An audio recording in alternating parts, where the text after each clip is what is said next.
Welcome to the Sunset Archon channel, where we aspire to game from night to first light.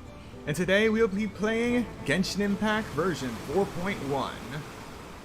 And today is also the day that Infinity Strash, Dragon Quest The Adventure of Dai, and Sonic Frontiers The Final Horizon are released. So be sure to check that out too. I certainly will this weekend. Only 297 days away from the anniversary of the release of the original Paper Mario The Thousand Year Door. 39 days away from Genshin Impact version 4.2 maintenance. And just 18 days and 5 hours away from Super Mario Bros. Wonder. 41 days, 6 hours, until Tales of Arise Beyond the Dawn DLC. And 49 days and 6 hours remaining until we get to play Super Mario RPG. Now, without further ado, let us jump back into Teyvat. We have 2 new areas to explore. The Fortress of Metropede and the Fontaine Research Institute. You know, the one they keep saying had the accident, literally got blown sky high. This is gonna be fun, isn't it?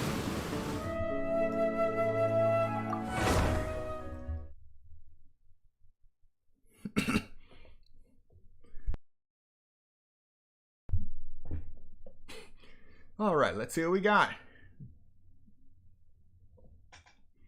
You know, we've been walking around for a while now. Why don't we go back to the Spina Rosula base in the court of Fontaine and have a rest? Nadia said something about having a place ready for us there, didn't she? Come on, let's go! Forgot I stopped here.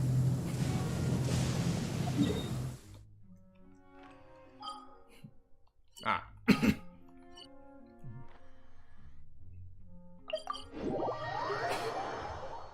Hello, welcome to the stream.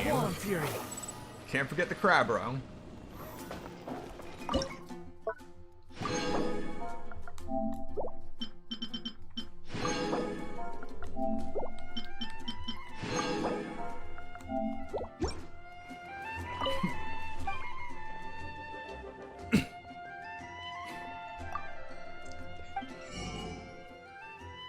How do I stream with a PS4 PS5, whatever you're using? That is an excellent question. And fortunately and unfortunately, sort of, there is not exactly a single answer. Originally, when I started out, I was streaming directly from the PS5 or PS4. Add Astra at... But the problem with that is, if you do that, you don't have access to creating scenes and such in OBS. So I tried another way. Instead, using OBS and also screen capturing the PS Remote app on my PC, and that was by far the worst. Because it just completely ruined the picture quality that I used to get just streaming directly from the PS5. After that, I just decided, screw it. I stream from the PS5, but I keep that stream private. Then I pull it up, private or unlisted. Then I pull it up in a browser source on OBS to stream it from there. Make sure the settings are all right for the quality to stay the same. And it actually looks like I am streaming from the directly from the PS5, but I still have access to to my OBS scenes. Now the problem with that is there is a noticeable amount of latency between the game you're actually playing and what everyone else is seeing. So when you respond, when you actually have a question in the chat, it may take a bit longer than usual for me to for you to actually hear my answer. That was the method of streaming PS5 gameplay that I was using previously before I got my new PC. Now I actually have strong enough tech to actually plug my PS5 directly into my capture card setup, so I don't have to deal with all that madness anymore. Although I do keep records of how I set this stuff up, just in case I need to go back to it for whatever reason. And if you're interested in it, I could actually post that later in the Sunset Grove Discord. So yes, PS5 and PlayStation streaming in general is fascinating, but it can also be a pain. And the whole reason I went through all that trouble and didn't just plug it directly into my capture card the first time is because the PS4 and PS5 have this interesting nuance that blocks all forms of notifications while you're streaming directly from the PS5. Like it would, all of the installation notifications, if you're in the middle of a game chat and you don't want your viewers to actually see what you're chatting about, you know, keeping things private, it would block all that stuff during the stream. But when you're plugged directly into the capture card, it doesn't really recognize that, so it'll still play notifications on the screen. Some of those notifications are good. It includes the trophy notifications. But at the time, I just wanted to have a clean screen while streaming, you know? So it did that for that, but it didn't do it for the PS Remote. And then for the third option that I talked about, it did go through with that. That was by far the best option if you actually want to stream for the PS5 but don't want all of your PlayStation notifications on the screen. In the end, I just gave up on that for now. So, yeah, Sony doesn't really let you have your cake and eat it when it comes to being able to block notifications, but also wanting to have access to your scene collections on OBS.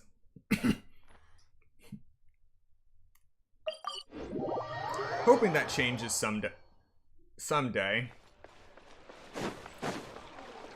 But unless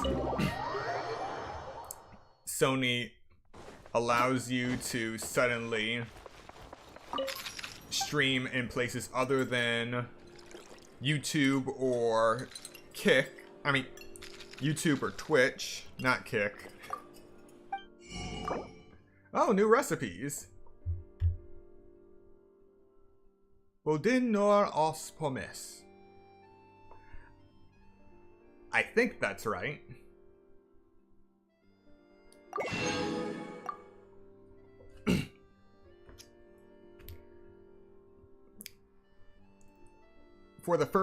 For options 1, 3, and option 4 that I'm doing right now, yes, the video is smooth. However, option 2, the PS Remote Play, it is not smooth at all. The latency, the controller latency, and what you see on the screen is fine.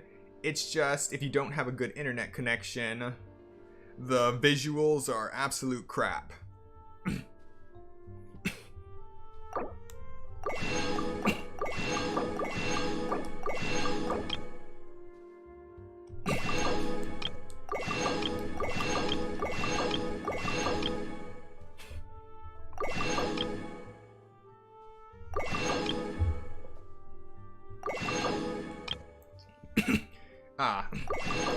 Another thing about option 3. So option 3 is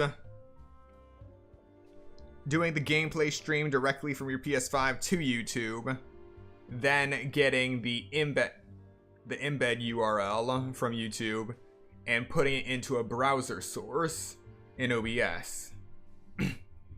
The key part for that is where you plug in your microphone, because if you just plug in your microphone normally into your computer and then keep going, people are going to be wondering what in the world's going on when something suddenly happens on the game you're playing, on the live version that you're playing, and they're wondering what's going on, and then there's a delay in the actual gameplay stream.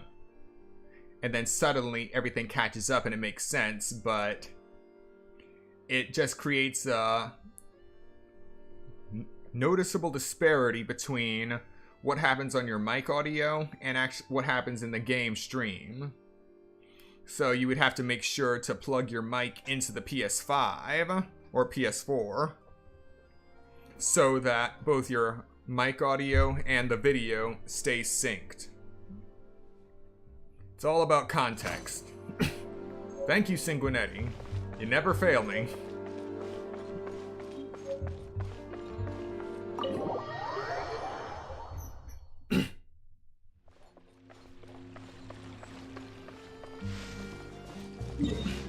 All right.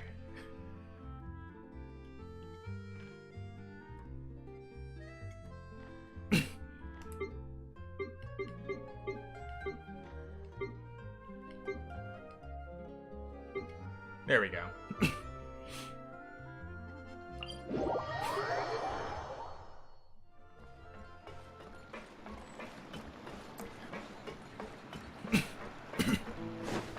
So yeah, streaming on the PS5 has been an interesting experience when you just think about the nuance of it.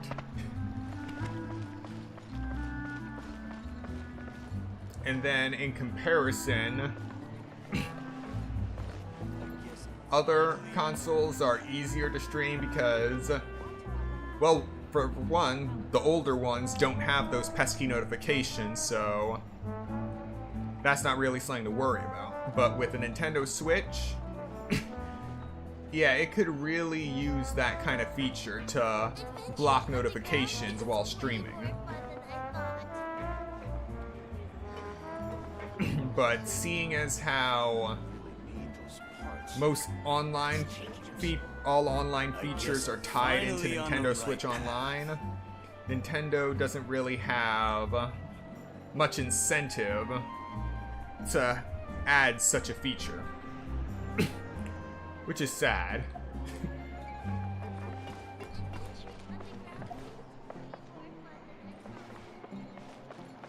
Wait a minute, why am I being led here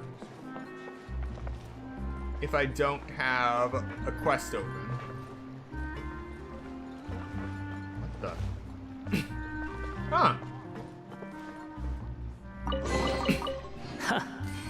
You even want Wave this? Riding Treasure Hunter 3. Now right there is what I'm talking about. That notification, that's one thing that would be blocked if I was streaming directly from the PS5.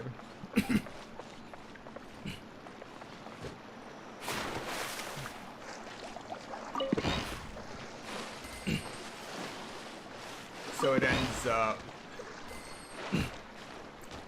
So the Switch ends up showing notifications like that too. Most particularly the one you don't have control over when your friends are online.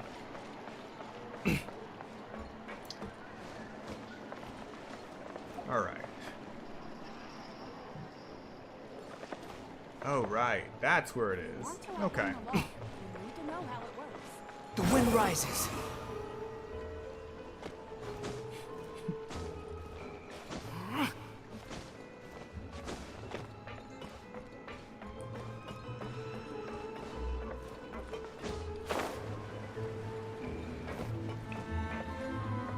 Squall and fury.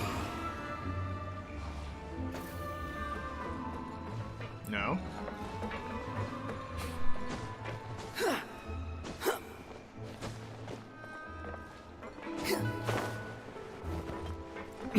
Okay, I give up.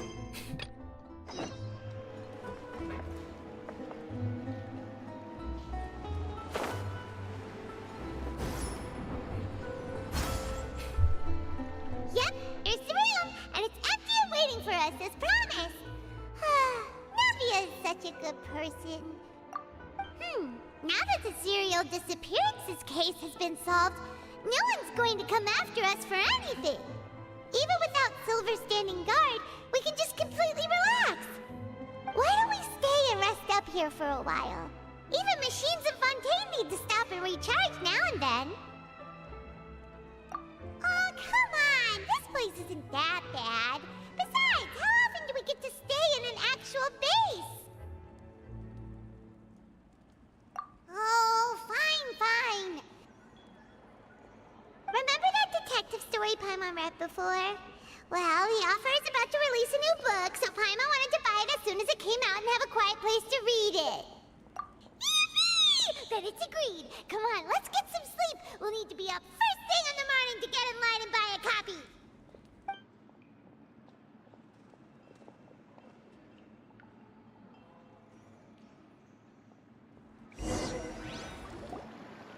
Paimon didn't expect that style at all. Even though it's a detective novel, it's also like a social documentary. Whew, it's actually pretty good. No! Paimon just spends a bit more time sleeping than you, that's all. Excuse me, but do you know if the Traveler and Paimon are lodging here? Huh? Who are you? Paimon doesn't recall seeing you before. Wait, you're not here to give us trouble, are you? A blonde traveler and a chatty little fairy. Phew, looks like I found the place. Good thing I asked the Spina di Rosula. Seems they sent me the right way. Hey, what do you mean by chatty? Paimon's always careful not to talk too much. Most of the time, anyway. It's an honor to meet you both. I was sent from the Palais Mermonia. Monsieur Nourillet wishes to see you. It seems he has something important to discuss in person. Nourillet? He wants to see us again already? Huh. We talked so much the last time we met. Has something happened since then? I am not privy to the details. It would be best if you came to the Palais Mermonia and asked Monsieur Nourillet in person. If you say so, but Paimon has a bad feeling about this. Now that I've delivered the message, I'll take my leave. Thanks! We haven't left the room for a few days, so we'll head over once we've freshened up a bit.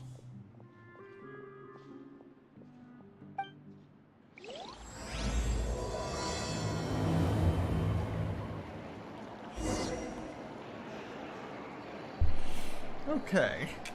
So, yes, the PS5 is cheaper. Two things you gotta think about with the PS5 in your case would be, one, am I going to play games that require a disc, or do I want the disc version of games? Because PS5 comes in the disc version and the digital only version.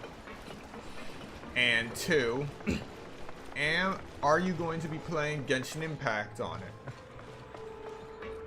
Because there are a lot of things to think about, but one being how Hoyoverse handles PSN accounts and actual Hoyoverse accounts for Genshin Impact and their other games. Because if you don't tie your existing Hoyoverse account to your PSN account before starting the game, then it will try to create new save data on your attached to your PSN account. So then you won't be able to link You think I've got a sharp that tongue? account I to your just tell it Hoyoverse like it account is. anymore. If someone can't handle it, maybe that's their problem. At the time when they finally announced linking support for PSN accounts, that was one of the most confusing things that they had set up. So I'm just lucky that I didn't have to deal with all that madness.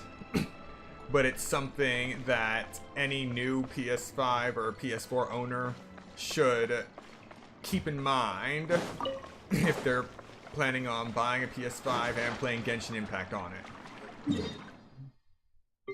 it. And at the very least for you, buying a new PC is good, but with a PS5, at least you don't have to worry about all of the various resources, and if something ends up going wrong because something else was installed onto your computer that messed up something for Genshin Impact. So far, I've been playing on the Genshin Impact on the PS5 for 2 years now. I've been playing the game since launch, but the first year was on the PlayStation 4. And I have not once had a problem with file integrity, so to speak. Which is a marvelously good thing. The most I've had to deal with is corrupted Sunsetia textures. Yeah. That is literally the highlight of my life.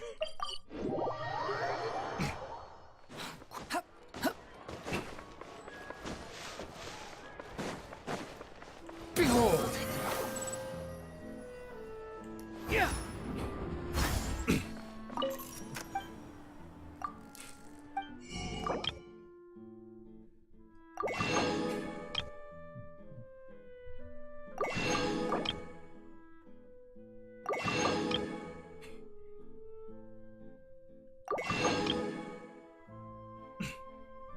Alright, restock my wheat. Another 100 fermented juice.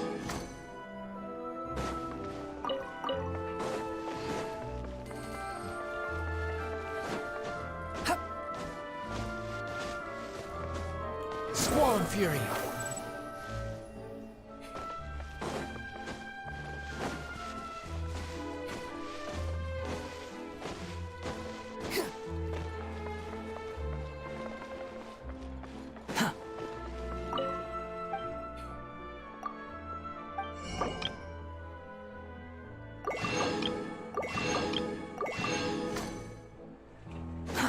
Too slow.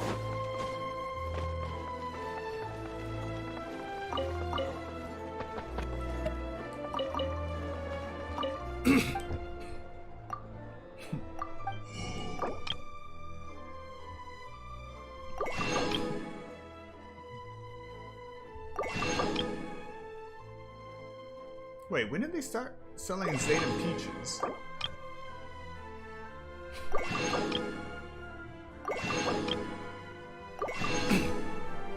Maybe I've just been doing this on autopilot for too long.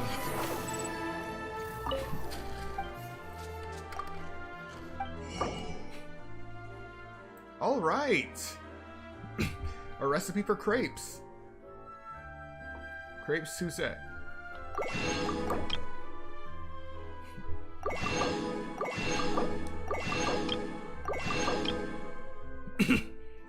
Now we have 7,100 coffee beans.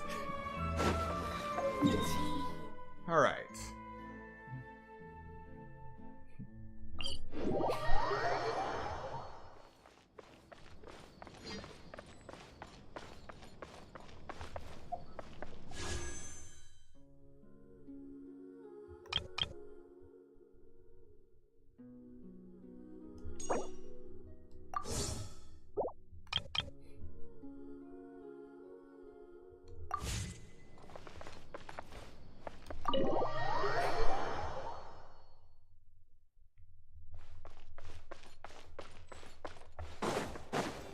Behold!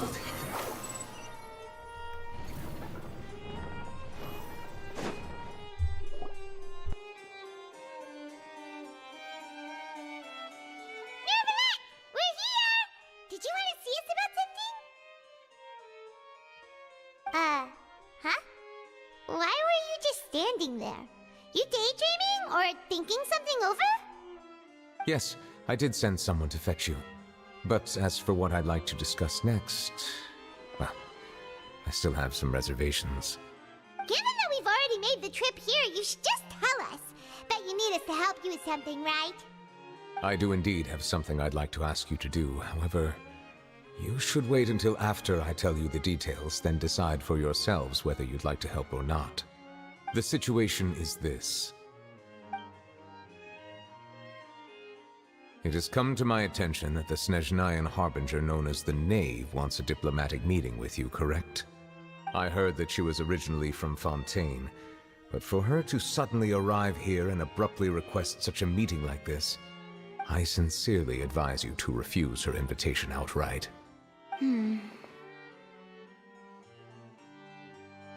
I'm sure you're aware that her purpose is most likely related to Child's recent predicament.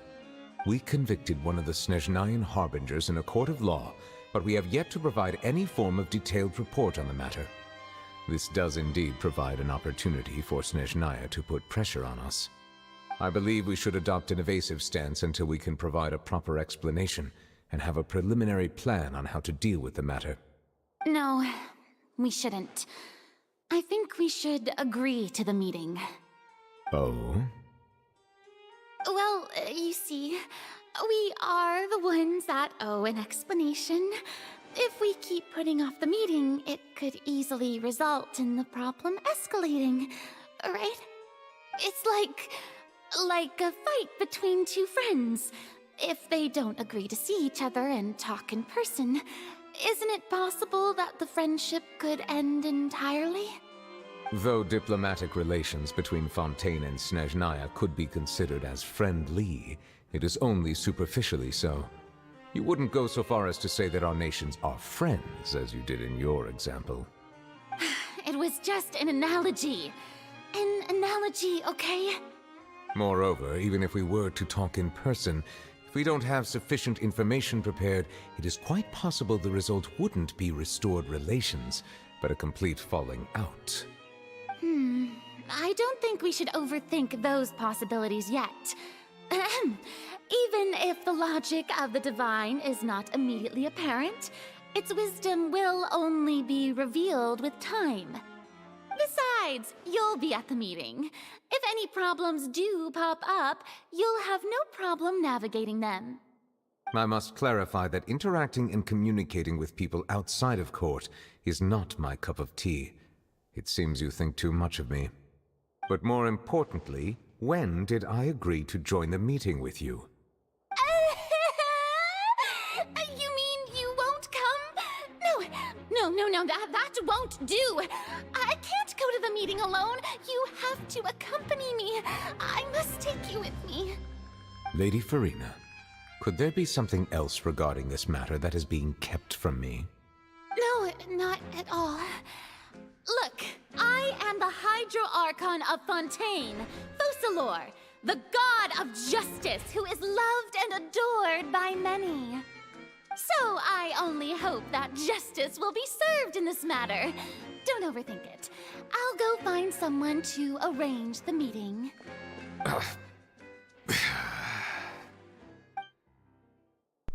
Is it just me, or did they crank the theatrics up to an 11? Though it could officially be considered a diplomatic conference, I prefer to see our meeting today as an ordinary tea party. I assume you see it the same way, Miss Farina?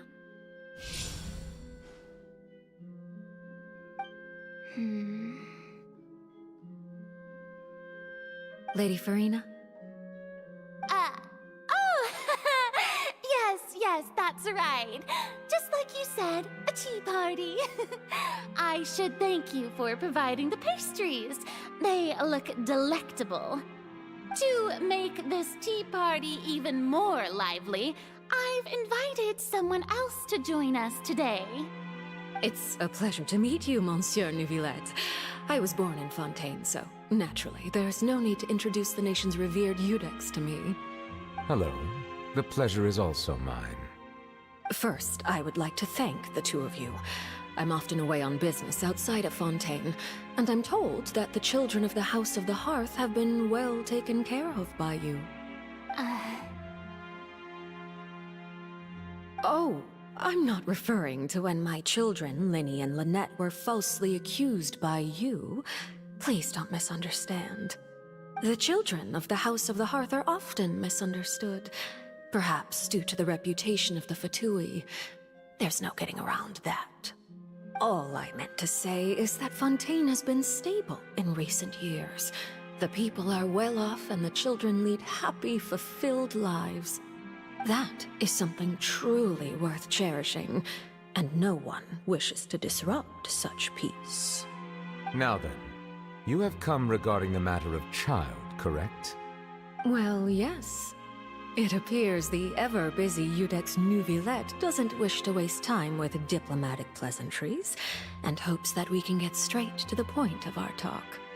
Yes, as you surmised, understanding child's situation is indeed one of the goals of this trip. As we are both diplomats from Snezhnaya, as well as Fatui harbingers, Child and I have always been colleagues. Were anything to happen in Fontaine, each of us would serve as the other's attorney to resolve the issue. So now, in my capacity as his attorney, I request that Child be turned over to Snezhnaya. We have a responsibility to cooperate with Fontaine and resolve what has happened to him together. The rules governing attorneys only apply before a trial has concluded. Since a verdict has already been rendered, we see the case as settled. I apologize for being unable to grant your request. An outright refusal. Very well. I respect all the rules of Fontaine's courts, just as I respect you as Chief Justice. Okay, why don't we back up a step? You don't need to transfer Child to us. I only request to enter the Fortress of Meripede to see Child and confirm his condition. It's not like you couldn't even manage to fulfill a simple request like that.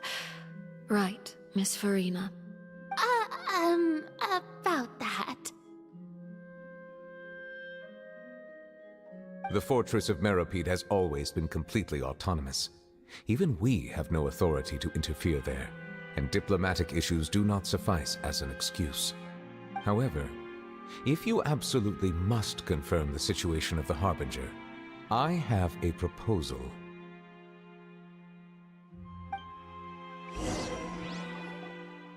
The knave showed up already? Well, Linny did say that Father will be returning soon. We didn't even know that Linny was from the House of the Hearth at the time, so we kinda overlooked that information. Be careful, Neuvillette. The knave won't be easy to deal with. Yes, thank you for your kind advice. I'm well aware of the situation. I also noticed that Lady Farina acts a little odd and unnatural whenever I bring up matters related to the knave. Could the knave be threatening Lady Farina or something? If that were the case, then why wouldn't Lady Farina inform me? And what means could the knave possibly have to twist the arm of an Archon? So maybe that's not very likely. Even though Farina can act a little weird at times, she's still an Archon. In reality, this problem is even more thorny than it appears. According to reports from the Fortress of Meripede, Child recently disappeared under mysterious circumstances. Say what? The details are still unclear. We cannot rule out an escape, but there have also been no reports of him outside of the Fortress of Meripede. Special guards oversee the fortress, and its internal systems are extensive. Combined with the special characteristics of the surrounding terrain, an escape should not be possible. I suspect that there's something else behind Child's disappearance. I was only willing to share this information with you because you are friends of Child, and it is my duty to see justice done. So this is what you wanted to see us about before. Yes. I would like you to go to the Fortress of Meripede and investigate Child's disappearance. This was my proposal during our meeting with the knave. Rather than allowing her to intervene, I offered to send someone to find out about Child's situation and report back to her in detail. The knave did not seem satisfied by my proposal, but she still agreed to go along with it for the time being. Her words were, We will talk more once we have that report. So that means we bought ourselves some time. But why do you want us to go? Wouldn't it be more convenient to have an official from Fontaine do this? Firstly, you're already acquainted with Child. Your eyes may discern relevant details there that others would miss. And secondly, is the consideration of the unique nature of the Fortress of Meripede. Isn't it just Fontaine's prison? I would not define it so crudely. The Fortress of Meripede is not affiliated with the court system of Fontaine on paper. It has always existed as an autonomous entity. Early in Fontaine's history, criminals were punished with exile, not imprisonment. Even today, sentences against convicted criminals still include exile, just as before. The Fortress of Meripede may seem like a prison, but it should in fact be regarded as a gathering place for exiles. All we do is dispatch guards to keep watch and help maintain security, but we have no right to get involved with any other matters. Although I do have a personal relationship with the administrator there, neither myself nor the courts have the right to be directly involved with the investigation, no matter how serious the grounds. Oh, Paimon gets it now. That's why you need us to conduct our own investigation as a third party, right? Correct. I will arrange false charges against you so that you may secretly investigate inside the fortress during your detention. This will save us a lot of unnecessary trouble. So, are you two willing to accept my proposal? Well, Child is our friend after all. Yeah, no matter how you look at it, it seems we're the best choice. Alright, we hereby accept this difficult task. Reluctantly.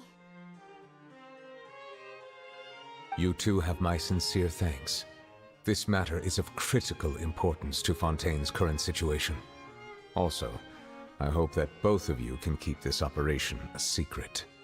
We will rendezvous at the Fortress of Meripede's entrance on Erinius once you've prepared yourselves. I will arrange for someone to take you inside. Prepared ourselves? Is there something we need to prepare? Perhaps you could enjoy a good meal and have a nice bath. I'm afraid that living conditions inside the fortress are nothing like those on the outside world. Oh, right! Even though we'll be there on trumped-up charges, we'll be in prison for real. It was bound to happen eventually. On second thought, is it too late to back out? You didn't even consider the fact we'd be prisoners? We've already agreed, Paimon. Just accept it. Please do not worry.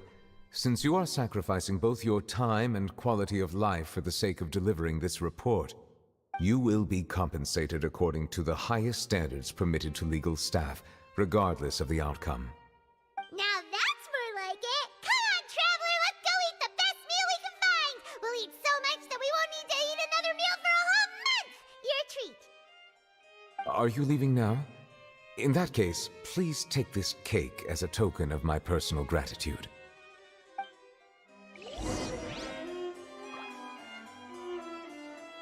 Oh, no need to thank me for it. Just be sure to enjoy it.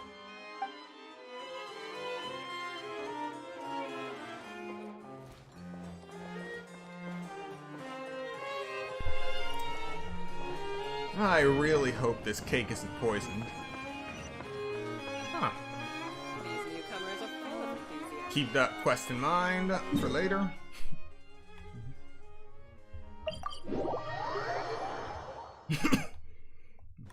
Follow the wind rises.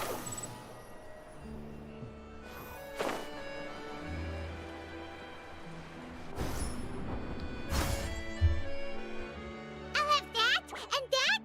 Oh, and one of those two! Ooh, and no Fonta, thank you! That cake was pretty good. But as soon as Paimon remembered that we were about to go to prison, Paimon's stomach suddenly became completely empty!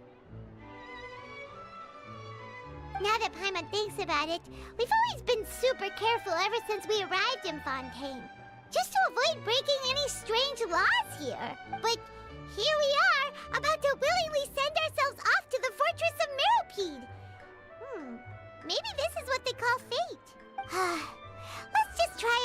investigate everything quickly once we get there. Paimon doesn't want to stay in prison too long. Oh, what is that I hear? Is it the taste of a breaking story? Hey! You can't hear a taste! And what are you doing here, Charlotte? Oh, don't remind me. I invited an eyewitness to a case to eat here, and I was planning to get some great material out of him. But he didn't even show up. Ah, calm down, calm down.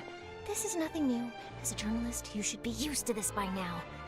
As long as you can score some juicy tidbits from the Traveler, you might still be able to recover the cost of the meal. You know we can still hear you, Charlotte. Never mind. It's nothing. I just heard you mention the Fortress of Meripede. You didn't commit a crime, did you? Please tell me all about it. No way! We would never! We're just going there to...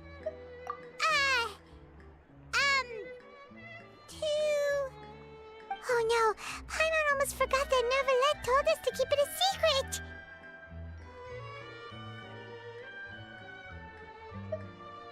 Huh? You're being arrested for that? Oh. But now that I think about it, I suppose that's not completely unreasonable. That's pretty despicable. Almost as offensive as committing theft. You mean Paimon really did something that serious? Sorry, Paimon really messed up. Well, in that case, it's nothing particularly newsworthy after all. Oh, how disappointing. Oh, right. There's still a chance. Since you're going to be at the Fortress of Meripede, would you be willing to help me gather some material for a story? About that, Paimon doesn't think we'll have any time. Oh, it's nothing difficult. All you have to do is think of a way to get some time face-to-face with the warden of the fortress. He was awarded the honorary title of Duke in Fontaine. Sounds really cool, huh? Only those who have made significant contributions to the nation have been conferred this title. It's incredibly rare. On top of that, the Fortress of Meripede has never been under the jurisdiction of the courts. Practically nobody, including journalists like me, knows anything about the person in charge there. Oh, if I could write an exclusive article about him, I bet it would sell a boatload of papers. You make it sound easy, but it really depends. Of course, I wouldn't ask you to do it for free, so this meal is on me. All right, you got a deal. We'll do anything you want. Then it's settled. The food should be here any second, right? Huh? Wait, just how much did you order?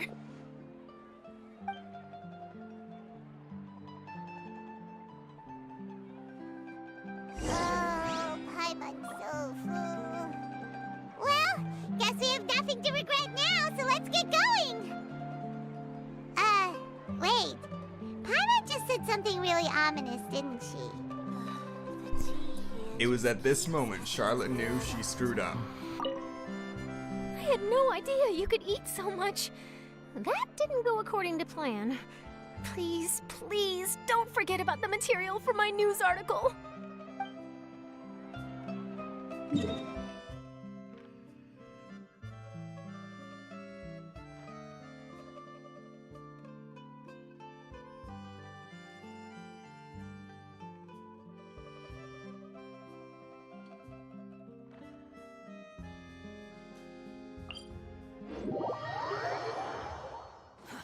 Too slow.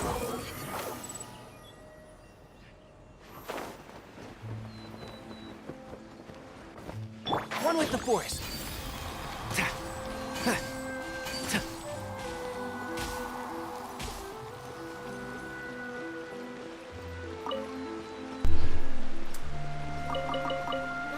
So if you want to kill these birds right here, you have to do it from afar. Because, for whatever reason, this bird that was right back here, once that one flies away, they all fly away. At some range.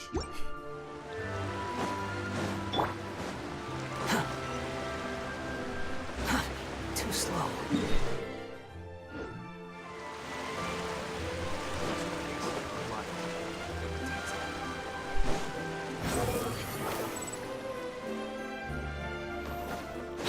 following me.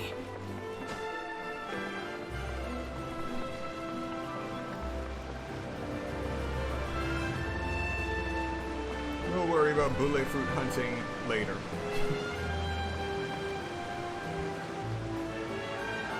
Alright, Nervalet, we're ready. Is this where the entrance is? You have come, just as promised. Yes, this is the one and only entrance to the fortress of Meripede from Irenaeus. Careful. You may want to step back a bit. Whoa! So you have to go down from here? Is the prison underwater? Utilizing both the barrier of the water as well as the fear humans have of the depths, the fortress of Meripede is naturally the perfect place to confine and guard criminals. But do not worry. It is not nearly as frightening inside as you may think. You will see for yourselves once you are down there. Paimon hopes you're right. Don't know about you, but just thinking about being at the bottom of the sea like that gives Paimon the heebie-jeebies. Oh, and there's one more thing. I mentioned that I have had personal dealings with the administrator of the fortress, Writhsley. He's a very shrewd fellow. Yeah, we heard about him too. He's that Duke, right? Correct. He is the highest-ranking manager of the underwater prison. Even though you are going there to investigate at my behest, it would behoove you to avoid any confrontation with him or any of his subordinates. The Duke rarely ever leaves the fortress of Meripede, but that does not mean he is not privy to all that is happening inside and outside the fortress. He is quiet, but not unaware, so please bear that in mind. All right, that's about all the time that we have to talk privately. I'm counting on you two. Don't worry, we won't let you down. Good. Madeline! I'm here, Monsieur Nervalet. These two are the newest convicts, I presume? Don't worry, they won't escape on my watch. Like we would try. Please follow me, you two. I'll process your paperwork for entering the Fortress of Meripede.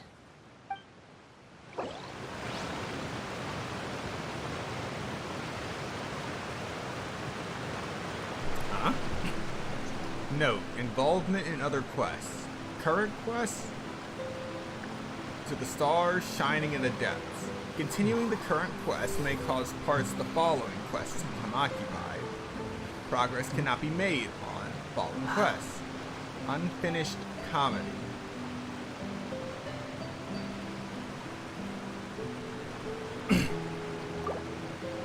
Hold on.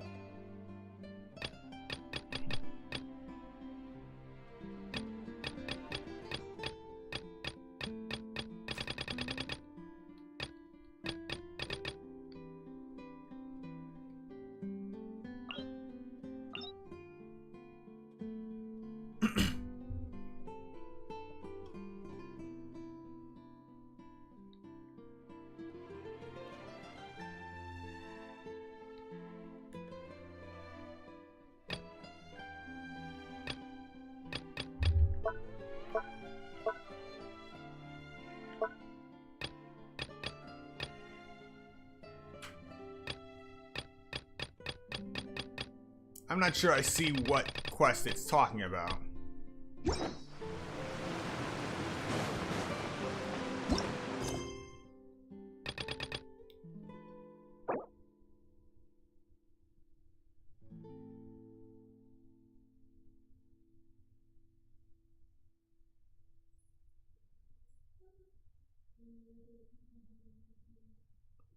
Well, I plan on finishing this going through this Archon quest anyway, so it shouldn't be a problem. Too slow.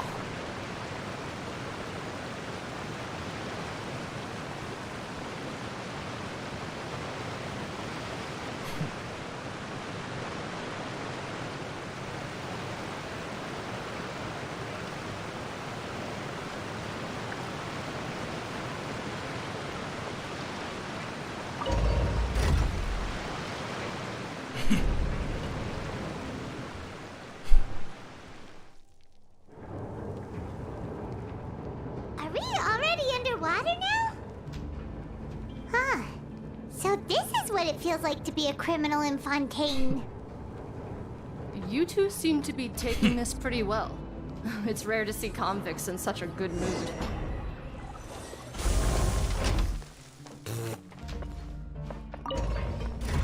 Oh. I did not mean to press that.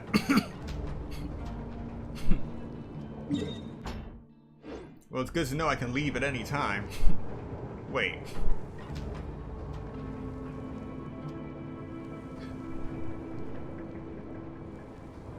Wait a minute, if... There's no need to exchange pleasantries. It's rather pathetic to force a conversation just to occupy silence.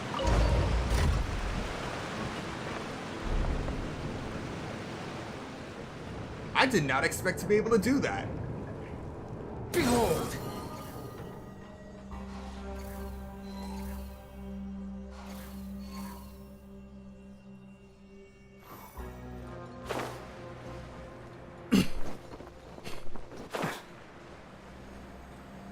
Anyway, if the Fortress of Meripede is down here, then what's that massive tower to the east?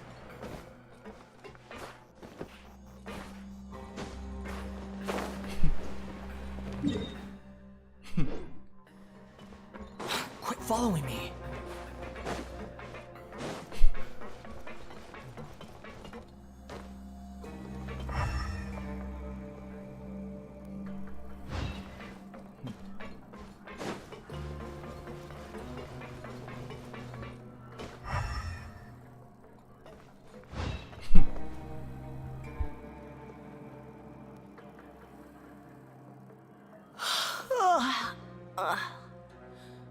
Oh, it's you, Madeline.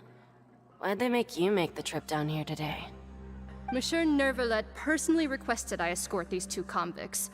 I suppose he was concerned others might not be up to the task. Well now, aren't you the lucky one? Must be nice to be on good terms with the big shots like the Chief Justice. The only people I get to see every day are the new inmates. Well, have you tried service with a smile? Who knows, it might help your professional reputation. Yeah, right. As if. Every criminal comes through here looking miserable. How can I smile with such a toxic work environment? And even if I did smile at them, the convicts would probably just think that I'm some freak getting some kind of twisted enjoyment from their pain. Oh, she's got a point. Well, I've finished transferring you. You two will register here, and Marette will guide you through the remaining procedures. Yep, I'll take it from here. You head on back to that bright and sunny world above. Okay, let me see. You are the Traveler and Paimon, correct? Present. That would be us! Let me confirm your charges and sentence. Let's see. You two are charged with eating a cake specially prepared for the Archon by a Snezhnayan envoy without the Archon's permission, thereby incapacitating the political center of Fontaine for a brief period. Sentence: 45 days? I knew it! That cake was full of poison and lies. Huh? Wait! You mean the cake that Nervalet gave us was... You have got to be kidding me. These aren't trumped up charges. We were set up. Just looking at the charges, it seems you two are capable of causing some serious trouble.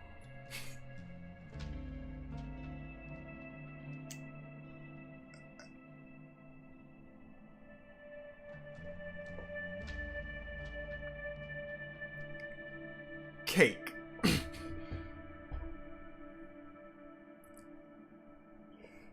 Stealing a priceless artifact. Cake.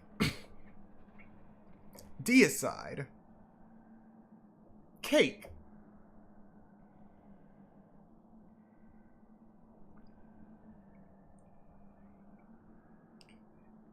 Being a threat to the Shogun's vision for her land. Cake.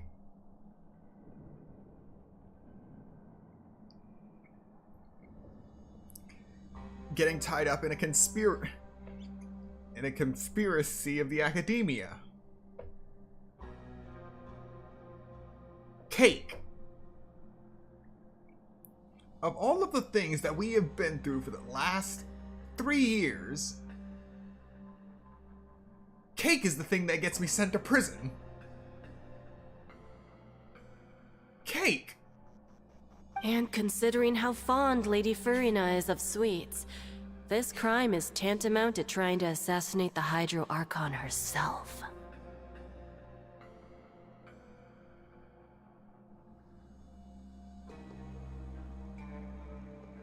At this point, I feel that if I did try that, I'd still get away with it. I mean, I was accused of it last. That's the second thing I was accused of. But Cake is the thing that gets us. Now I've seen everything. Anyway, we still need to finish processing you before you can enter the Fortress of Meripede. Please stand in front of the board over there. I'll take your mugshots with my camera. Oh, all right. But be sure to catch Paimon's good side.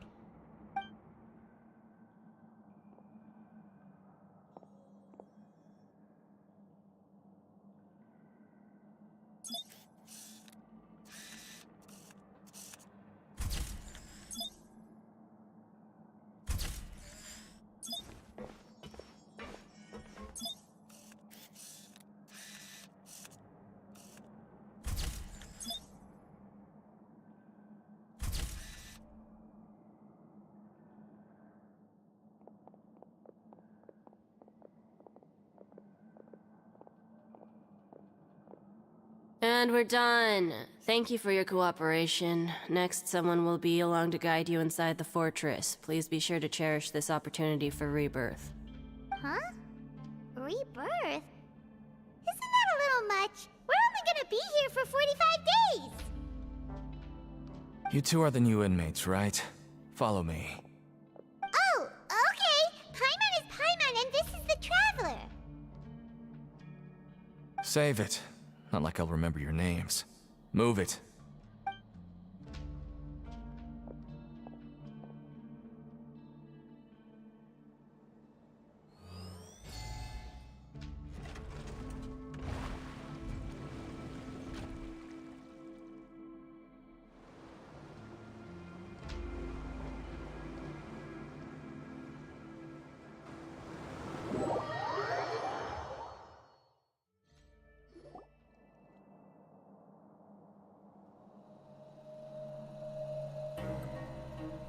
So, are you one of the guards here? Is there anything we should be careful of while we're here?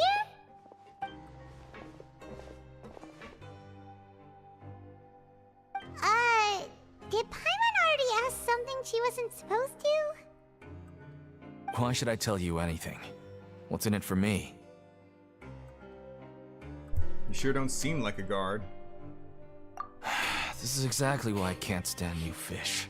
I wouldn't even be doing this if it weren't for the credit coupons. Credit coupons? Oh, he's a prisoner. Alright, seeing as you're not the annoying kind that's getting dragged in here crying and blubbering, I guess I can tell you a few things. But next time, it'll cost you some coupons.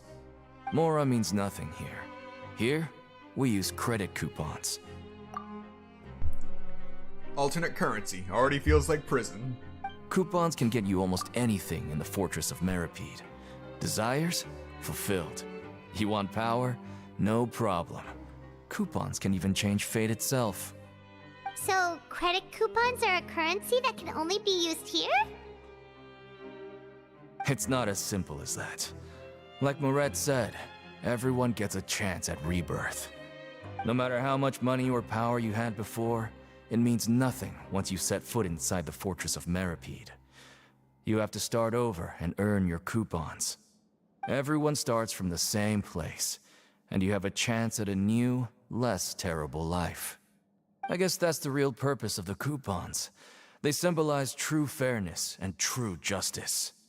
And this is also exactly why so many criminals choose not to return to the outside world, even after they've served their sentence. Oh, so that's what the Fortress of Meropide is like. Huh. Paimon was under the impression that it'd be more like a prison. It certainly ain't all sunshine and roses here, but it's also not the worst place to be. You'd better take a good look at the scenery now. It'll be the last chance you get for a while. After being away from the sunlight for so long, even the terrifying depths of the sea start to feel like home. It just stops feeling oppressive, you know? Oh, I'm actually an inmate like you two. Welcoming newcomers is a job I've picked up to earn some extra coupons.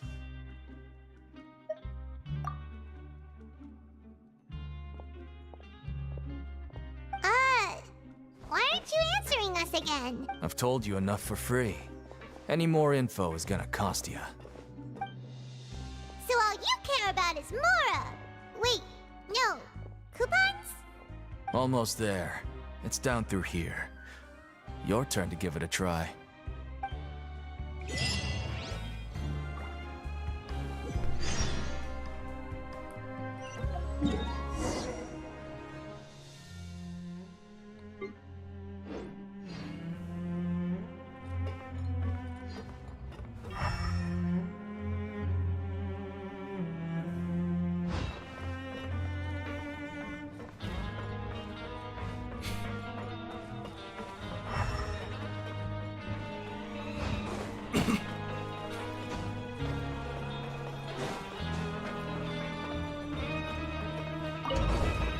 I didn't make it out.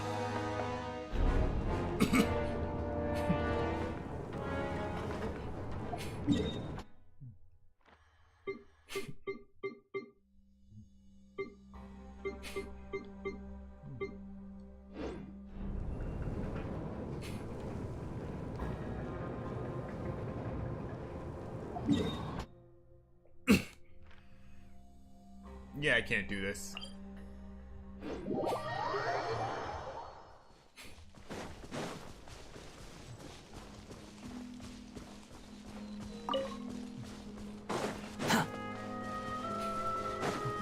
Quit following me. Too slow. Sorry, everyone. I just can't stand going without a map. The wind rises.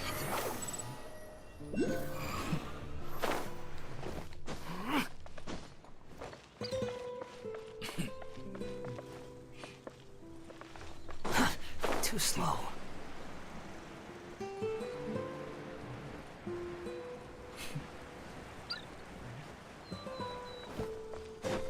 Wait.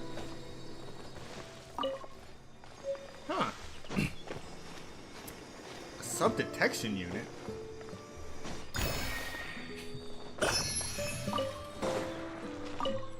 The world opens itself before those with noble hearts.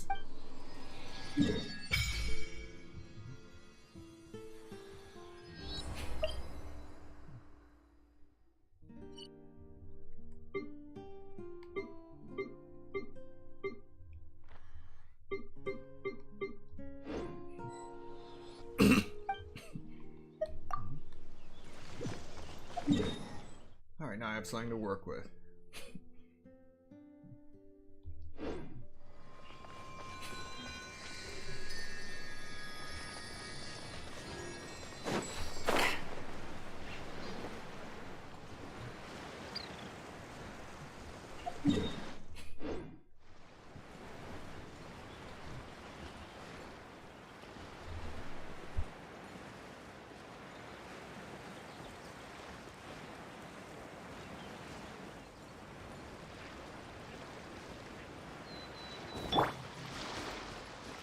And shroud!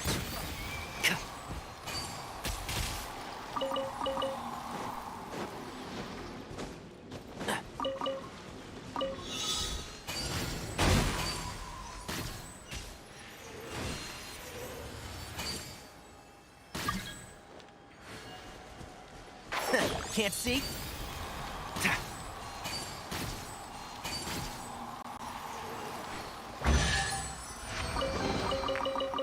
I think we can forego the lost and found report.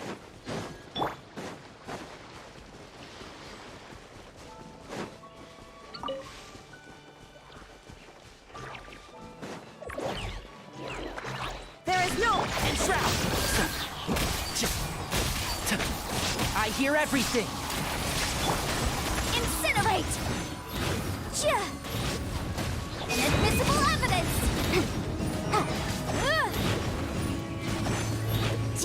Motion to compel!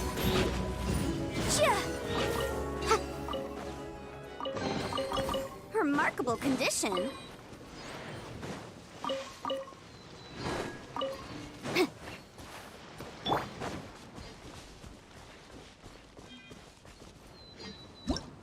Now, what's this supposed to be? You don't need that much water. A jade water fruit condensed from an excessive amount of hydro. Due to its internal pressure, it will sometimes spew bubbles. And when it loses a certain amount of water, it will start spewing bubbles in all directions to attack nearby entities. You may have to use elemental reactions to cause the fruit to completely lose all of its water if you want to obtain what it contains. Boom!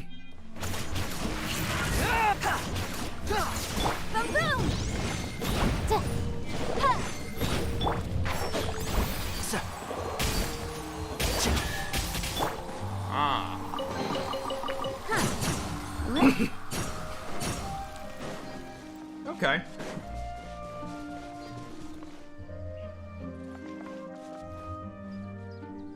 Quit following me.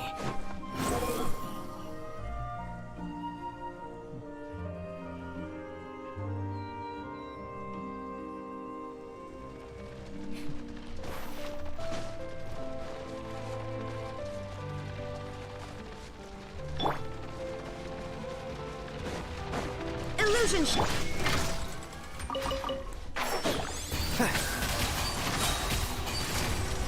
I'll uproot you!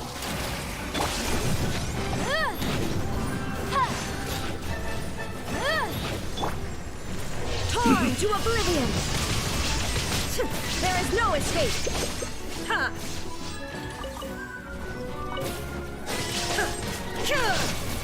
One with the force.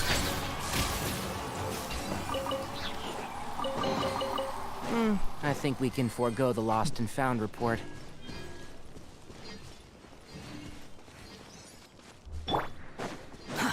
Too slow.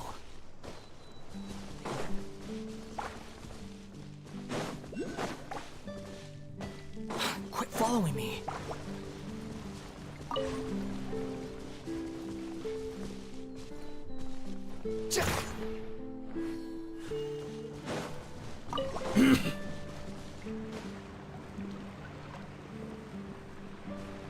Quit following me.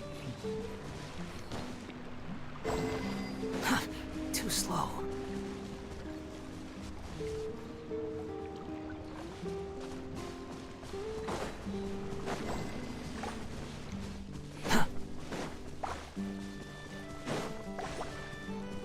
Quit following me.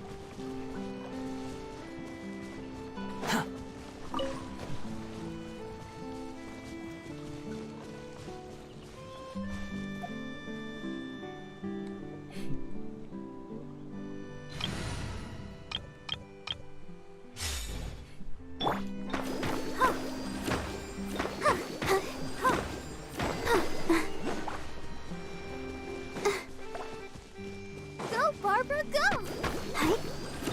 Oh. Yeah.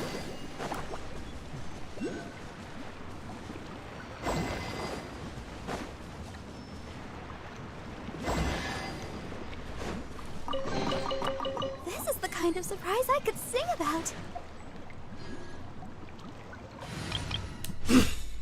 Okay.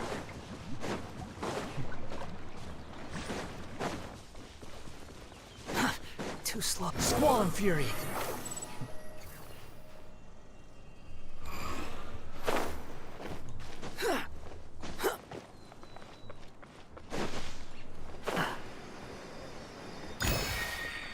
Oh. I ended up finding a boss. The wind rises.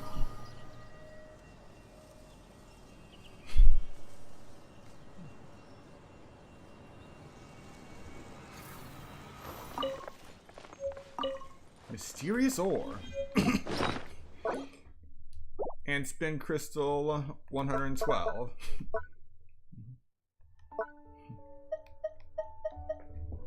A mysterious green and yellow crystalline ore. Ore of the same type seems to mutually attract.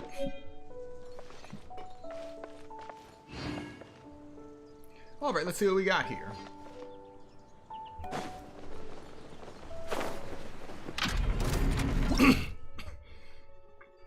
The experimental field generator. A large and out-of-control Fontaine Research Institute of Kinetic Energy Engineering device. During combat, it will channel OSHA energy to unleash a gravity reduction field. Characters within this field can jump significantly higher. When the device is in this state, its gravity reduction field will shut down if its core is annihilated by pneuma attacks. Shine down! Can't see? I hear everything! Motion to compel! Wrap up a flame! Now you shall perish!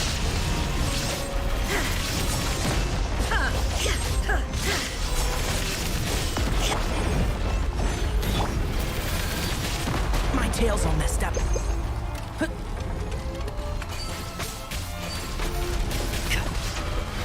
Let's nip that in the bud.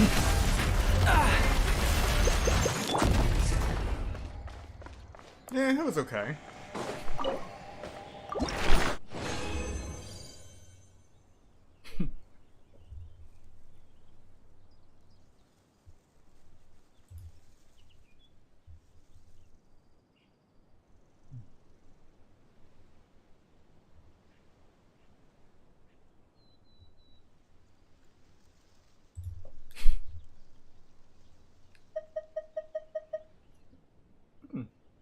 Turbulent devices.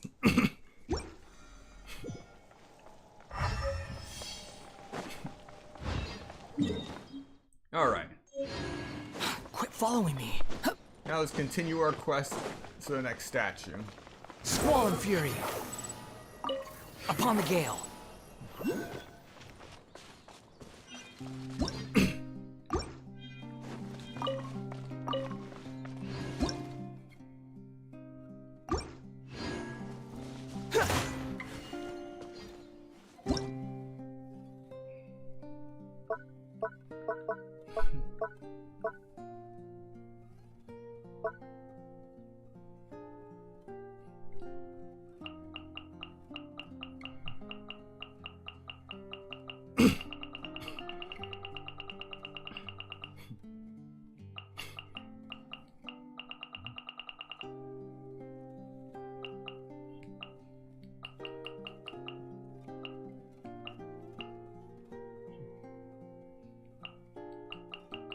Oh boy, this is gonna be fun.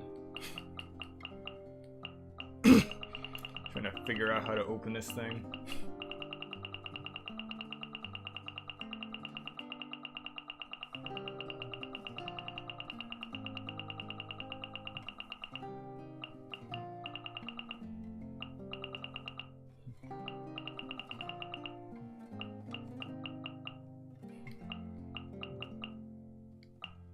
Here we go. Fixed storage device and energy transfer device. Storage devices can provide energy to transfer and research terminals. Pick up a portable storage device and put it next to a terminal that has stopped functioning to return it to normal operation.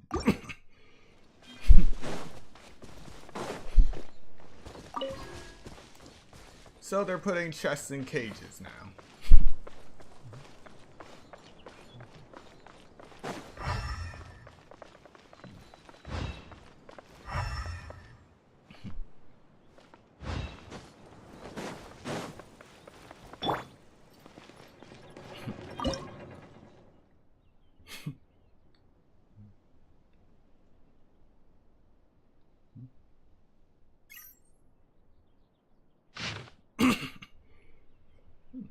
Cipher Letter 2.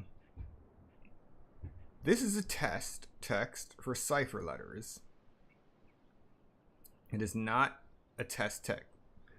This is not a test text for cipher letters. Huh. Looks like I can add and remove text. Computer's invention is interesting indeed, and not a useless one.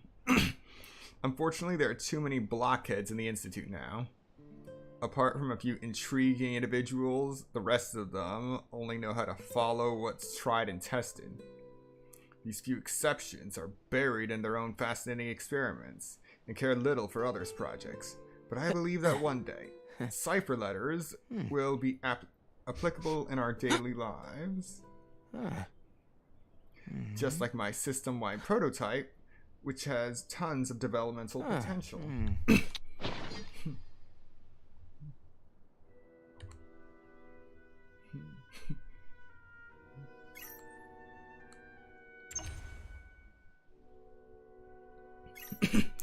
Ah, okay, I get it now.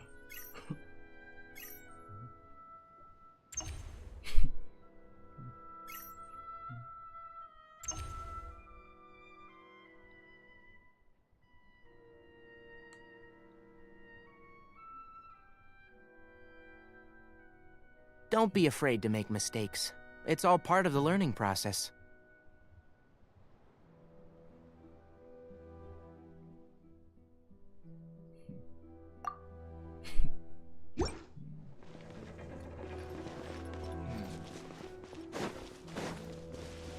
One with the forest.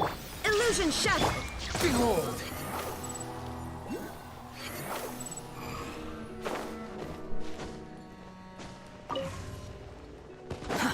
Too slow.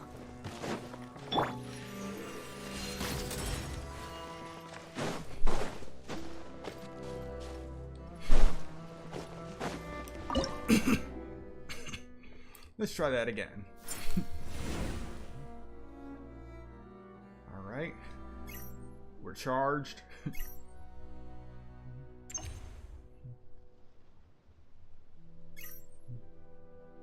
If you press a leaf between dry sheets of paper, you can make an attractive and handy bookmark.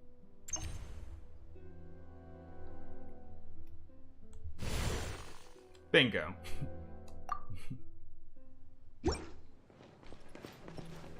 Alright, now that is a cool puzzle.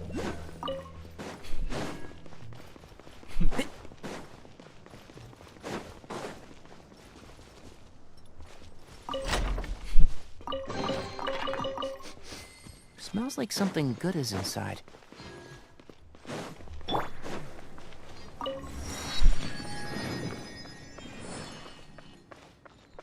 The wind rises.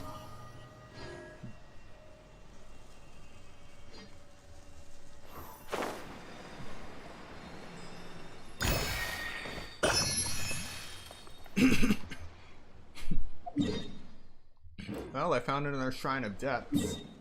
But wait. And the Statue of the Seven's over there. Quit following me. Can't see? I hear everything. Shine down! One with the force. Let's nip that in the bud. Boom, boom! Remarkable condition. Too slow. Too slow. Quit following me.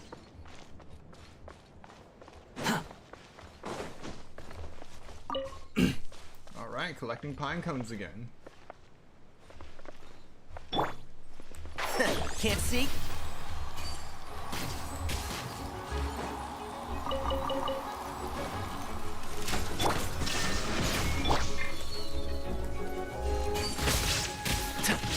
And shroud!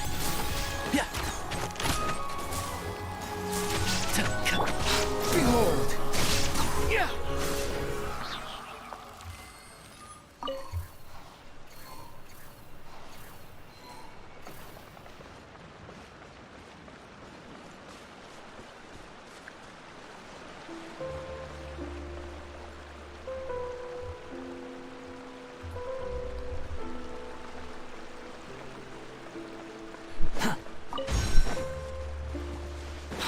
following me.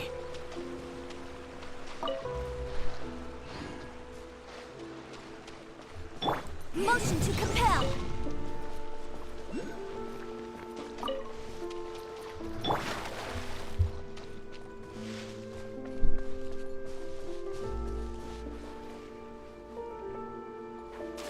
Squall and Fury.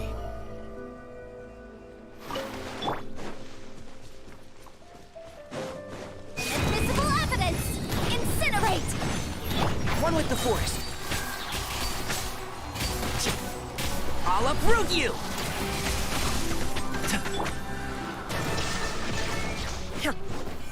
Motion to compel. Chia. Chia. Ha. Ha. Ta.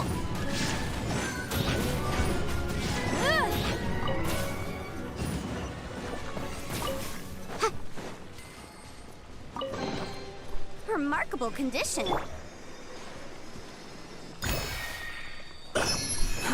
Too slow.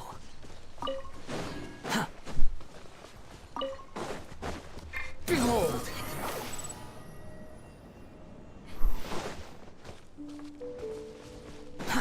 Too slow.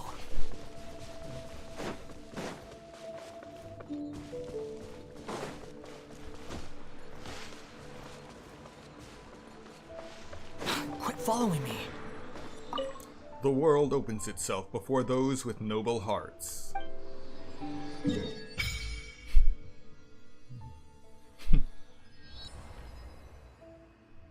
Alright, I'm ready to go back to prison now.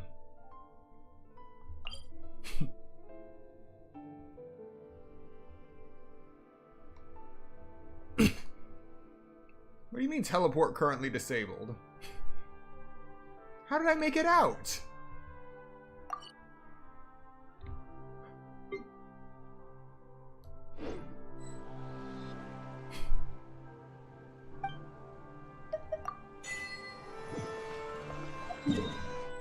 Wait.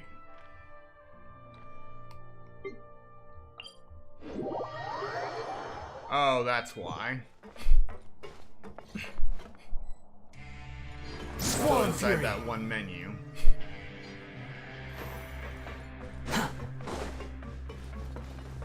Oh, now I can see where I'm going at least.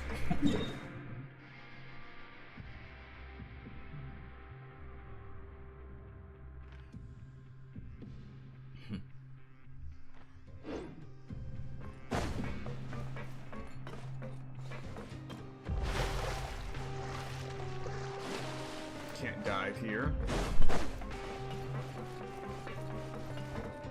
Quit following me. And I still couldn't make it out.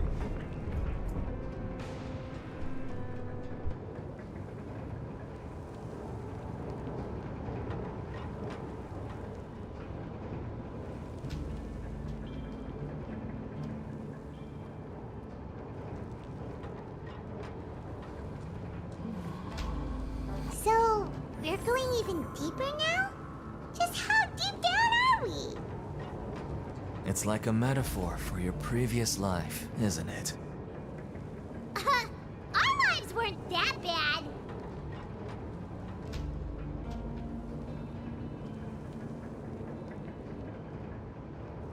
There's no such thing as pure freedom in this world.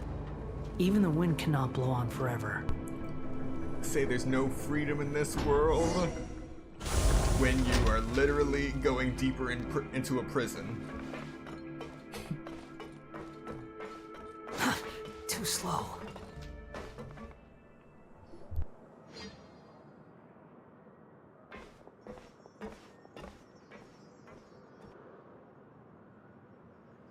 So this is the actual entrance to the Fortress of Meribede?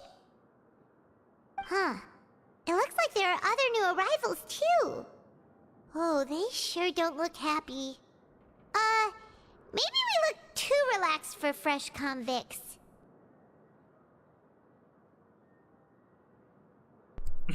Hurry up and think about something sad. Oh, right. We're on someone else's territory now. We need to think of a good way to act like criminals to get by. If we're discovered, even Neuvillette might not be able to rescue us. Hey! Don't all this? Look, I don't really know you, and I have no idea what kind of crime you committed, but you wouldn't have happened to anger someone important, did you? Someone important? Paimon doesn't think so. Wait, why are you suddenly trying to talk to us now? Now's not the time to worry about that. Anyway, it's over there, so you just go on over there by yourselves. I've done my job, so good luck. What was that all about? Wait a second. Are there usually so many garter mechs around here? They're already onto us? Get ready to fight. Prisoners numbers 7459 and 7560. Welcome. Oh, no need to be anxious. These Gardamex aren't here to attack you. In fact, they're here as your honor guard. When I heard that you were friends of Monsieur Neuvillette, I had the Gardamex come and wait in formation. Wait, you know about our connection with Neuvillette? The seafloor isn't as cut off from the world as you might imagine.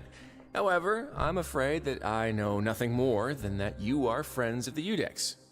And as you can see, committing a crime means being sentenced here, even if you're friends with the Chief Justice. Quite fair. The Duke! Greetings, Your Grace. Lovely weather today, isn't it? Oh, greetings, my good fellow. Well, I'm willing to imagine that the weather is as good outside the sea as you say it is. How great it would have been if only the Fortress of Meripede had been built on the coast, huh? It would have been so convenient to enjoy a nice chat in the sunshine. My profuse apologies. I just got so nervous when I saw you, So this is the Duke. He sure looks a lot younger than Paimon imagined. The Traveler and Paimon, correct? Mr. Deacon here was responsible for your welcome. I trust you were satisfied with his guidance?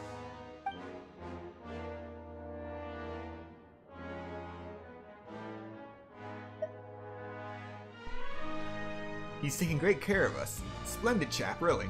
Outstanding! Well, Deacon, I recall we discussed fate during our last work meeting, I believe that fate will reward all those who take every aspect of their work in life seriously. When you return to your bunk, you'll find the guards have issued some extra credit coupons to you. Oh, thank you. Thank you, Your Grace. Oh, and you too. I can't believe you gave me such praise. If you need anything in the future, anything, please, come find me anytime. No credit coupons necessary. Well, I believe that concludes the introductions. We've already taken enough time here. Deacon, if you would. Yes, Your Grace. I'll take my leave now.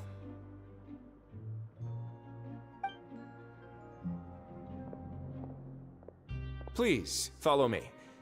To make you feel more welcome, I'll show you around the various facilities of the Fortress of Meripede. I hope it'll help you adjust to life here. He's going to personally give us a cure? Huh. Paimon can't figure out what this guy's thinking at all. No wonder Charlotte's so interested in him. He's one of those mysterious types. Alright, let's keep up with him.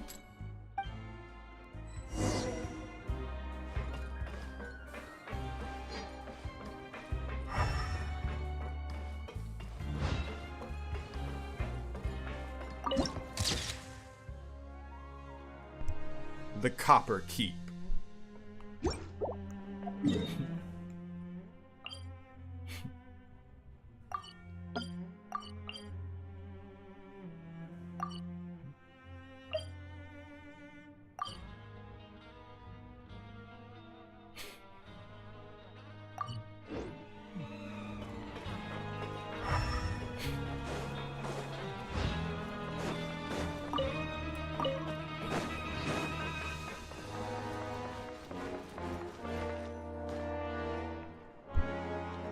There's no need to be so reserved. The label of criminal is nothing but one of many identities, and being criminally inclined here at the fortress is just one of many ways to survive. Is it really okay for the warden to think like that? We're real criminals, you know. What if we're too difficult to handle? Well, then maybe you'll be able to carve out a name and a place for yourselves in this underwater world, But before you go in swinging, please remember that in the Fortress of Meripede, it's better to not cause trouble for yourself or for the guards.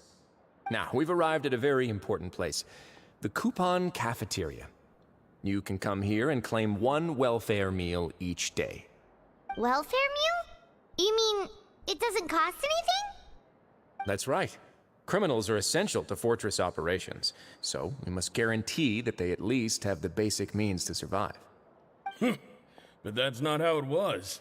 Back in the day, it cost your reward coupons just to get a cup of water here. For fish like you who just arrived with nothing, you'd have to go to work hungry until you earned enough coupons to eat. It was only after His Grace became the administrator that we got the free meal rule. Now everyone gets a square meal every day, even no-good slackers who've never picked up a wrench in their whole lives. Nobody starves to death here. In the Fortress of Meripede, credit coupons are the only currency, and everything must be purchased. In some sense, you could say using the coupons is a form of trade. But trade is always conducted by people. So if we want trade here to prosper, we need everyone to work hard and live their lives. If nobody could even afford a meal, then the whole fortress would be up in arms. And that would only make things more difficult for me. So, rather than saying that we're giving everyone a free meal here, you should say that everyone's hard work has improved the living conditions in the Fortress of Meripede. Your Grace's reasoning is correct, but what I said is also true. Whatever the case, hard work is rewarded here. You'd be hard-pressed to find anywhere else as fair and reasonable. Right! Paimon sees your point. By that logic, this place doesn't seem so bad after all. Oh, wait, no. We shouldn't drop our guard so quickly. But it seems the inmates really respect the Duke because of his attitude, right? We should still try to verify the truth with our own eyes. Let's continue this way.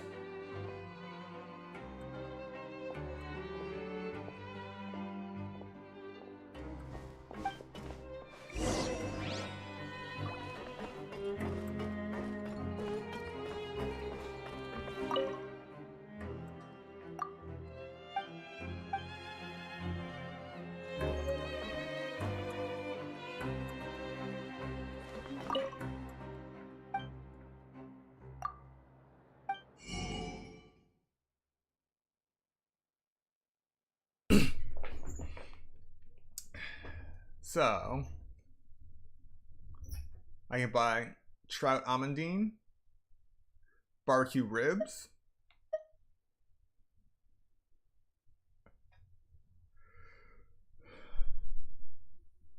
coffee babaroy, I think, and haggis. We have finally reached the point where haggis is in the game.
This place is known as the Pancration Ring. Sometimes we have criminals who have more energy than they know what to do with. Their daily work alone isn't enough of an outlet for them. So, Instead of leaving them to their own devices, we've provided them with this dedicated venue. This way, nobody will get involved unless they want to be. Pancration matches? And you can earn extra coupons? Oh, what do you think, Traveler? Interested? But I must warn you that your sentence will be extended if you fail to restrain yourself and end up seriously injuring or killing your opponent. So, did you set this place up too? No, actually. I just granted approval for the organizer to use this area to build the ring, and I collect a portion of the proceeds in return. Of course, the fees are also quite useful. Oh. Do you mind if we ask what they're used for? Sure. Ensuring personal safety, maintaining the arena, and resolving any conflicts that arise. Why? Are you interested in how to manage a pancration ring? Oh, no. Paimon was just wondering if that's how you paid for everyone's welfare meals. A reasonable guess. I see you have a talent for entrepreneurship. Oh, you hear that? Paimon has a talent! So we can start a business here? That is something you can discuss between yourselves later. Let's move on for now.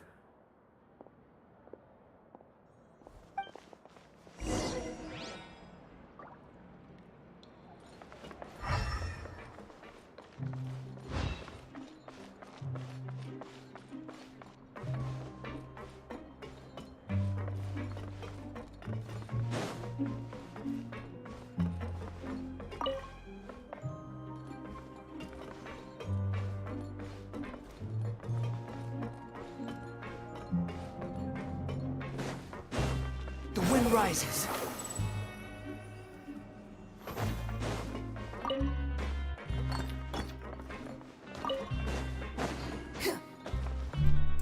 Man, they really went all out making sure not even a mushroom spawns here.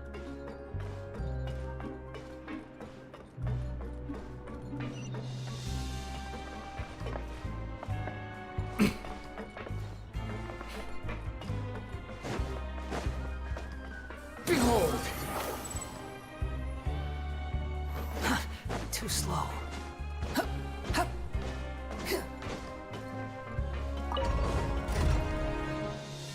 Alright, I think I got it now.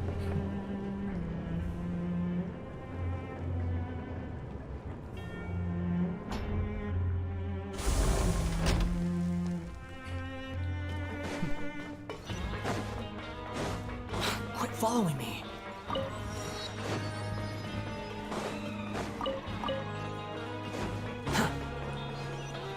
Squall Fury.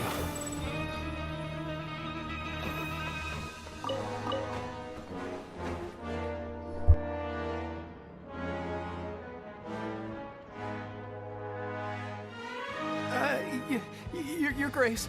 Good morning. I mean, good afternoon. No, wait, what time is it again? What time indeed? Time waits for no one, so it's best to keep an eye on it. My apologies, Your Grace. Jeez, that guy's so nervous he almost forgot to breathe. Sorry, forgive my manners.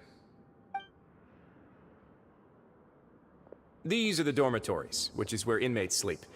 The guards will inform you where your bunk is later. In the Fortress of Meripede, criminals usually spend most of their time in either the production zone or the sleeping areas. The production zone? What does it produce? Is that where we'll be working? Not necessarily. Though working in the production zone is the most reliable way to earn credit coupons. If you have other skills, you can skip your shifts to earn them in other ways. Wow. Wait, you're the manager of this place, and you're just telling us to our faces that it's okay to skip work? The fact that the Fortress of Meripede has continued operating completely autonomously is proof enough that most people are willing to work honestly and earn a stable income.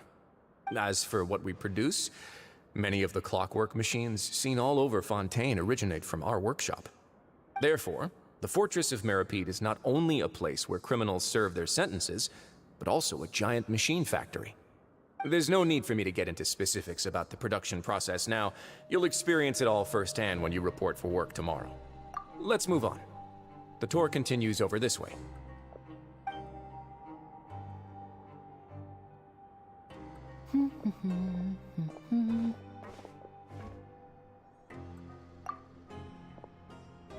Oh!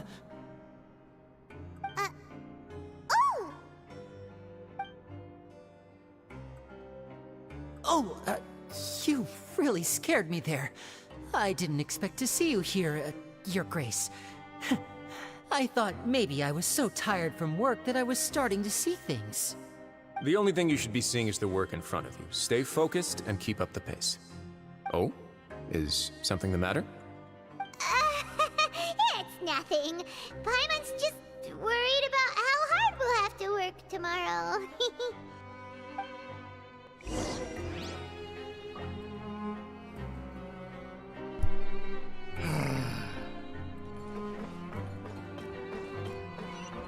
As if things weren't complicated enough.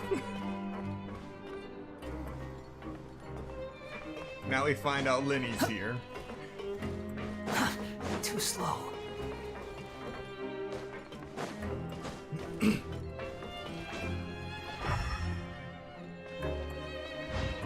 Jackpot. Unnecessary.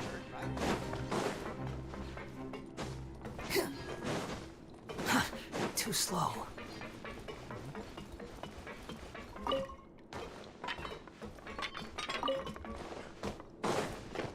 Oh yeah, just keep weapons in the prison dormitories.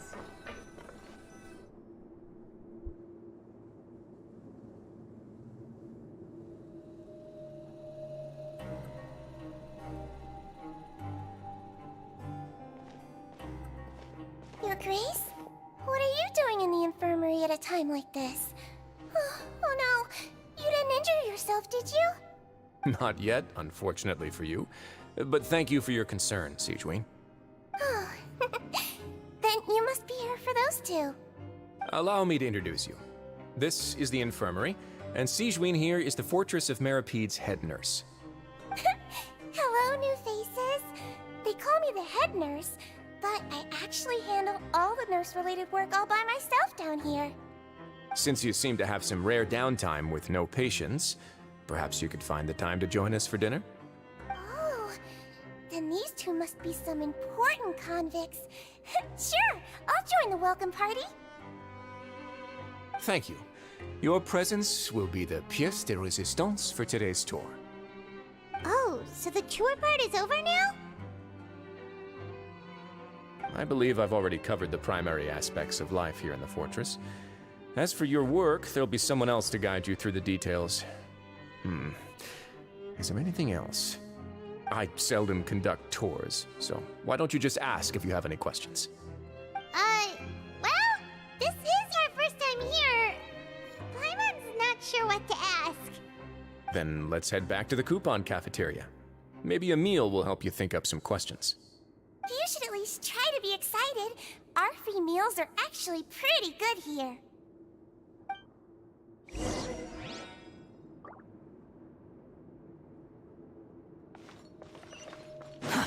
Too slow. Alright, so let's check out the prison food. I mean, if I can find it.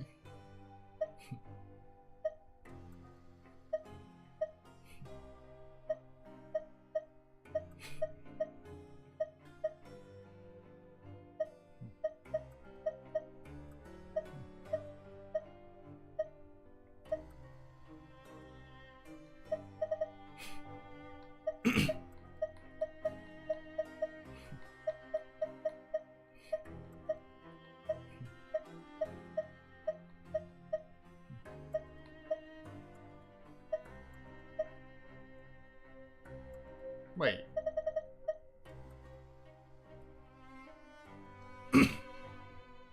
So I can actually consume Fanta? Fanta. Refreshing Fanta. A font of refreshment.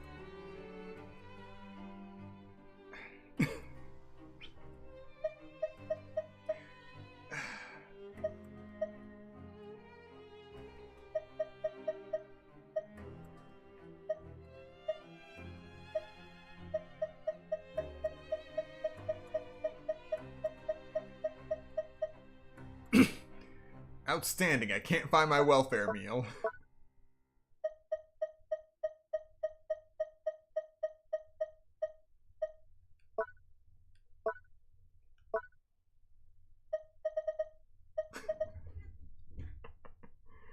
I can't find my welfare meal in all this food.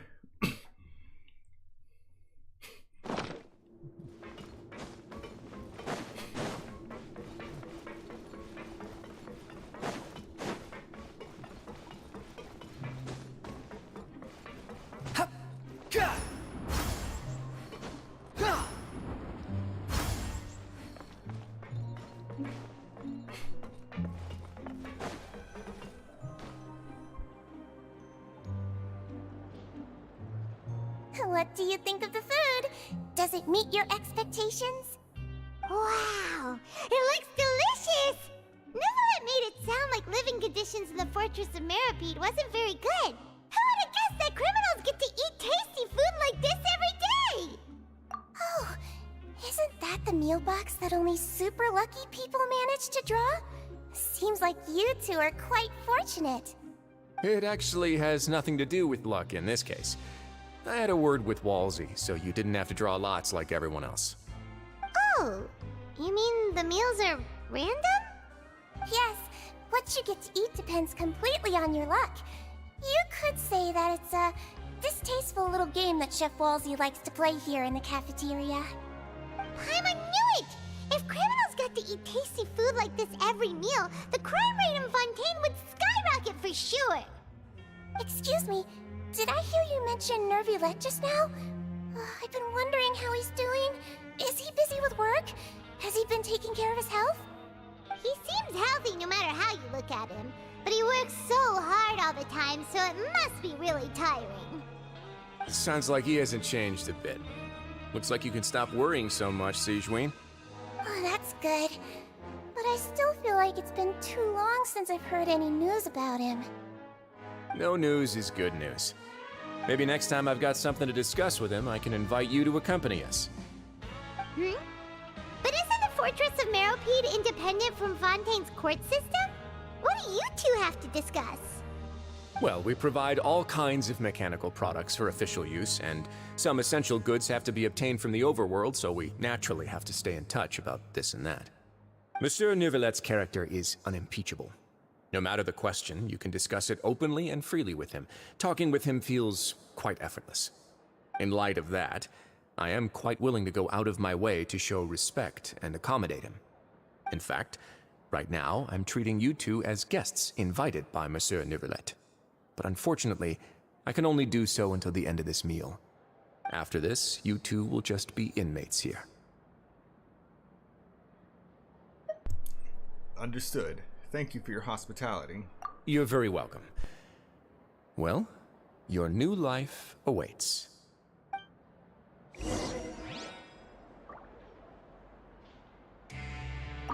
Are you finished eating? Then I recommend that you return to the dormitories and rest. You have work to do tomorrow. Perhaps you were hoping to ask for some special privileges? Sorry, you'll have to use credit coupons like everyone else. It's not as comfy here as you might imagine. Now that I've gotten a good look at you two, I think you're very cute. After all, heavy is the head that wears the cutesy crown. I guess I just want to say, just take care of yourself and don't get hurt. Grab yourself a welfare meal.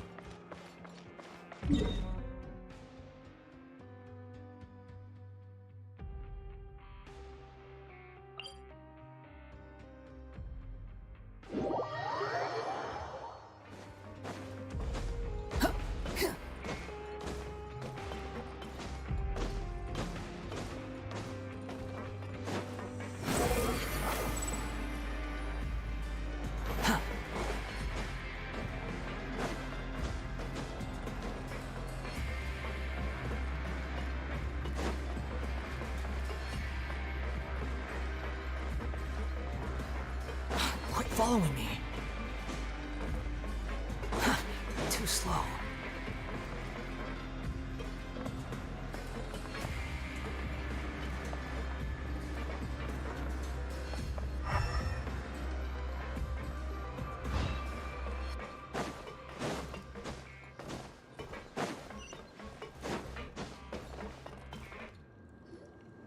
Traveler and Paimon, right? Listen up. As new inmates, the only thing you need to worry about is what to do and when to do it. Don't make any extra trouble for yourself. Your bunks are right over there. Follow me.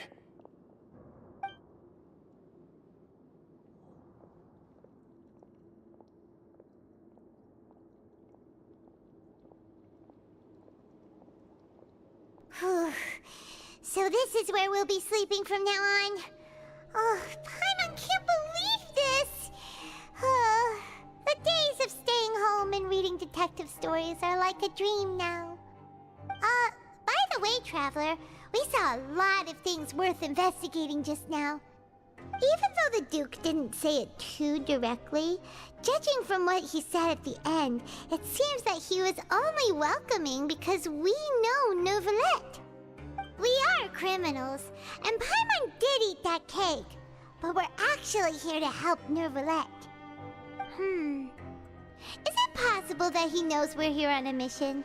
Or is Paimon overthinking things? Yeah, Paimon thinks so too. He probably knew why we came here from the very beginning and intentionally wanted to send us a message. Maybe something like, "Hey, I have my eyes on you, so don't try anything funny." Yeah, you're right. It's not like we can go back to Neuvillette empty-handed and say, "The dude looks scary, so we gave up." And besides, the Duke said that he was willing to go out of his way to show respect for Neuvillette, right? So, we at least need to try. But Paimon hasn't gotten a clue where we should start our investigation. You mean... Yeah, that's what Paimon was thinking too! Paimon almost spilled the beans when we ran into him. Fortunately, based on his attitude, it looks like the Duke sees Linny as just another inmate. We worked so hard to help clear Linny and Lynette's names, and yet we turn around and bam! He's in prison anyway! Oh, right! Linny and Lynette are from the House of the Hearth. They work for the Knave, so they could be here to investigate too!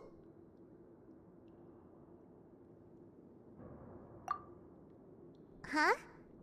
Oh, it's a card! Paimon didn't notice it earlier. It looks like a magician's prop. Lenny must have left it here. He's in prison and still doing his little tricks, huh? Let Paimon have a look. It was nice to bump into you again. Let's catch up in the production zone tomorrow. What in the world? It's written like he's greeting a buddy on the street. Paimon thought he'd write something important. If you say so. We can ask him what's going on tomorrow. Let's get some rest now.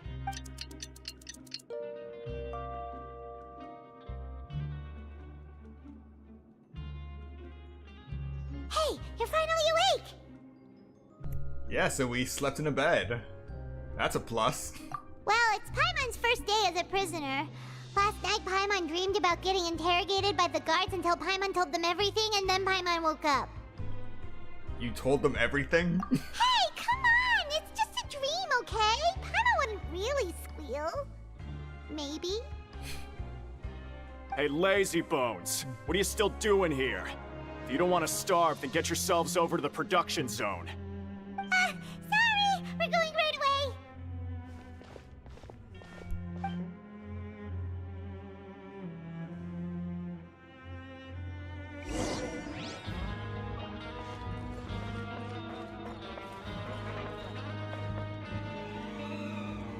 Alright, before we continue any further, we're gonna take a quick 5-minute break. So, you know the drill. Get up, stretch, get something to eat, drink, do what you gotta do, and I will see you in 5 minutes.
And we are back.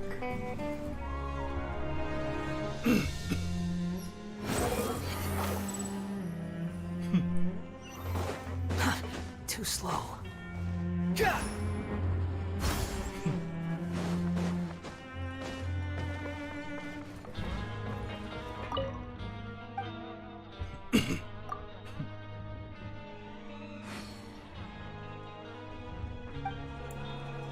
What? I went to sleep. It's the next day. Give me my welfare meal. So it's once every actual day, not in-game day. Wonderful. Food! Actual food. Carrots and sunsettia.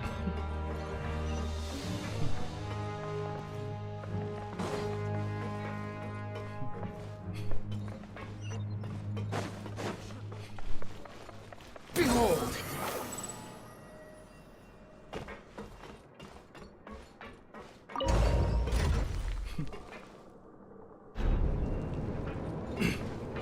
I really enjoy doing that.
Ah, you must be the catch of the day. Looks like you've got some luck getting assigned this space. Yep, we just arrived yesterday and... Don't interrupt me when I'm speaking. Yes, sir. Listen carefully to my instructions. I don't want any mishaps. Every machine here is worth more than the both of you. Working around these machines can be very dangerous. Do your job well, and you can eat in the cafeteria after your shift. Get sloppy, and you dine in the infirmary. Anyway, the Fortress of Merope doesn't want to lose a single one of its machines. And it also doesn't want to waste the production potential of any inmate. You got that? Got it! Your job is to use the machine over there to process widgets. Watch carefully, and make sure you step on the pedal at the right time. If the machine gets jammed, then give it a little maintenance with your fist. Here, take this. Bring me the processed widgets, and I'll give you some credit coupons in exchange.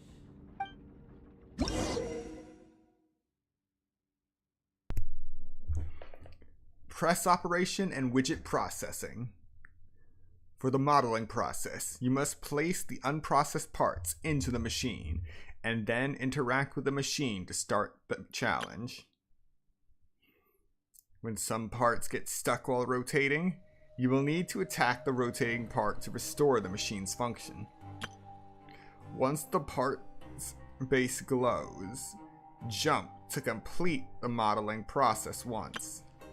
When you finish, you must retrieve the successfully processed parts. So basically, it's just hit it until it works again.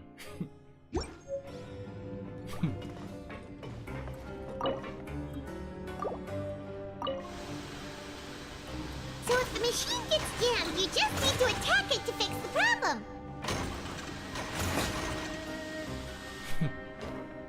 Once the widget is hot enough to glow, jump to step on the pedal and hit the widget with the hammer. Jump!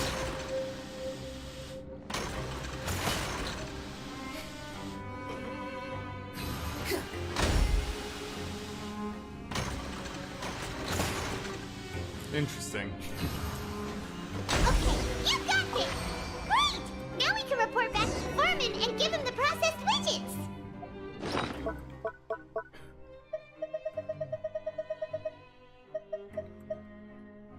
Process widgets. A widget that has been processed within the production zone. Huh. This one is tolerable. Though since the processing is done by machine, the product is all pretty much the same anyway. Alright, I'll pass you for now. And we'll count up how many credit coupons you've earned.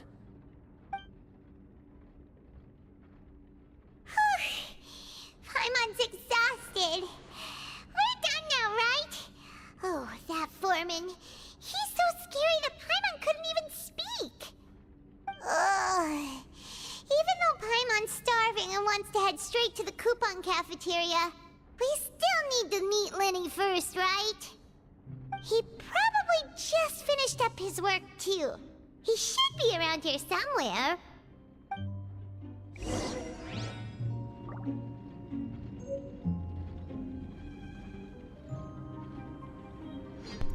$400 coupons, alright. Squall and Fury!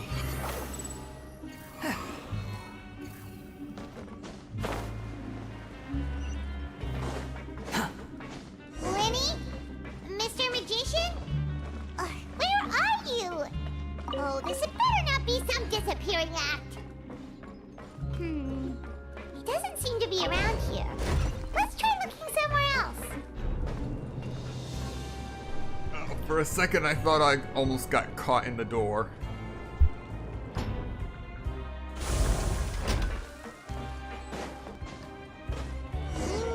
Where could he be?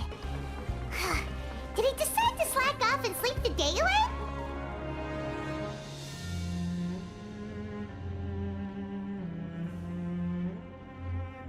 Hey, over here.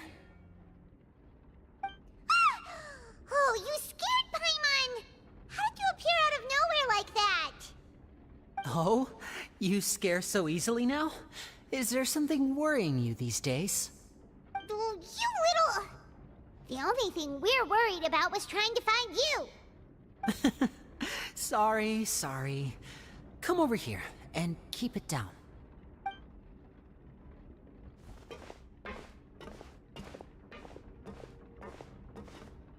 Oh, Lynette! You're here too! You two really are inseparable. That's right. My brother simply can't stand to be away from me. It's not just Lynette. Fremine is also here. Do you still remember him? Oh, you mean that diver from the House of the Hearth, right? Paimon remembers seeing him in the court of Fontaine before. Now hurry up and tell us, how did you end up as criminals this time? We fought so hard at court to prove you were innocent, but now it looks like our incredible court battle was for nothing! Sadly, even the teeniest of things can land you in prison these days.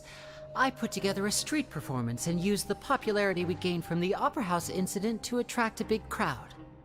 And then? Next, I invited several audience members to participate in the show. And then, with the entire audience watching, their wallet suddenly disappeared. My brother was charged with theft, and I was charged as his accomplice, having assisted him in his crime. It really isn't that bad. The missing wallets are all in the leftmost drawer of the Maison Gardiennage's big filing cabinet. We just need to see how long it takes to discover them. Yep, we should be released then. In terms of the magic trick itself, I think the performance went perfectly. Leave it to Lenny to magic himself into prison. Indeed. Last time I hid my identity from you, I promised that I'd tell you absolutely everything if you were angry about it. No more secrets. So I don't plan on keeping anything from you this time either. At the moment, the House of the Hearth's interests don't conflict with yours at all. We were instructed by the father of our house, the Knave, to come here and conduct an investigation. Told you so! See? Paimon guessed right. As for what we're investigating, perhaps you haven't heard, but the fortress of Meropide hides a secret. Some even say that the entire fortress exists just to protect it. The House of the Hearth has been investigating this for a very long time, trying to uncover its mysteries. But recently, all of our informants, including the ones that had infiltrated the guards, suddenly vanished and have not been heard from since. We believe that this is a direct provocation, and it's the reason why we came here. Father has somehow managed to confirm that Focalors does not have Fontaine's gnosis. Huh? How did she manage to learn information that important? Father has her ways. Many of them are beyond our imagination, and we've never had the chance to see her at work. But we trust her conclusions. It was this information that led us to suspect that Fontaine's gnosis might be in the fortress of Meropide and is related to that secret. So it's all about the Gnosis again. Well, that's about it from our side. How about you two? Did Monsieur Nervulette send you here? Bingo! The Knave has been applying a lot of pressure. She wants to know what happened to Child, so we came here to investigate. Traveler, are we allowed to tell them? You've already said everything. You don't need to worry too much about that. She's just asking for a report on Master Child's predicament as a means of pressuring you. Father used this situation as a pretext to negotiate with two high-ranking officials in the court of Fontaine. She actually just wants to be able to make concessions on this matter for gains elsewhere, almost like a bargaining chip. Sometimes you need an excuse to do things you otherwise couldn't. And a harbinger is more valuable than you might imagine. Of course, it's not a complete farce. If we do manage to find out what happened to Master Child too, then diplomatic relations with Fontaine could improve, and Snezhnaya might even be able to adjust its stance a bit. Is it just Paimon, or does it feel like we're the only ones who actually care about Child's situation? The relationship between the Harbingers must be as bad as ever. I wouldn't go that far. Father just has different standards than we do when it comes to what can be sacrificed for an advantage. By the way, I have a suggestion. Why don't we team up? Even though we have different objectives, we're both here to investigate the fortress of Meropide. It would be more efficient for us to work together. As you know, The House of the Hearth has many reasons to seek the Gnosis, but our highest priority remains resolving the prophesized crisis. You can trust us on that.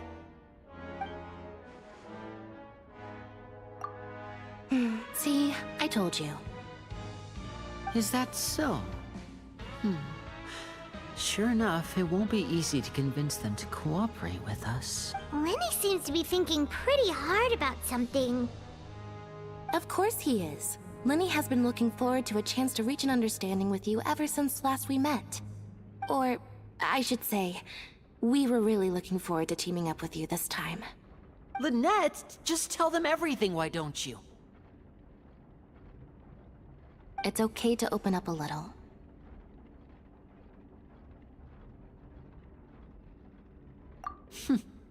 Very prudent of you, and consistent with your behavior since we first met. That's reasonable enough, and I agreed to cooperate on these terms as well. I was prepared for the worst, but you were actually more agreeable than I anticipated. All right then, there's no time to lose. I have some information to share, so listen carefully.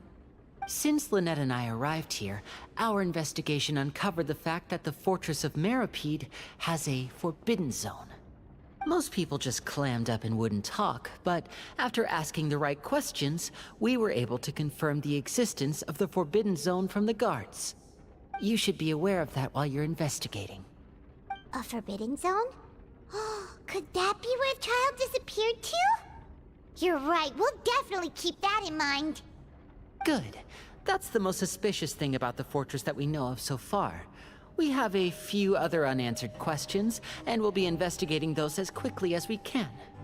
Anyway, I hope you find our information useful at least. Oh, look at the time. You two must be hungry. You should go to the coupon cafeteria and get something to eat. I'll use my cards to get in touch with you again in the future. Oh, that's just what Paimon wanted to hear! Paimon's starving after all that work today. We can talk more about the investigation later. Let's go get some grub!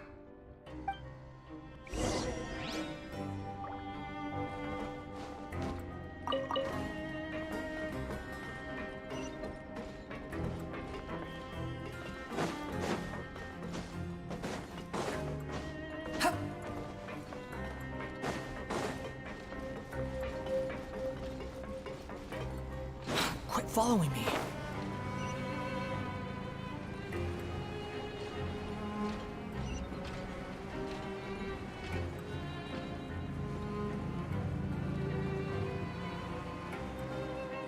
The wind rises.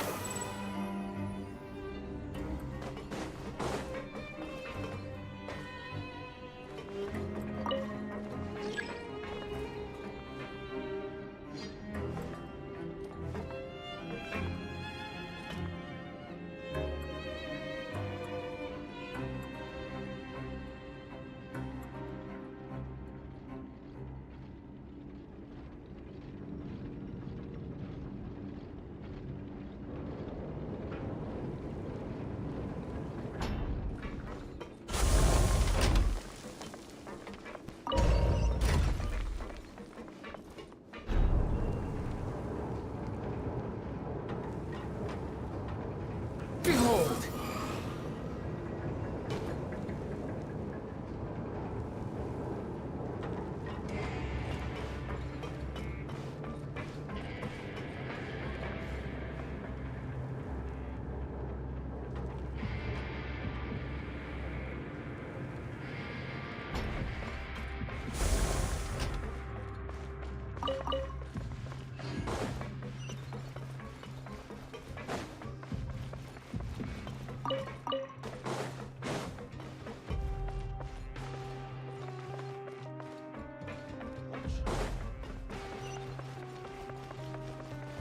Squall Fury!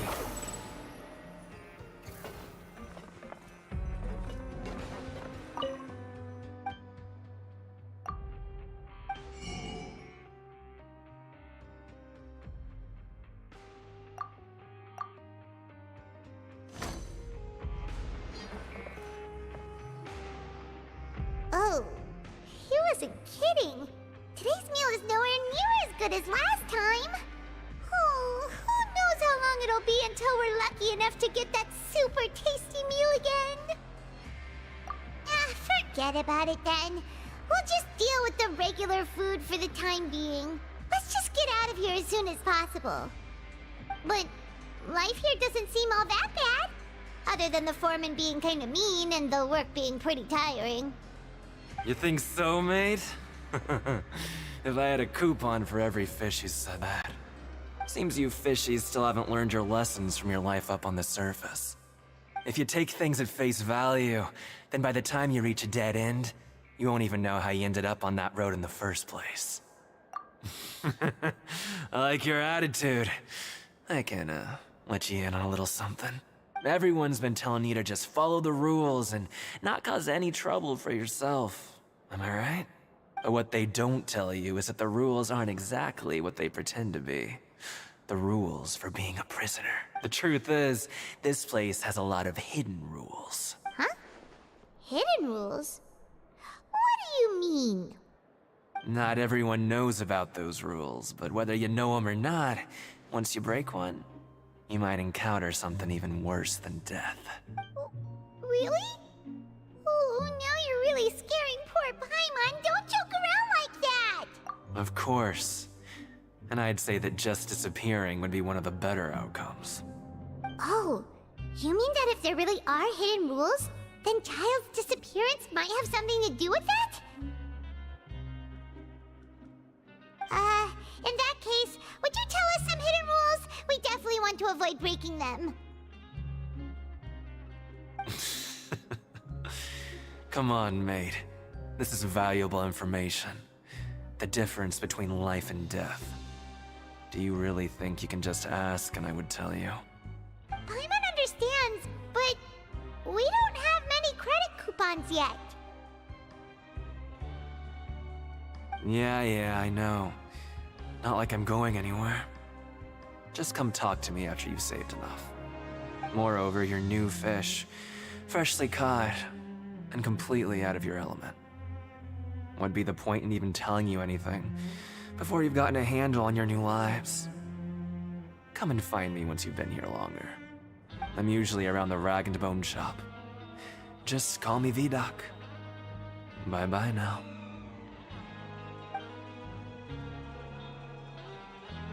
He left. Just like that. Huh. Do you think he's just trying to scare us into buying fake information from him? Yeah. It might be a good place to start in our investigation. Hidden rules, huh? But, like he said, we don't have any coupons and we're still not familiar with this place. Oh, there's nothing we can do about it now. We were so busy talking, we almost forgot to eat! Even if it's not the best, it's probably better while it's warm. Come on, dig in before it gets cold!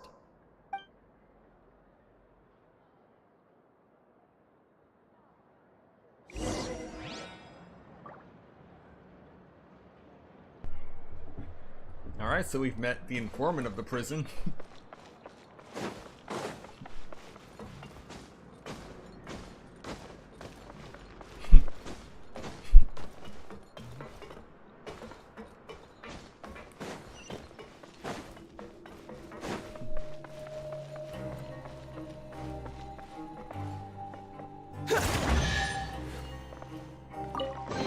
Interesting. Take it and have fun. I got 30 credit coupons from that. Too slow.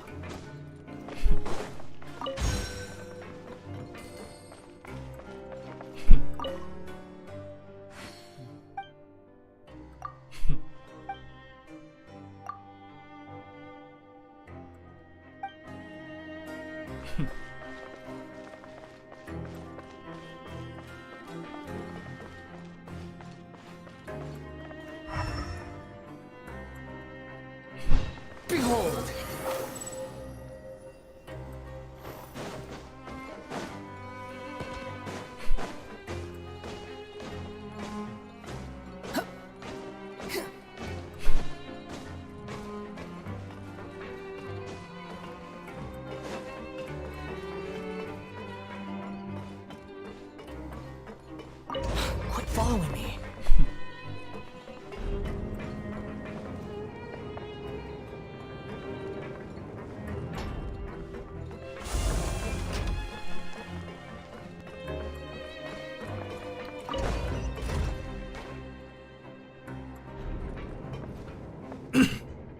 Okay, nothing underneath this one.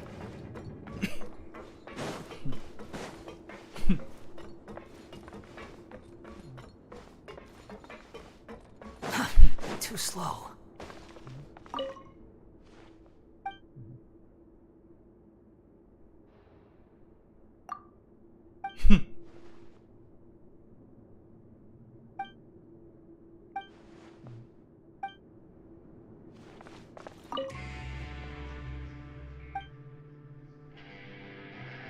Quit following me.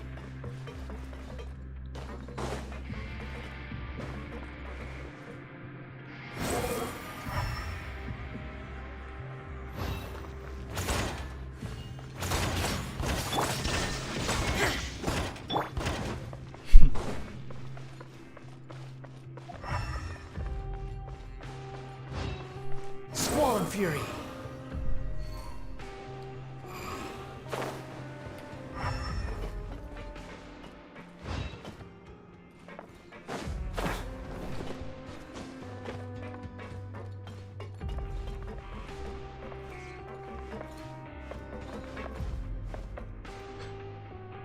Why is there a duct fan on a window?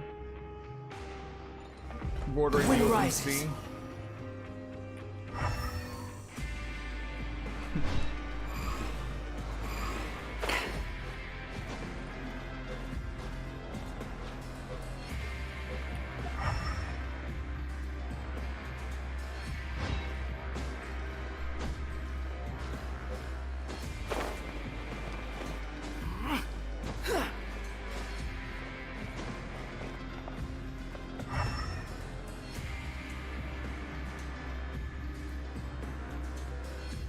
Behold!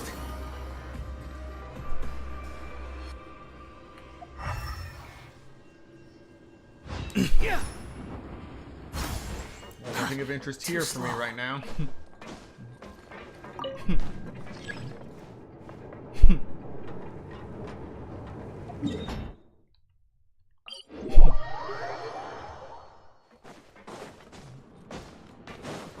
Quit following me.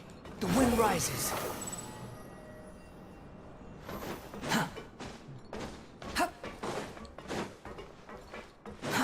Too slow.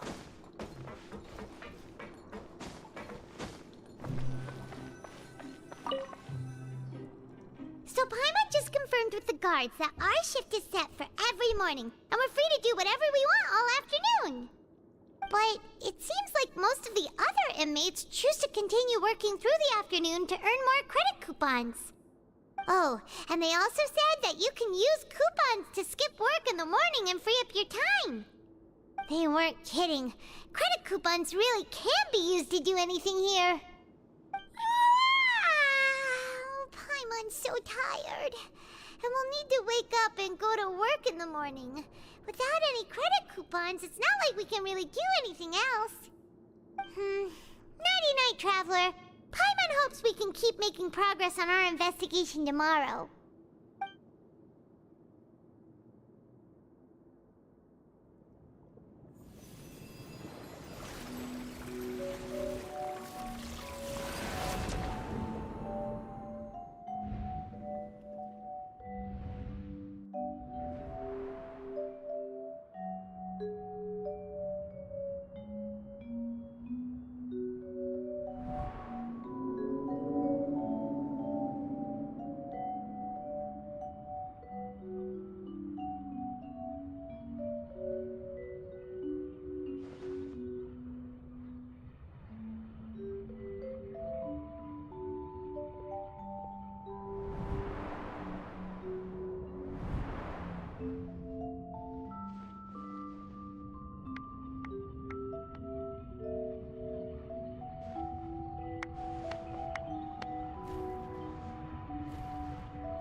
What's wrong?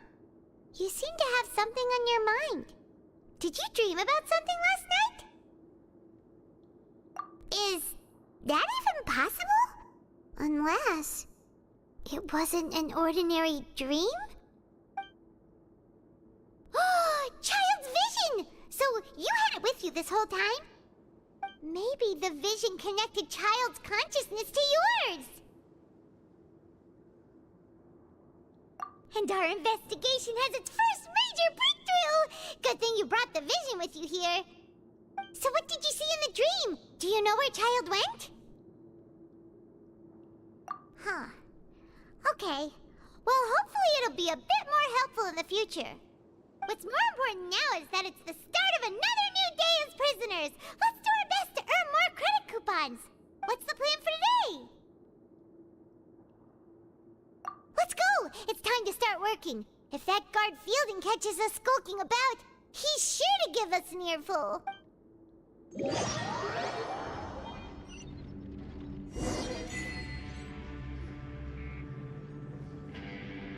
Look who decided to show up. Get your butts in gear and get to work. Time's a-wasting. Good, here you go. Remember to give me the widget once you've finished processing it.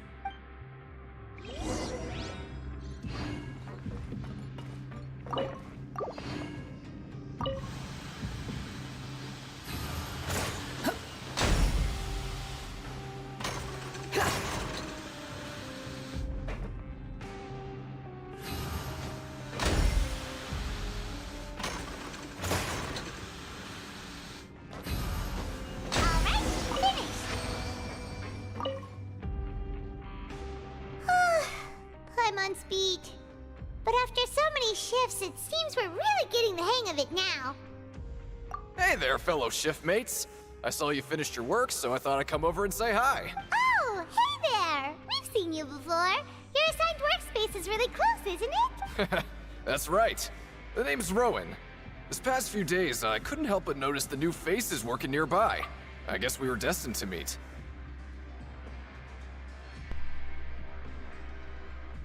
Why is it that every time I see a Rowan in a video game, they have a mustache? Not really important, just an observation. I've been working here for almost 15 years. Even the foreman, Grainville, always calls me Chief. Whoa, you've been working here a long time, Chief. Hey, not so loud. If there's anything you'd like to know, just ask me. I know the work here in the production zone better than the back of my hand. All right, Chief. We'll be sure to come to you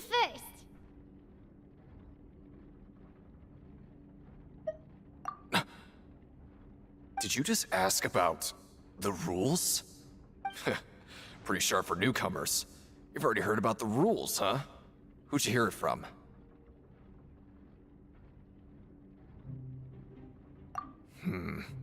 Alright.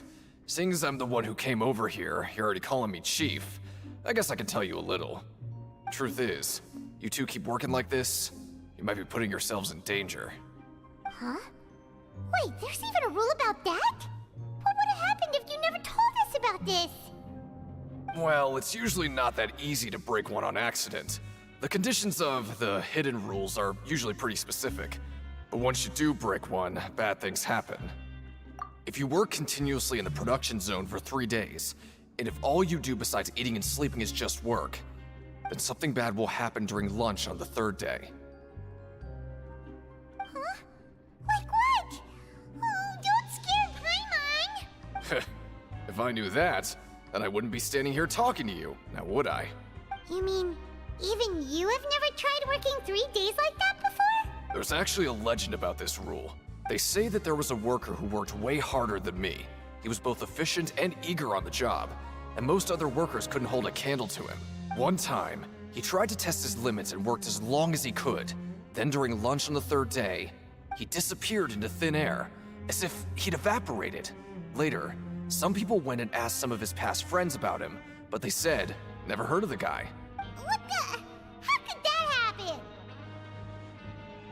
Unfortunately, we were assigned different production zones. I never saw for myself what he looked like. Wait, Are you thinking that it was... Huh? Oh? You... Listen, kid. This ain't the kind of thing you should be curious about. Let me tell you, you're better off forgetting about it and looking after yourself. Now I kind of regret ever telling you. Yeah, I agree with Chief here. Do you really want to try? Alright, if you insist.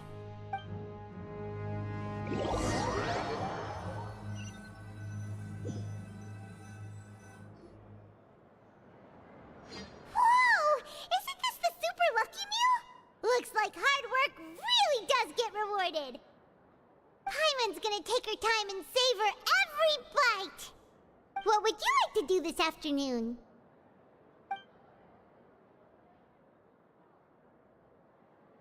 Right, we just need to keep at it.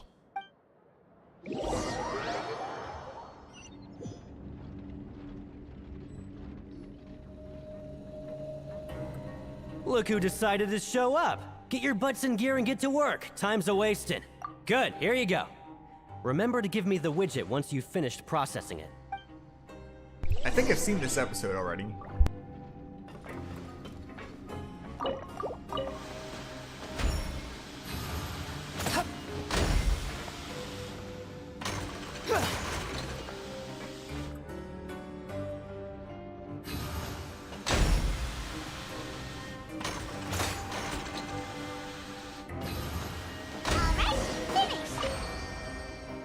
Let me have a look.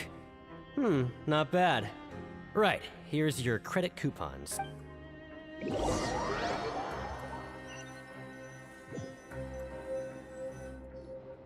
Aw, looks like we won't get a chance to sleep in as long as we're here.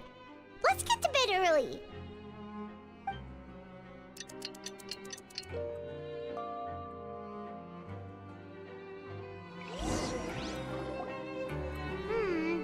Maybe we can make some progress in our investigation today. What do you have planned for us?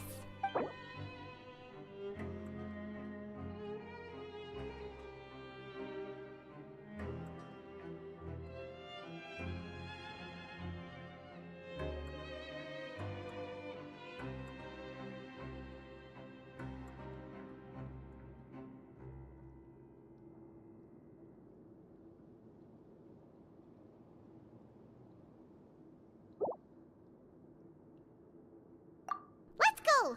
Credit coupons, here we come!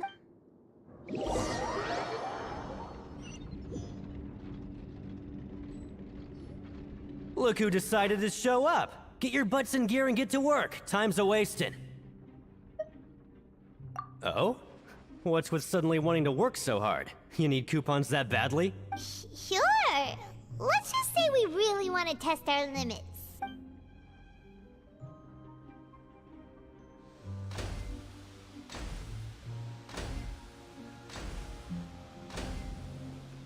Nice! We did well today. Let's keep it up!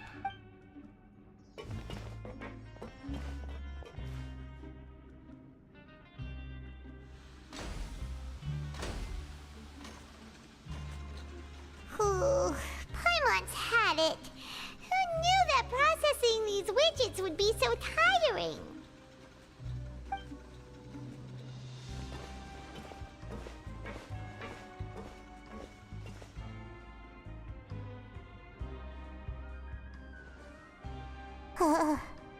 That's it.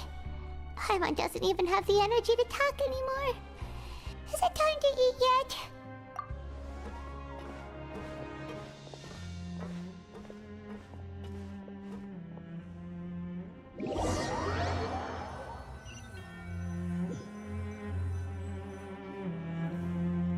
Oh, Paimon's exhausted. It's just work, work, and more work. Paimon's little body can't handle this much longer. Wait a sec. Now that Paimon thinks about it, haven't we been working non-stop for 3 days now? And now it's lunchtime! You're just realizing that now? Oh, Paimon feels a shiver going down her spine. What's going to happen? But it doesn't seem like anything's changed at all. And we made it to the coupon cafeteria safely. Are the so-called hidden rules only a rumor after all? There's no use to just guessing all day. Paimon's stomach has been grumbling the whole time. Let's just eat already. Paimon wonders what we'll get today. Maybe we'll get the super lucky meal. Wait, what? What in the world is this? What's with Paimon's food? And yours is the same. Is this stuff meat? But it looks and feels so bizarre.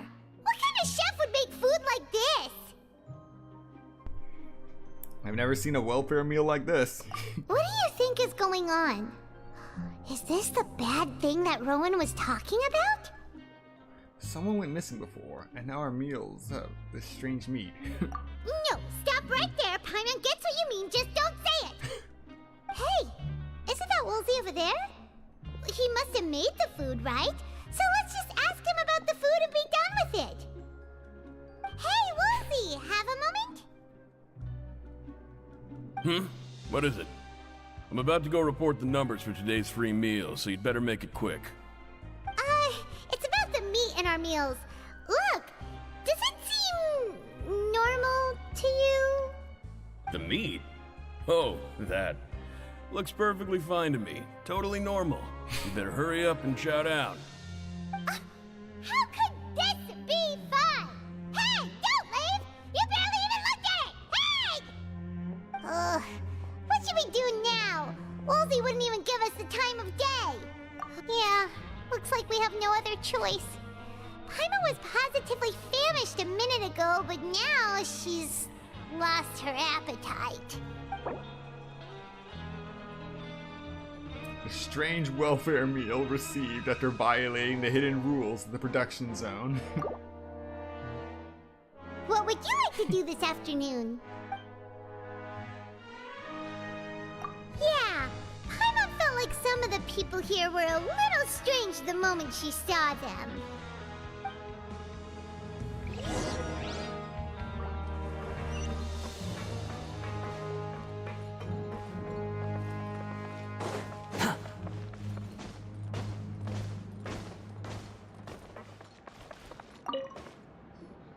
Oh, hello. You two are the ones who were with His Grace. No need to be so nervous. Sorry, I couldn't help but think of His Grace once I saw you, and I... well, it's hard to say. Maybe I am. He's got a very overwhelming presence. It makes me feel like I'm just some insignificant little bug. Wait, seriously? Oh, I'm always indecisive, and I tend to make a mess of things. It's like a reflex. I just instantly start to tense up the moment I see a smart and capable person like His Grace. What? Please, don't say anything like that out loud. How could you possibly think something like that? In the eyes of His Grace, I'm probably just a lowly ordinary person. I guess I need to start working on my nerves.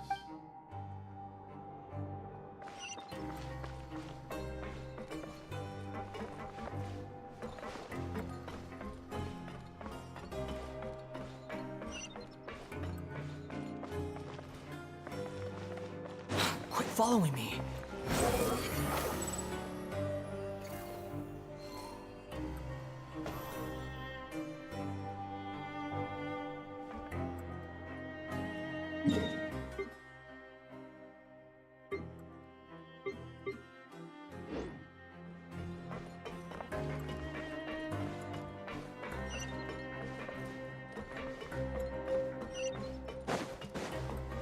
Behold!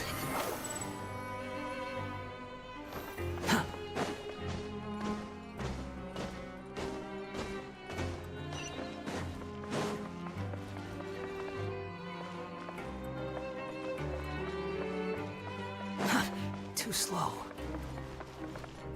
Quit following. The wind rises. Too slow.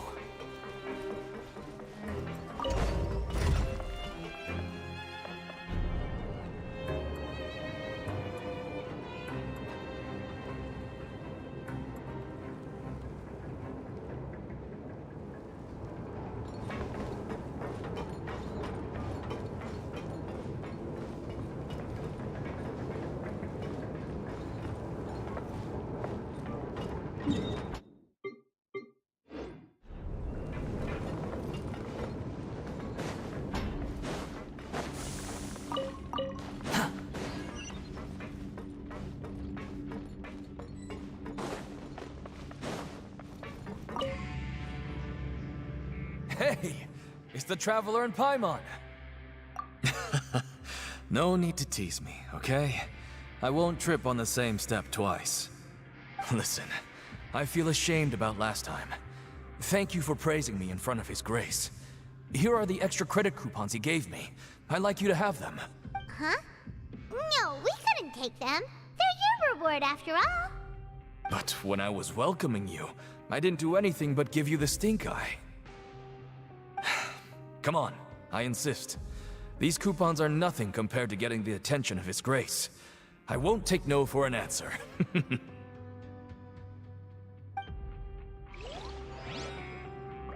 Just like His Grace said, paying attention to every little detail is the key to prosperity.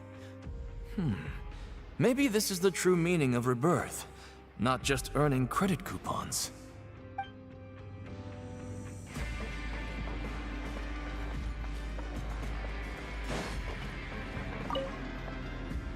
Siegewing?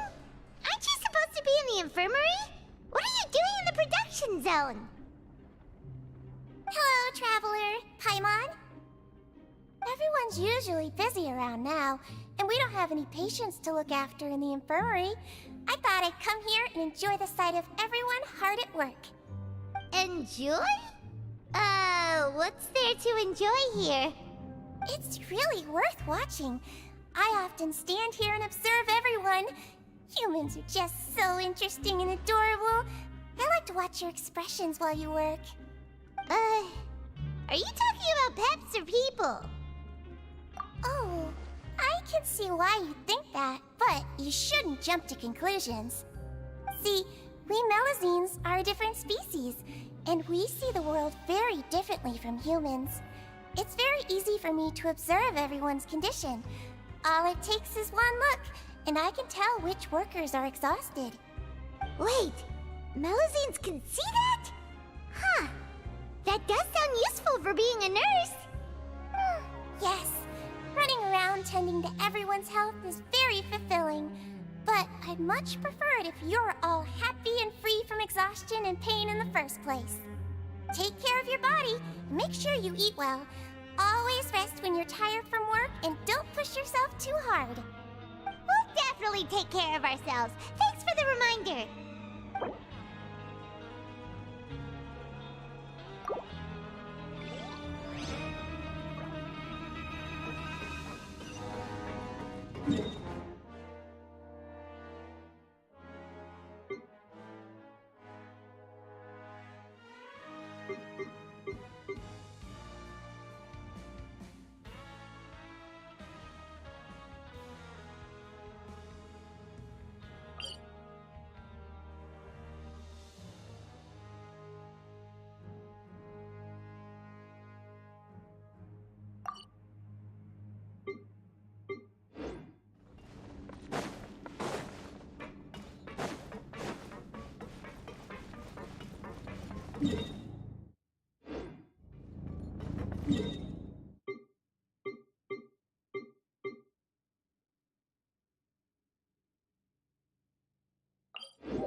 Behold!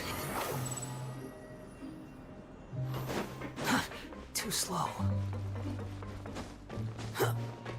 Quit following me. Squall and Fury.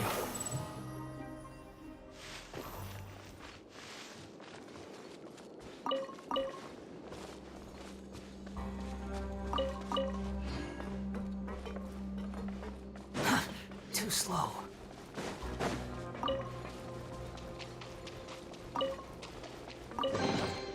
Huh. You even want this?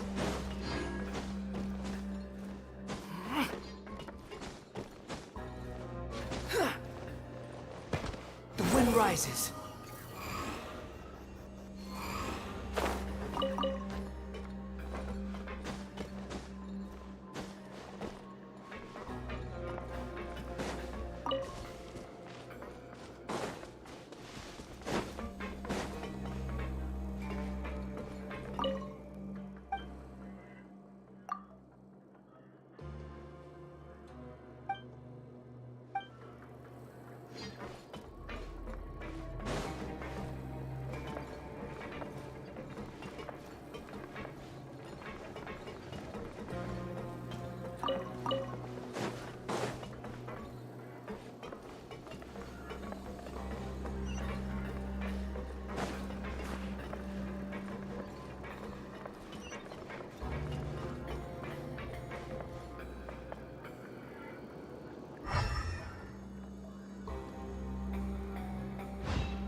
Archon Fury.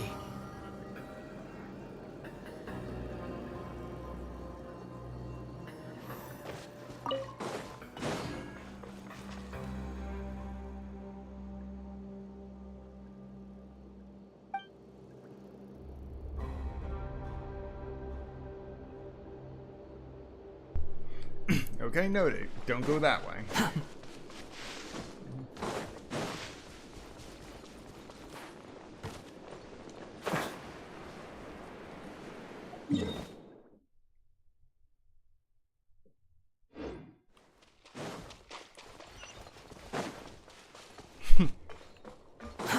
Too slow. The wind rises.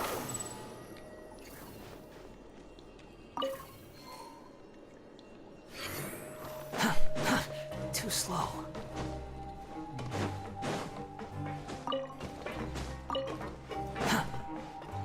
Behold!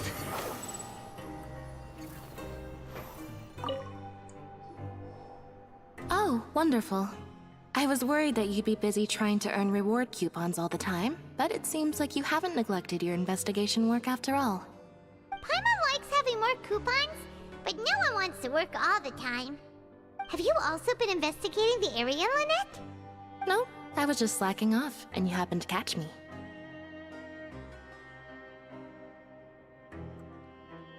My brother is still obsessed with anything remotely related to the Forbidden Zone. But knowing him, it won't be long before we get more leads. Oh, before I forget, this is for you. Huh? Credit coupons? Why are you giving us these? I've been here longer than you. Coupons aren't a resource in particularly short supply. What is in short supply are interesting people to talk with. Aw, that's so nice of you, Lynette. We'll be sure to make good use of these coupons then. Thanks a bunch!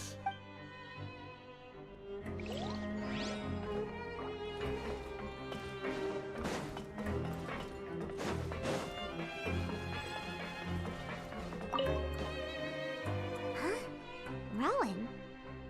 What are you doing here, Chief? Oh, I was injured a bit just now. Nothing major, I think I just pulled something. Little mishaps like this are unavoidable at work, you know? Huh. Paimon wouldn't have thought someone as experienced as the Chief would still get hurt on the job. Shh. I just knew you would say that. This is pretty embarrassing. Where's Siegeween when you need her anyway? The one time I need to make a quick trip to the infirmary. Oh, you mean she wasn't in the infirmary? Yeah. The rumors say that there's never anybody in the infirmary in the half hour before lunch, and nobody knows where Siegeween gets off to.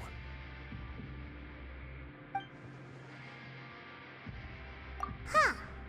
That's actually really strange. Siegeween's always super dedicated to her work. Where else would she possibly go? Forget it. I can take care of a small sprain like this on my own anyway. No need to trouble her.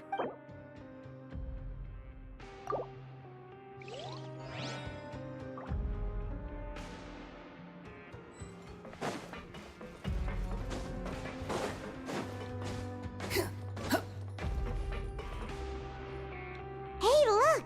There's something here! Looks like a research notebook. That suspicious guy peeking into the infirmary just now. Are they a fan of Siegeween? He must have dropped this. Let Paimon read it real quick. The Melusine perceive the world very differently from humans. There are significant deviations.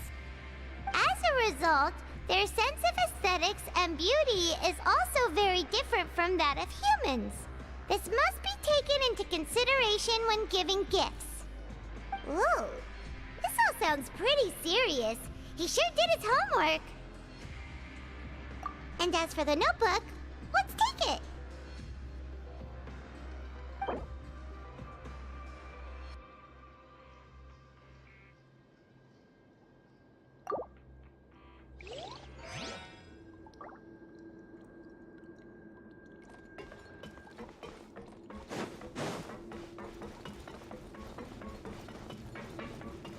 The wind rises.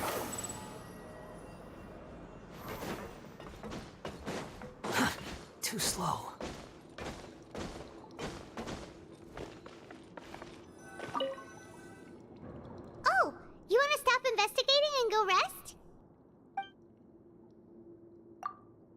Okay, you should rest up. We'll be back at it tomorrow. So after working a few days straight, we got some strange meat in our lunch. What was that all about? Has our investigation turned up anything useful recently? Really? Then it looks like that part of the investigation has hit a dead end. Well, we'll keep searching for more clues tomorrow. Good night, Traveler.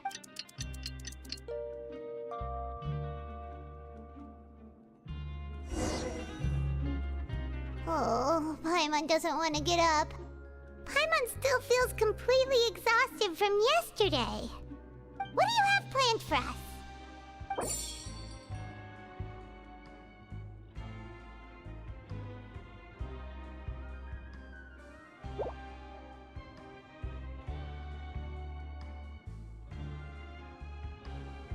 After working here so long, we're really starting to get the hang of it. But doing the same thing all the time can get old pretty quickly. How are you holding up? Yeah, it's good to kick back and relax once in a while.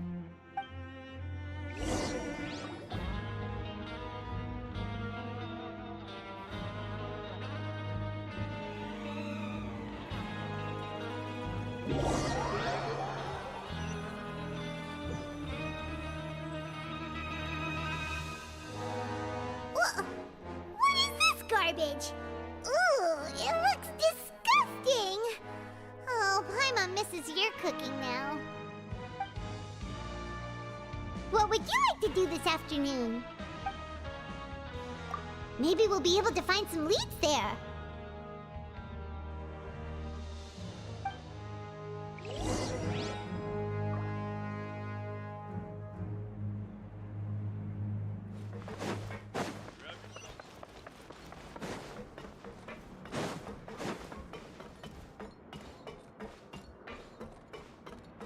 Behold!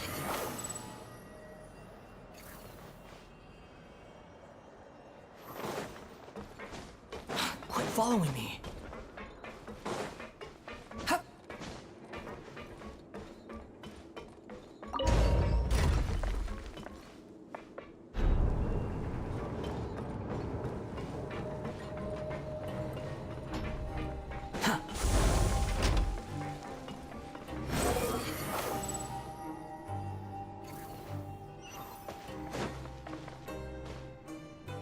Oh, you must be the Traveler, huh? Sorry, mate, but competitors as strong as you are prohibited from participating. I don't make the rules, mind you, but I was given very specific instructions. Even convicts value their lives, don't they? I hope you can understand. But we have a game here that'll let you show off your strength, and you'll even earn some credit coupons in the process. What do you think? Interested? And if we lose the game, will it cost us credit coupons? Of course. That's the cruel reality facing every competitor in a place like the Pancration Ring.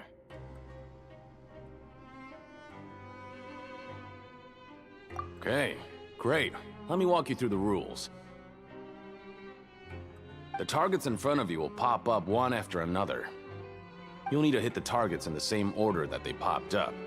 If you can complete a few rounds in a row with no mistakes, then you'll win credit coupons. But the second you mess up the order, you'll lose. Game over. The game costs 300 credit coupons to have it go. So, you up for it? Thanks for your patronage, mate. Now, let the game begin!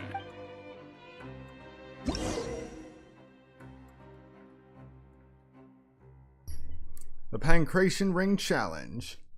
The targets will come up in order. When the targeting light turns blue, you must attack the targets in the order which they came up. Successfully following this order 4 times will complete the challenge. Conversely, attacking in the wrong order a certain number of times will cause you to fail.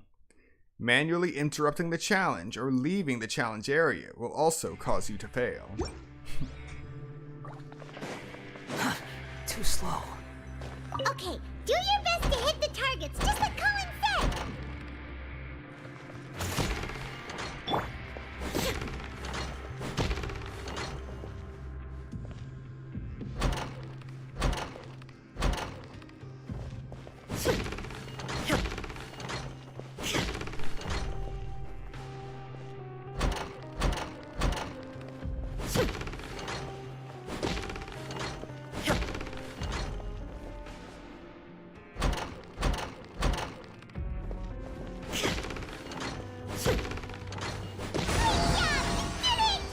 Excellent.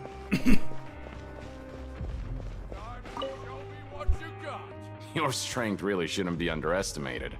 Now I get why you're prohibited from participating in any official fights. Nobody who values their life would be willing to get in the ring with you. However, you two haven't tried betting on the outcome of a pancration match yet, have you? Just go talk to Rusimov. Buy a ticket for whichever fighter you think will win. There's a big payout if the fighter you support comes out on top. But we don't know anything about the fighters. How can we possibly know who to support? That's normal. Just watch a few matches and get a feel for the fighters. It won't be long before you can pick winners in your sleep. He's got a point. Why don't we give it a try? If we have enough coupons, we could probably bet at random until we figure everything out. Bet at random, huh? Well, how should I put it? It's not like you can't do that, but I'd advise you to give it some more thought first. Huh? We shouldn't get too carried away. What's the problem? What? Never even picked a boxer before, and you already know about the rules?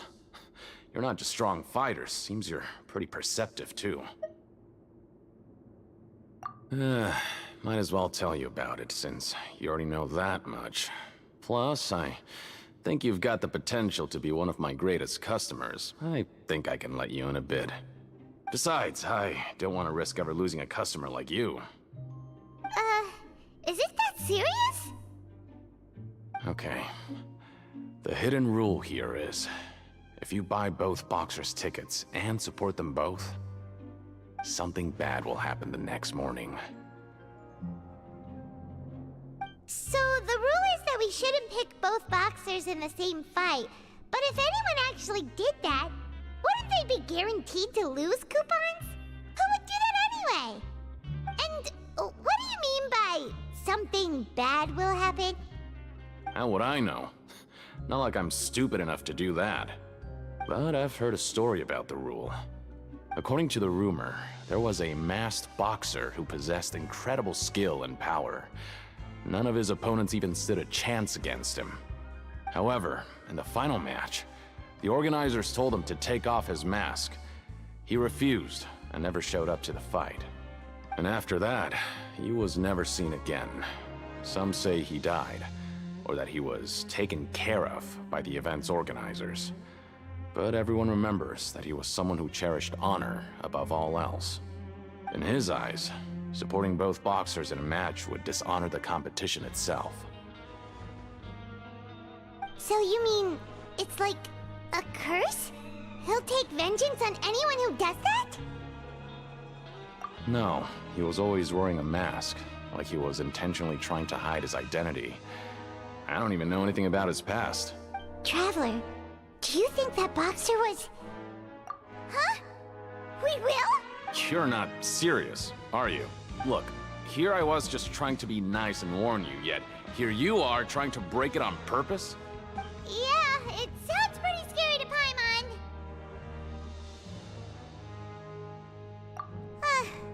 Seems you've made up your mind. Just be sure to protect Paimon, okay? Betting on both fighters will set you back about 3,000 credit coupons. If you have enough, then go ahead and give it a try. Just don't come running back to me if something happens. Seems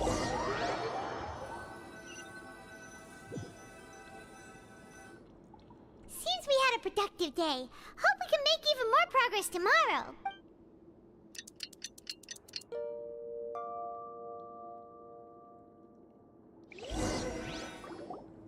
Oh, Paimon doesn't want to get up. Paimon still feels completely exhausted from yesterday. What do you have planned for us?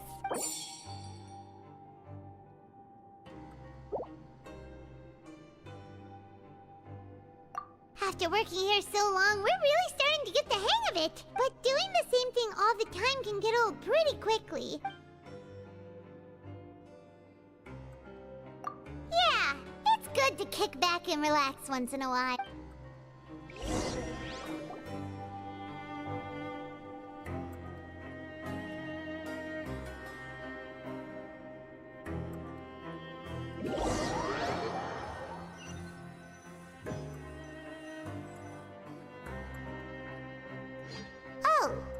just a regular meal set. Guess Paimon shouldn't get her hopes up. What would you like to do this afternoon? Sure! If we're not going to work, then let's kill some time at the Pancration Ring.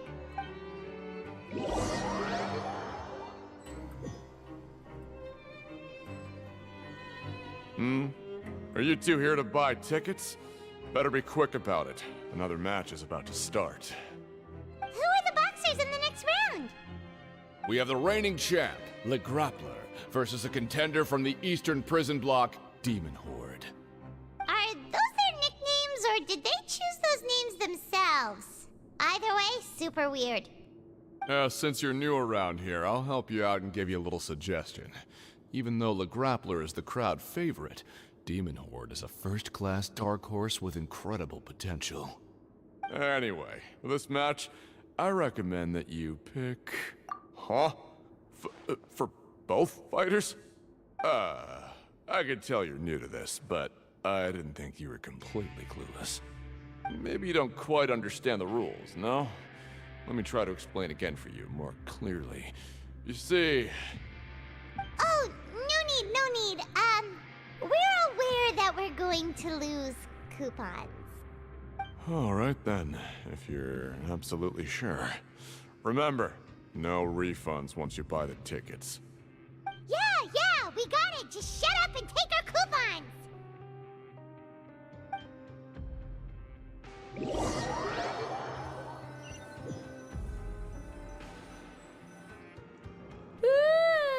We woke up so early today that Paimon's been nodding off all afternoon. Good thing it's finally time for bed.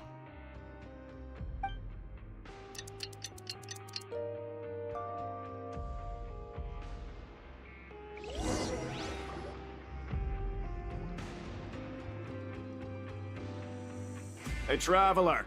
Paimon. Package here for you. The next time you buy something, go pick it up yourself. I'm not a delivery man, you know. Huh? A package? For us? Did you buy something, Traveler? Paimon's not quite awake yet, so why don't you go take a look? Ah, right! Yesterday we broke the hidden rule and bought tickets for both boxers. Oh, maybe this package is the bad thing that Colin said would happen. Paimon suddenly feels wide awake. Wait, maybe let Paimon go hide somewhere first. Just call Paimon after you opened it.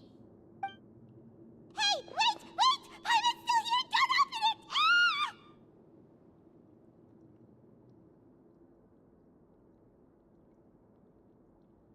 Huh? What is it? Are you okay? Let Paimon take a peek too. Oh, it's just a small bottle. But the color of the liquid inside looks so wrong. Almost like... Alright, that's enough of that. No need to say it out loud. Paimon already knows what you're trying to say. Ugh, no way! Get that stuff away from Paimon!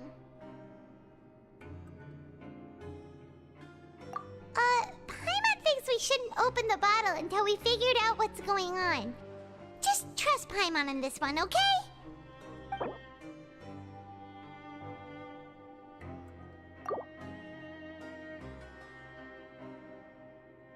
What do you have planned for us?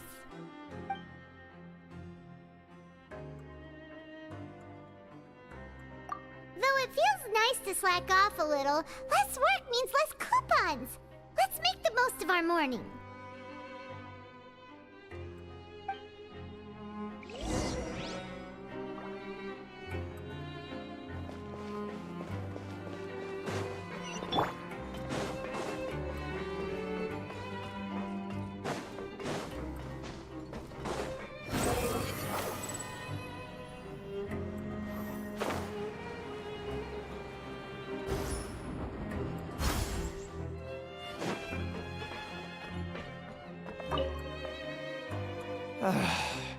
If there's no way to send it all out, then maybe I'll never get a chance to leave.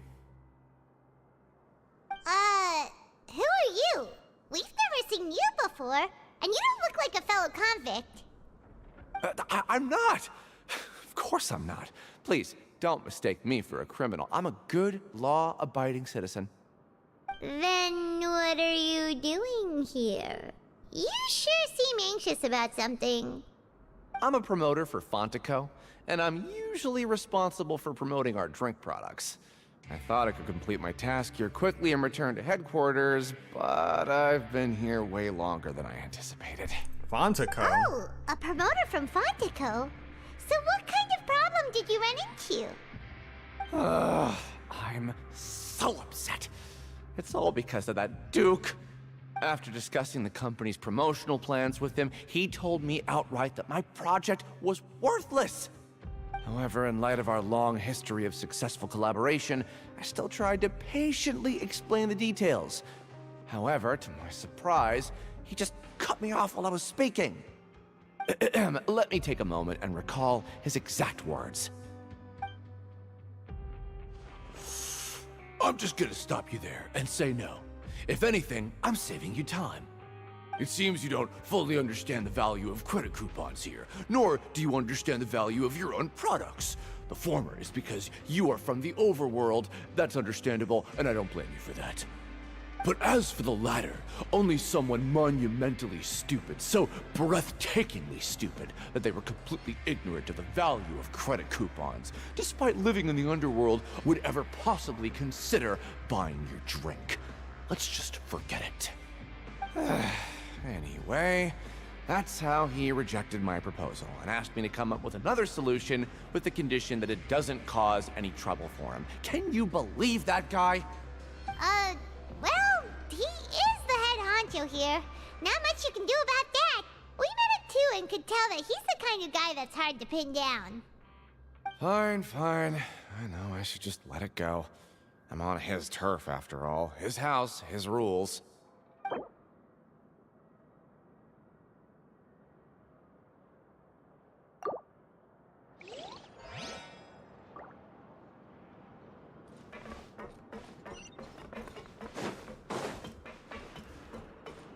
Quit following me. Huh.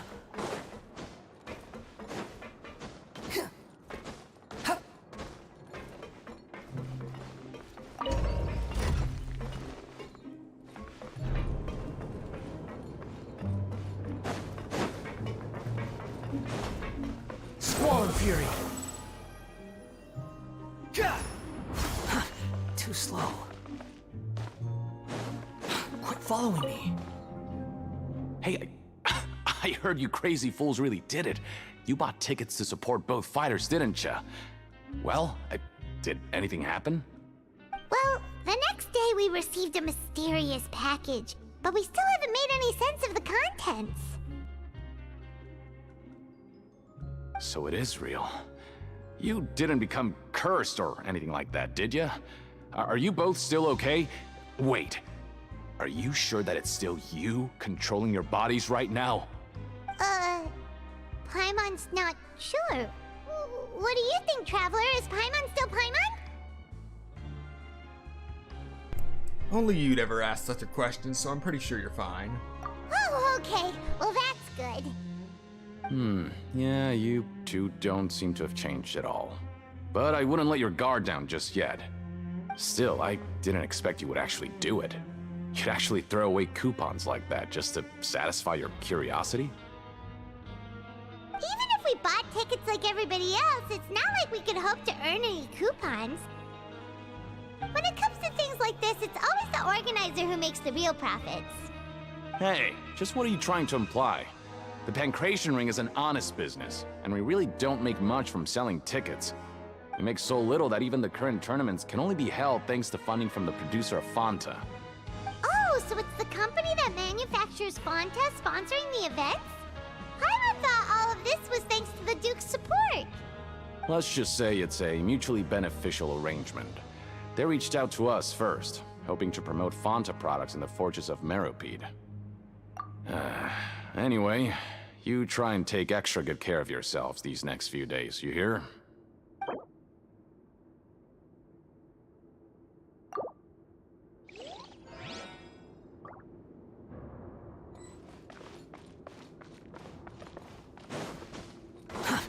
too slow.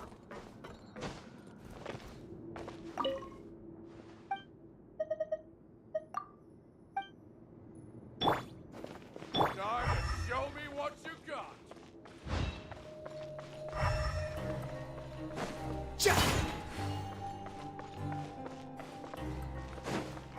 Quit following me.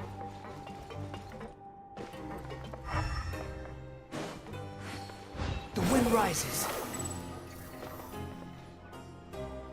Hey, what are these papers scattered all over the ground? Are they registration forms or something? Maybe not. Every page has the Fontaine symbol on it.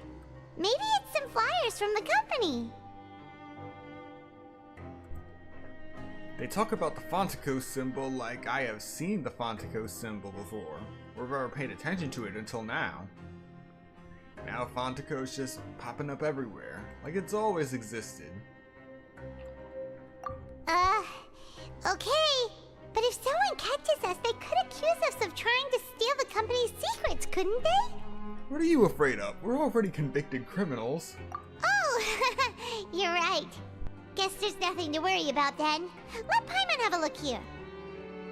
Without assistance from the Fontaine Research Institute, development of the new product has been slow, and some researchers on the project have voiced concerns. I'm sorry, what? We're talking about Fontaine, right? It makes Fanta, that little bubbly drink, so popular in Fontaine.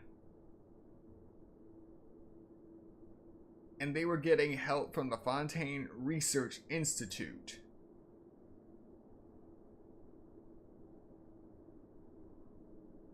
No wonder that institute had a meltdown. Their resources were all over the place. We have no choice but to let the new product undergo the first phase of promotional trials without a designated name or packaging. We will adjust the direction of future development according to feedback. We have decided to only conduct closed, small-scale trials for the time being. Sure doesn't seem like anything unusual. The company is just trying to develop some new products besides Fanta. But it sounds like things aren't going well at all. Let's put these papers back where we found them and make it look like nobody went through them. Okay, good.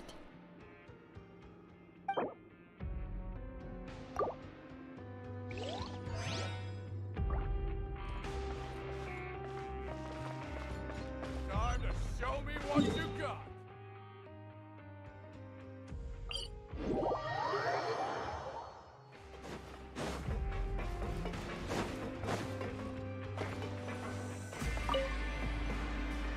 Huh. We ended up here without even thinking about it. Wanna grab something to eat? Alright. But remember that we bought this time with coupons, so let's make better use of it next time.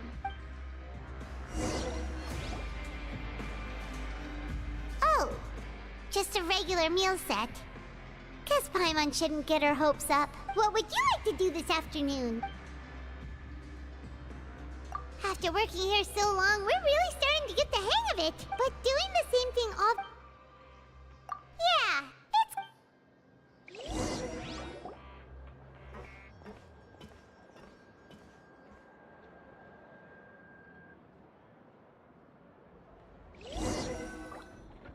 a mysterious box? A bottle of crimson liquid? Paimon still doesn't know what to make of it. I'm gonna be honest, I forgot how many days I've been in this prison. So if you're still watching by the end of this stream and have been counting the days I've been in here, be sure to leave a comment. Do you have any ideas, Traveler? Really? Then it looks like that part of the investigation led us nowhere. Well, maybe we'll have better luck tomorrow. Good night, Traveler.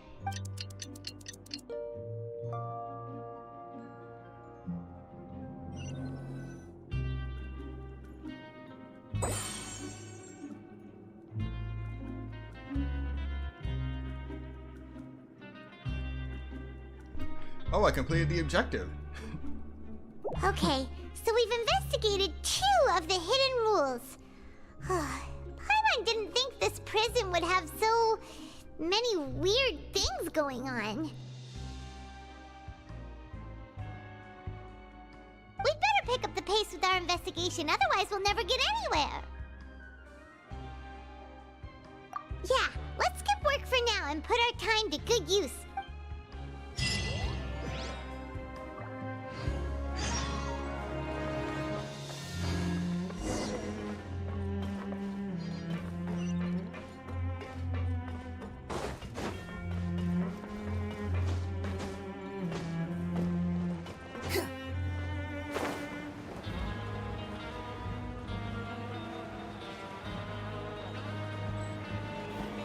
Hey, isn't that Vidoc over there? Huh. Is it just Paimon, or are there fewer people than usual here today?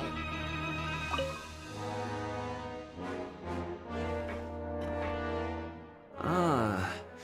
Seeing you at this time must mean you've already saved up a lot of credit coupons.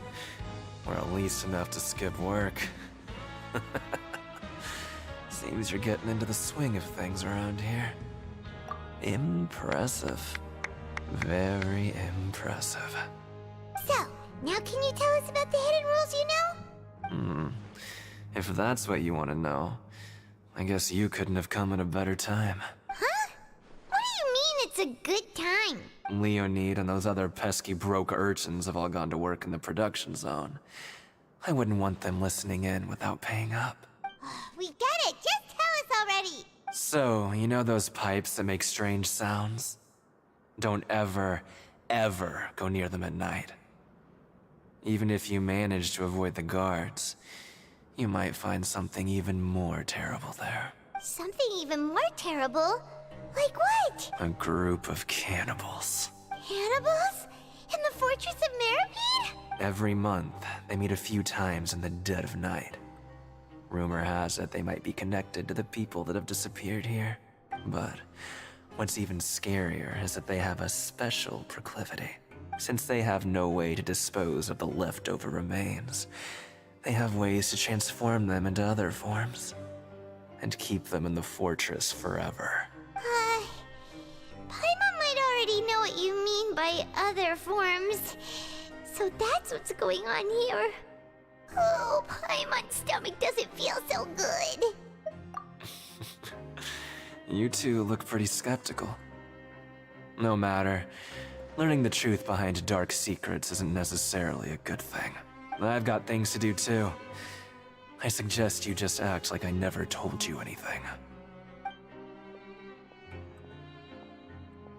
Traveler, can we just trust him on this one? Oh, Paimon doesn't want her blood and flesh entombed here for all eternity? Even if it is true, do you really think cannibals could take me in a fight? Oh, so that's how you see the situation. Huh. You know, Paimon does feel a little better about it now. Alright, then just like before, let's get ready to investigate another hidden rule. When will all the secrets end?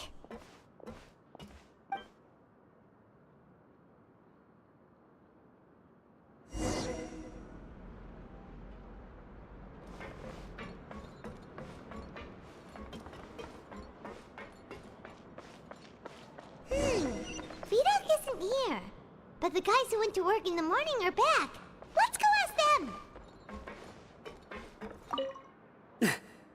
Just stay away from me.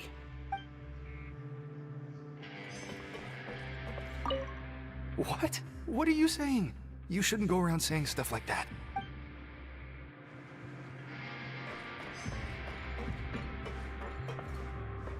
What are you talking about? Listen, you should keep your nose out of other people's business. Their attitude sure is suspicious. Like they're trying to avoid us.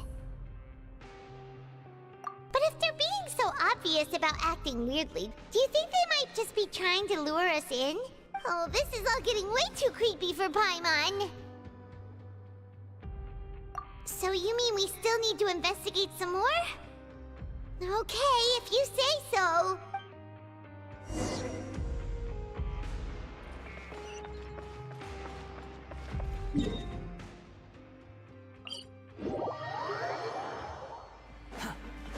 Squall and Fury!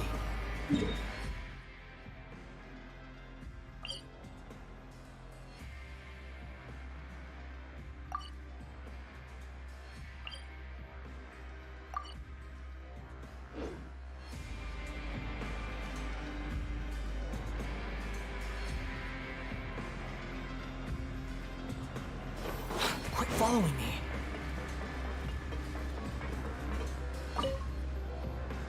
Hello, Fielding. What do you want? Criminals like you ought to be working right now. Catch my drift.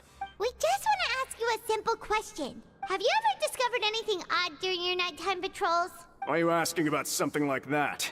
Whatever happens at night isn't your concern. All you need to worry about is getting enough sleep. Well... right! We've heard it happens a few times every month.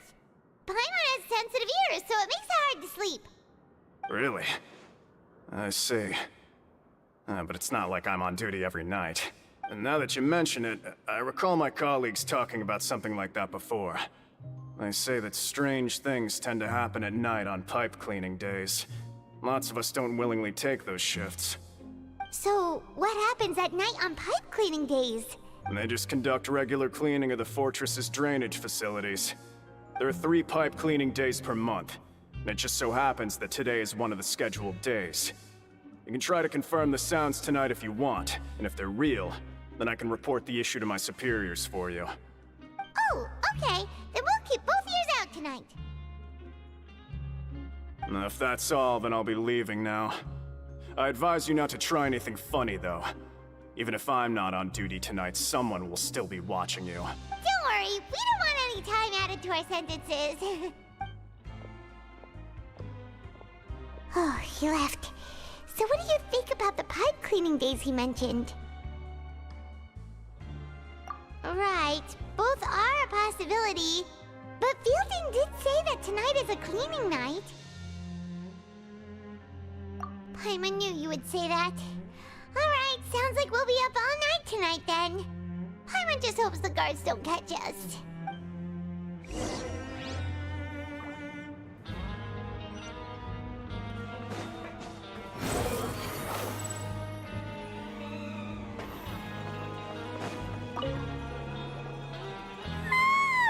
Oh, Paimon's so tired.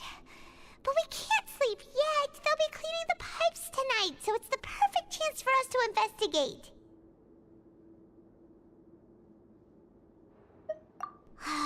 Whatever. Just be sure to wake Paimon if she dozes off. Paimon's worried something might happen if you go alone. Huh? Traveler? Did you fall asleep already?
Traveler, come on, wake up!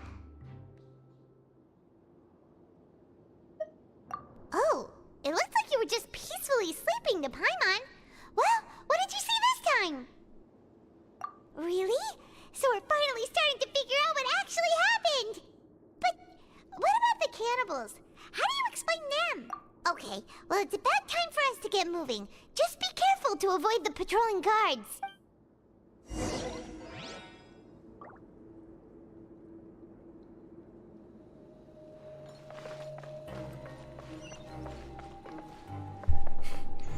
Alright, let's get going.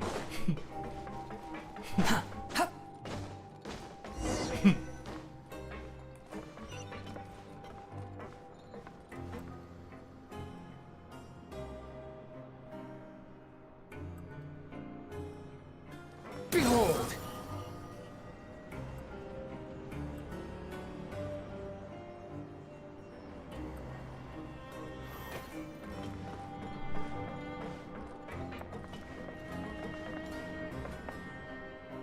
Squall and Fury!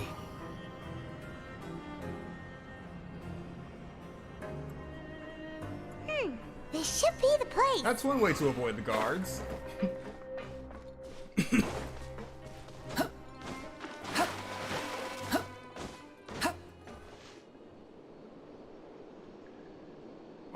I know you. You were the ones we saw. Huh. You've got guts showing up here. You know who we are, right? You'd better leave now. Ain't nobody coming here to save you. What'd you say? Enough with the theatrics. All those rumors about cannibals and hidden rules were started by you, weren't they? Yeah, so what if they were? If you push us, we can make those rumors a reality at any time. Hey, what's the point of all those rumors anyway? What exactly are you trying to do? I don't have to tell you anything. If you turn around, go back to the dormitories and act like you never saw anything, then I'll pretend that you never showed up here. Yeah, scram. Nothing worth seeing here. There's something calling me. I have to go. Huh? What did you say? Isn't that exactly what Boss said when he left? Hey, do you know our boss? Yeah, Child Tartaglia. One of the Shinezanaya Fatui Harbingers. Whoa. We had no idea our boss was such a big deal. He always kept his identity a secret. So, did he have you come here to find us?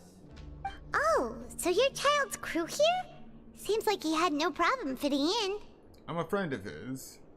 We came here to learn what happened to him. We're the only ones who heard him say those words when he left that night. So unless he somehow told you those exact same words after that...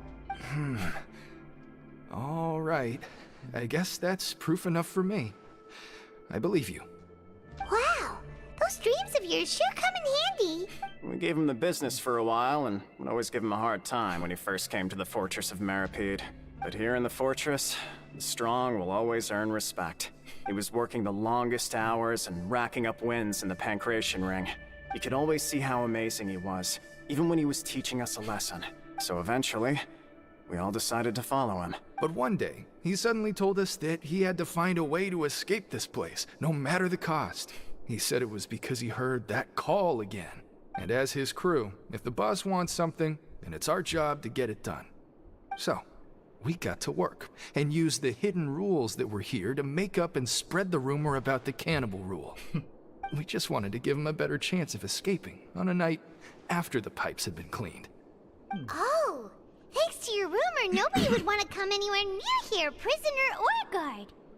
Wow, it sure is easy to exploit people's fear of the unknown. But hasn't Child already escaped? Why are you all still coming here after pipe cleaning day? Because as far as we know, the pipe he went into isn't actually an exit. It should be a dead end. It leads to an abandoned factory area, and even if there were a way to escape from there into the sea, we're still way too deep. No one could ever reach the surface alive. But Boss still insisted on going in. It's like he was obsessed about it. So we told him that we'd pretend as if he never existed while he was gone. And that if he wanted to come back, he should wait for nighttime on a pipe cleaning day. That way, we could meet him here and help cover the whole thing up. So you come and wait here through the night a few times a month just because of that promise? Yeah, but it's been so long now. We already know in our hearts that he must have managed to escape somehow. Is him? Nothing could ever defeat Boss or slow him down. It's one thing we know for sure. Okay, okay. Paimon was just brainstorming possibilities. Alright. Keep quiet and follow us.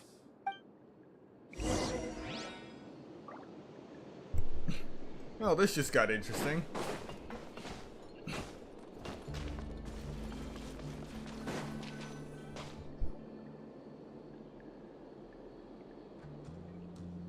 The way up from here has been sealed off. It's impossible to get through. Boss left by going down from here. It wasn't full of water at the time. Later, we came back hoping to have a look. That's when we found out it had been completely flooded. It's impossible to navigate unless you're an extremely skilled diver. Do you think Child got trapped by the water? Not likely. We all know that Boss was an incredible swimmer. Really? Then have him come investigate, pronto.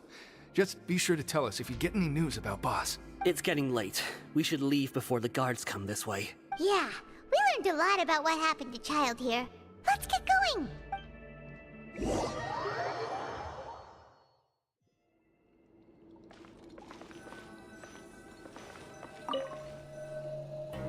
Whew. We finally learned some key information. Seems all of our investigative work has finally started to pay off. When you said you knew a diver, you were talking about Fremine, right? If we ask Linny, he'll definitely have Fremine help us. Ugh. Why is Child like this? What was he doing going into the pipes? Not making our jobs easier, that's for sure. Fortunately, though, it seems like it's only a matter of time now before we find out what really happened. Now that we can finally relax, I'm starting to feel super sleepy. Let's try to get some rest while we still can. Nighty-night, traveler!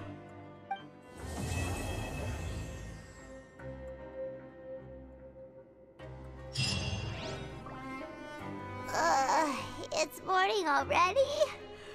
Oh, Paimon still needs more sleep. Huh?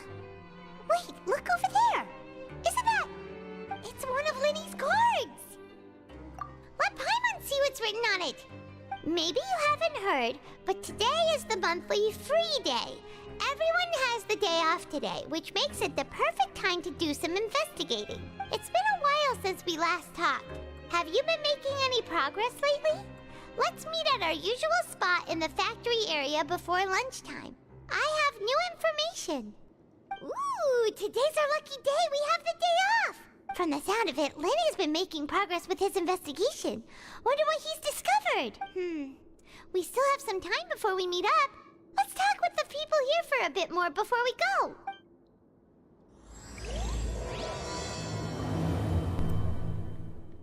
The Cataclysm's quickening. Quit following me.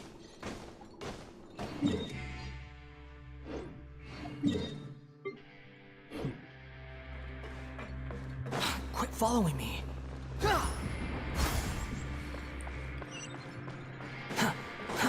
Too slow. Quit following me.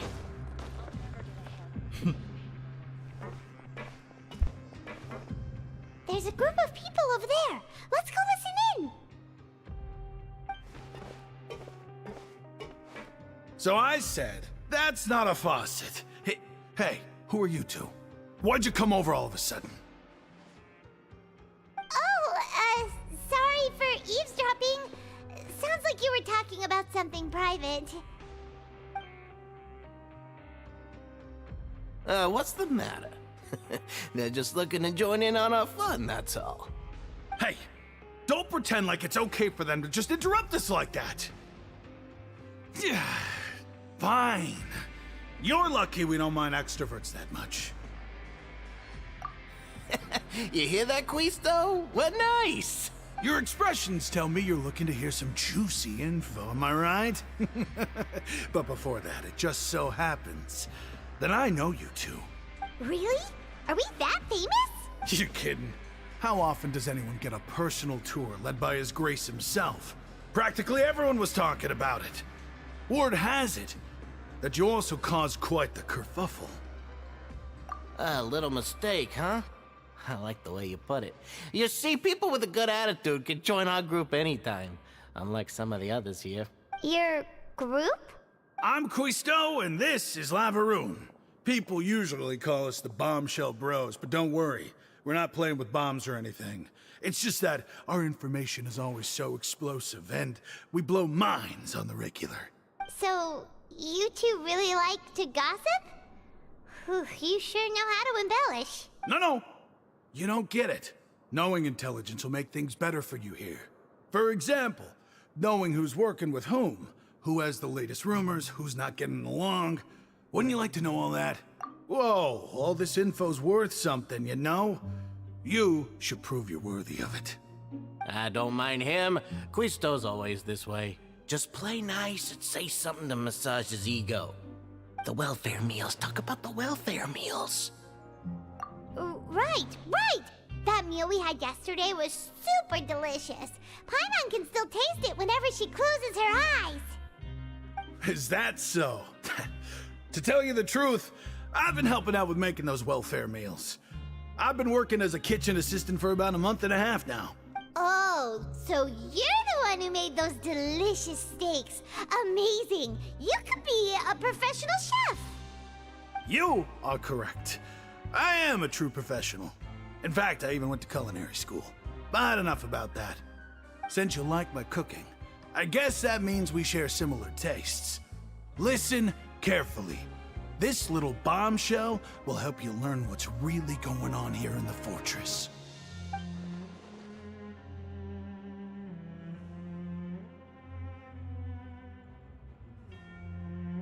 Listen, kids. The power structure within the fortress is quite complicated. The Overworlders couldn't care less about us down here. We're basically dogs to them. You've already met the one person here you should never cross, the Duke, Risley. He knows more than you think. And if he doesn't care about something, then he often doesn't bother dealing with it. Those who have the Duke's attention get all kinds of special perks. Even better treatment in the infirmary. I know who you mean. It's that Jurier character, right? I don't think there's anything useful about him at all. Why does he visit the infirmary practically every day? Is it normal for anyone to be going in and out of there so often? If you ask me, he's just faking it to get out of work. But did you know that Jurier was a talented researcher from the Fontaine Research Institute before he came here? There's no denying that. I don't care if he was a researcher that could turn dirt into Mora. Once you're in the fortress of Meripede, you're just another inmate like everybody else.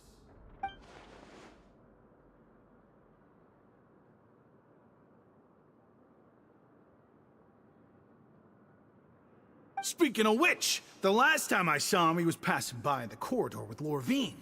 I also heard they started arguing in the library and got into a fight, right? Guess that's just how terrible of a guy he is.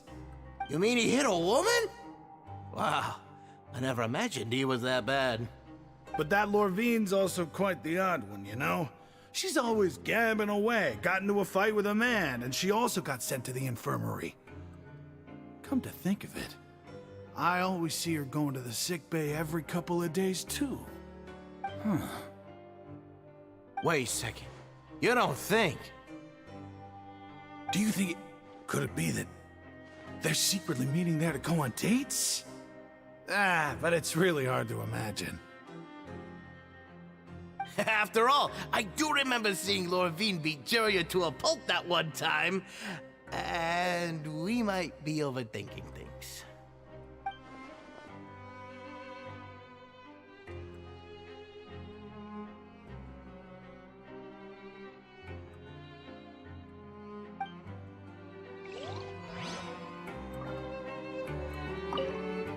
Is it really all right for us to talk about people behind their backs like this? That's just how it goes. Good gossip is still gossip. Yeah, I guess you're right. But wait, we're not just gossiping. This is legit information we're discussing here, right? The rationale of gossipers.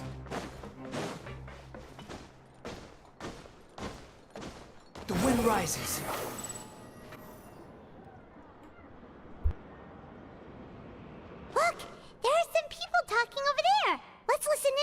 conversation.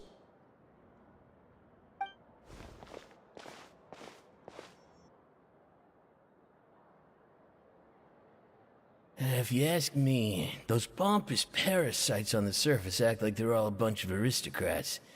Do any of them give half a hoot about a bunch of dogs like us? Hey, speak for yourself, mate. I'm no dog.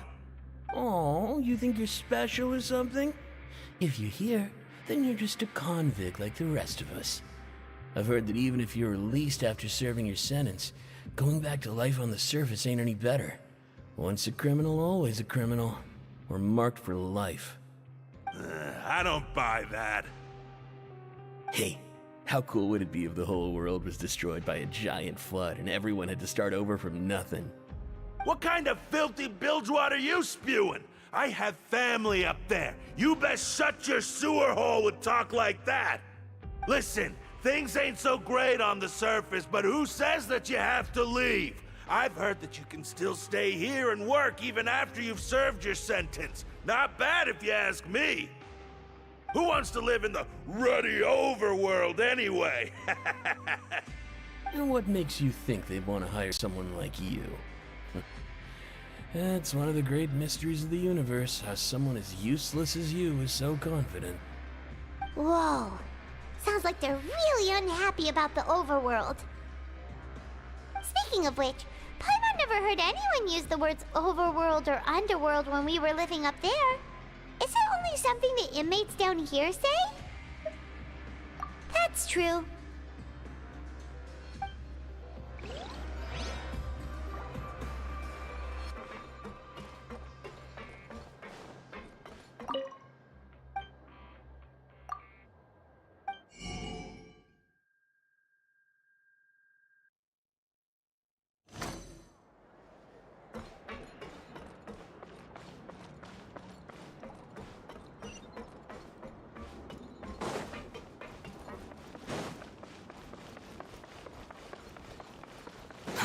Too slow.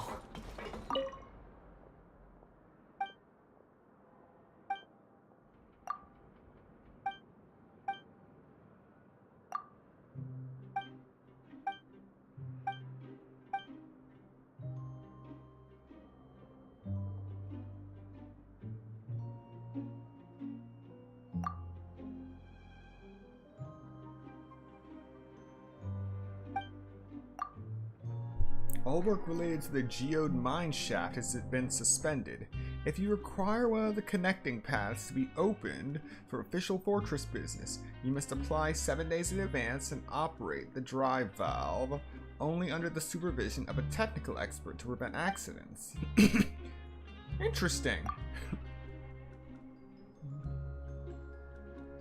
Some say that only 2 medicines can cure a multitude of sins. One is time, the other is silence. When her true love dies bearing hatred, and she herself is framed and exiled, will she choose silence or vengeance? Amidst nearly boundless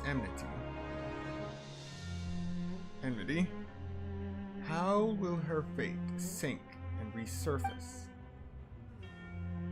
The Countess of Montmer, performed by the Tri-Coupon Troupe, coming soon.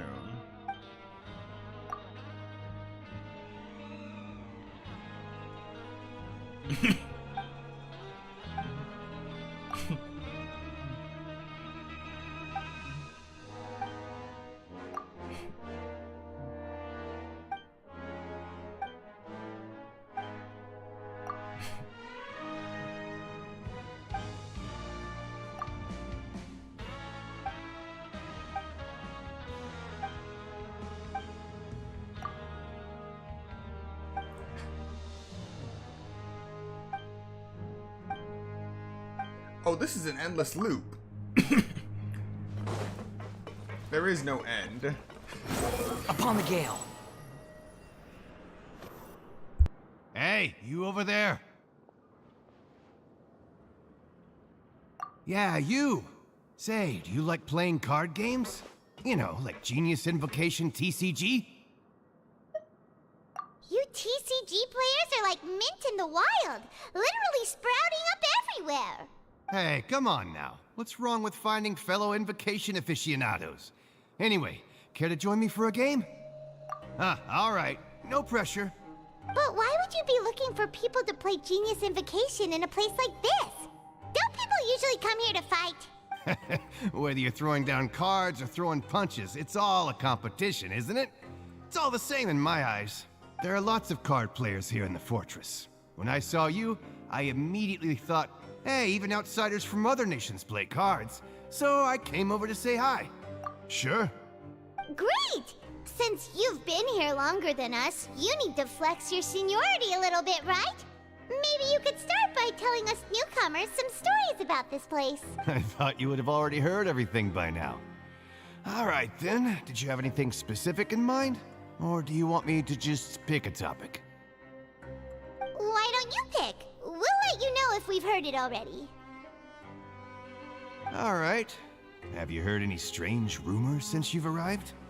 Then, did you know that there are some people who are always gossiping over in the corner? Yes, so you've already met those two. They're quite a pair. They always keep an eye out for the latest happenings and gossip about everything. I've never seen anyone with more time on their hands. I heard that they used to be a chef and a bartender before they were sent down here. You know how bartenders are, always chatting with customers. And chefs love to pass the time just hanging out when they're not cooking. Good to know. Do you have anything else to tell us? Let me think. Sounds like you want to hear something a little more tantalizing. Oh, did you know that the Duke was also a convict in the fortress of Meripede before? Huh? Wait, are you serious? That's right. The Duke was an inmate just like you and me. Seems he was exiled here for committing some crime. Who knows how he ended up rising up to become the warden, though. To go from an ordinary inmate to becoming the manager of the whole place? I'm not gonna lie, I kinda respect that. A forbidden zone? Sounds like something that someone just made up. I've never heard of that. Where did you hear about it? It's just a rumor we've been hearing, but no worries if you've never heard of it. Do you have anything else you can tell us? Anything else? Not that I can think of, but I'll be sure to tell you anything interesting I hear next time. You'll have to play a game of Genius Invocation with me first, though. Okay, we've talked to just about everyone, and it's about time for us to go meet Linny. According to the card he left us, we should go meet him in the production zone. Alright, before we head to the production zone, we're gonna take another quick 5-minute break. So, you know the drill, get up, stretch, get something to eat, drink, do what you gotta do, and I will see you in 5 minutes. Relax.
And we're back. Like it is. If someone can't handle it, maybe that's their problem.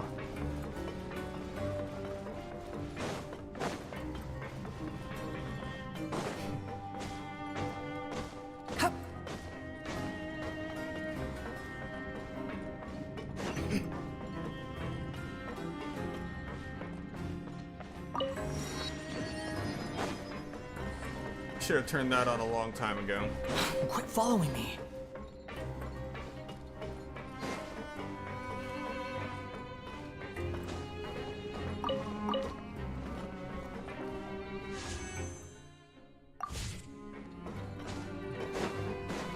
Behold!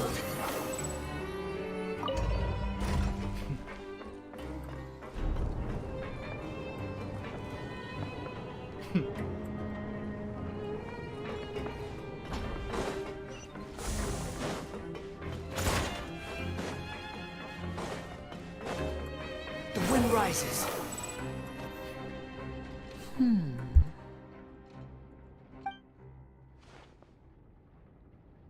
Huh? That look in your eyes. You found something? Hey, this is no time to be modest. Just tell him we found a boatload of information. Oh, as expected of the legendary duo, you have my full and undivided attention. Huh. I'd have never guessed that myself. The rumors swirling about this place are unreliable after all, and Master Child probably went missing because he found a way out. He is a harbinger after all. I suppose he's much more resourceful than I initially gave him credit for. Unfortunately, this isn't enough for our final report to Father. We need to find out Master Child's exact whereabouts. Father told me that even though Master Child said he was just coming to Fontaine for a vacation, he actually had some personal reasons. His agenda might be linked to his disappearance. His escape route is already flooded, so we'll have to task someone with professional diving skills to chase after him. Well, when you put it that way, it's obvious that only Fremine would be up to the task. Bingo! Is he around? He's working today. Coming here as a group would have attracted too much attention. I'll talk to him about it later. It's the least I can do. We're all in this together, so it's only fair for us to fulfill our end of the bargain. Honestly, I'm far more impressed by you guys managing to collect all this information right under Risley's watchful eyes. Collecting information has always been our strong point. Now, let me think. To find out more information, Fremine will have to retrace Master Child's original route. And if he's to do that, he'll have to set out on the next pipe cleaning day at the earliest. That's 6 days from now. And after that, he'll probably take another 2 or 3 days to return. You can even estimate how long it'll take for him to get back?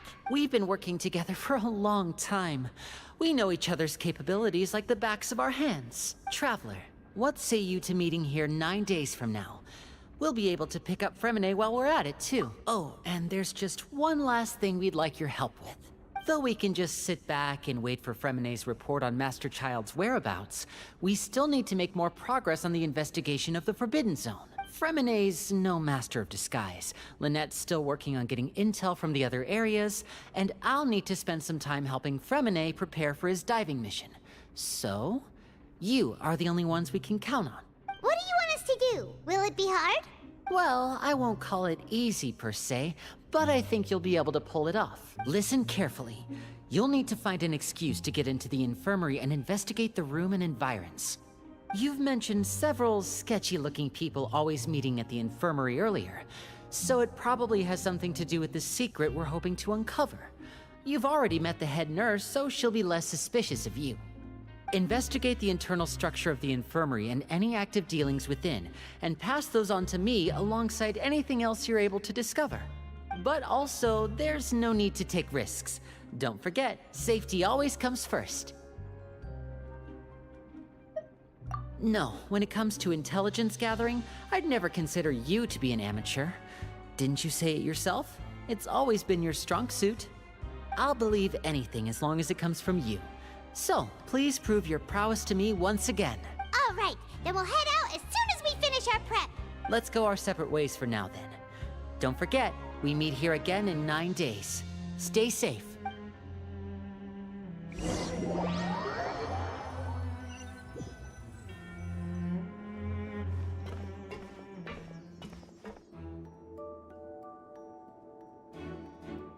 Hey, stay here for now. Paimon will take a peek. There seem to be several people inside.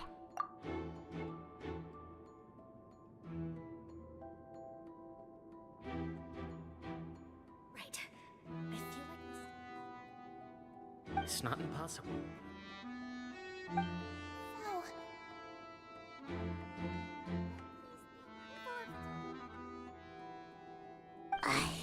It's a bit hard to understand them from here, so why don't we just try to talk to them in person? Let's go as soon as you're ready.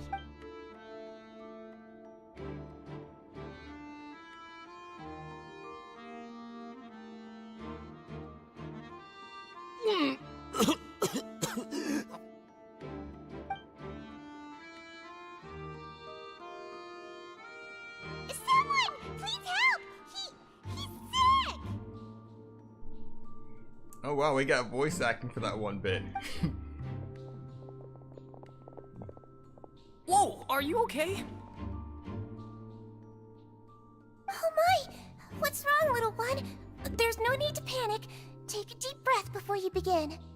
The traveler started complaining of a stomachache, and then nausea, and then collapsed onto the ground.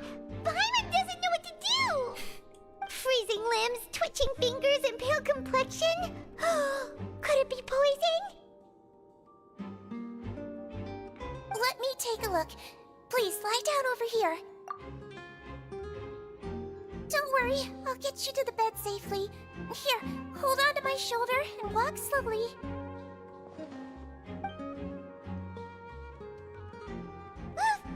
You can do it, Traveler! Don't apologize. You're sick after all. Now, please relax. I'm just going to do a preliminary checkup on you.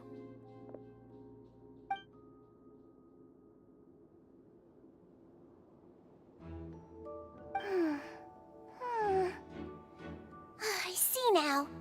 My checkup has confirmed that he's not in any mortal danger. That's our worst fear out of the way. Eh?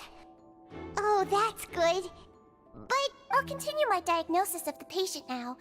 Please, relax and take a deep breath.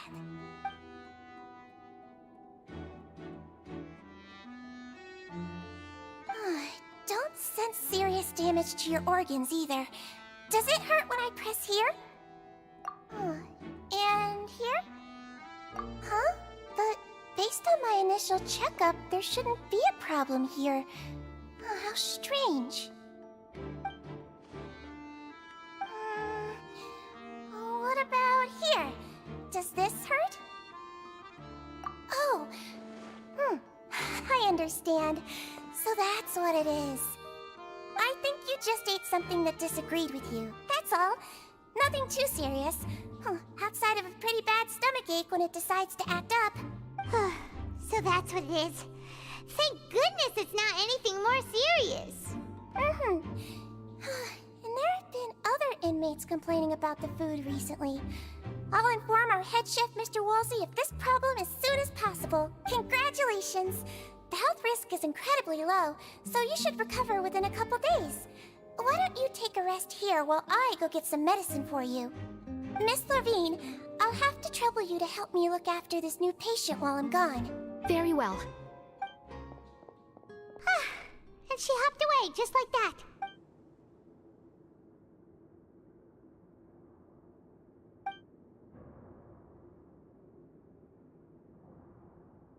Hello. So how are you feeling now?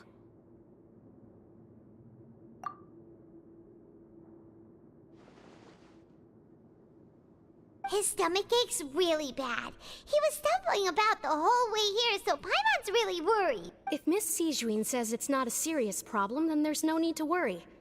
She's the best medic we've got down here. But it also looks like she's the only medic you've got down here. Well, that's true. What do you mean, that's true? That's really misrepresenting the situation.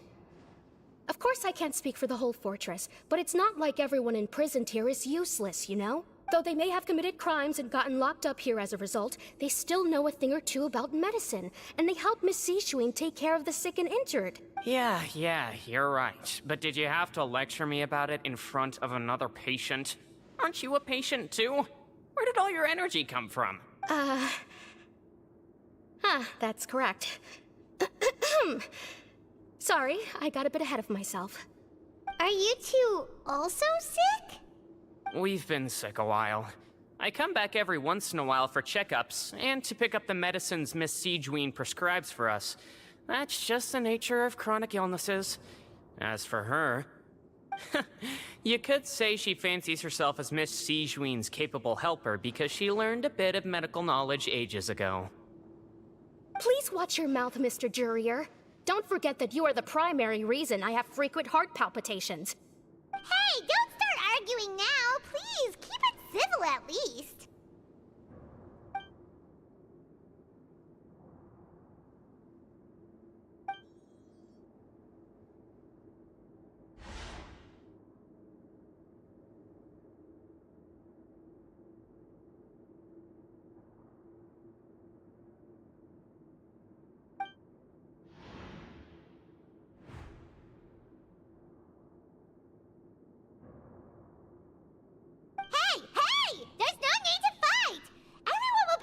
Someday, so there's no need to argue over silly things like this.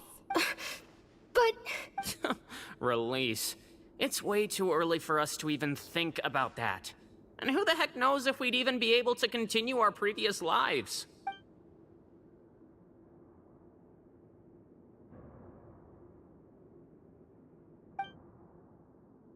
Please allow me to end this boring and useless conversation.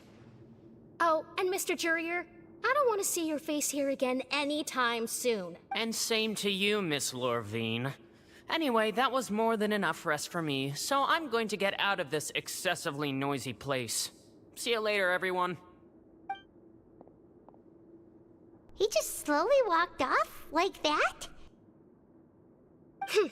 That's just what he's like. I'm sorry you had to see all of that. I'm Lorvine, and that's...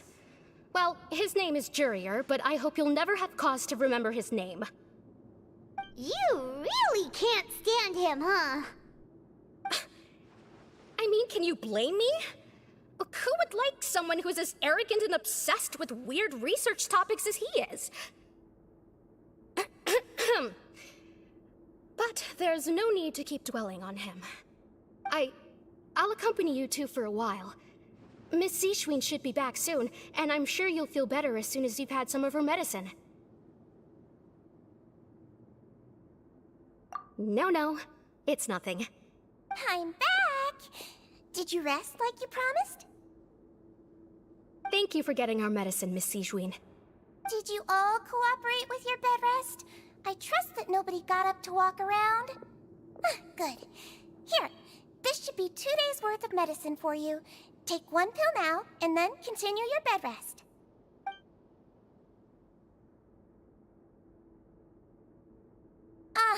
Miss Lorvine, I left in a bit of a hurry just now. Do you still remember if we discussed the color of the pill that you should be taking today? I remember. You said it should be yellow.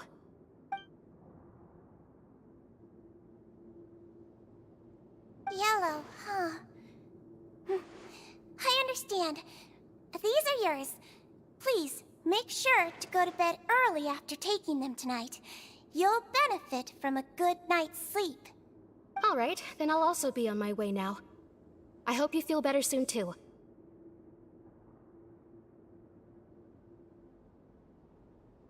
See ya! I'm going to fill out your medical record now. You're widely known as the Traveler, right? I just want to double-check a few details, if that's alright with you. Those two made quite the commotion just now, so why don't we let the Traveler rest? Paimon can answer the questions instead. So his primary symptoms are abdominal pain with secondary symptoms of nausea. Is there anything else? That's it. Alright then. Is there anything we should know besides to take the meds? No, his base constitution is quite good, so I'm sure he'll recover quite quickly after taking the medicine. Please, make sure to stick to bland or less stimulating foods, and don't stay up too late at night. Got it. Paimon will hold the Traveler to that for sure.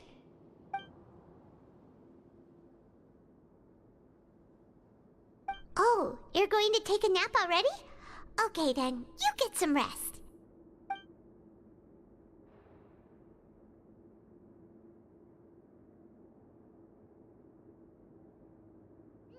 We've been to lots of places together. He may look a bit under the weather now, but he's actually super strong. So you're the best of companions. Well, don't worry, he'll recover soon.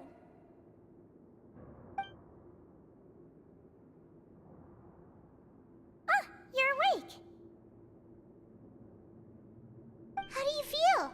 You slept for a really long time, but we never left. Well, now you can go back without a worry in the world. Remember to take your meds regularly, and remember bland foods. Thank you, Miss Sijuin.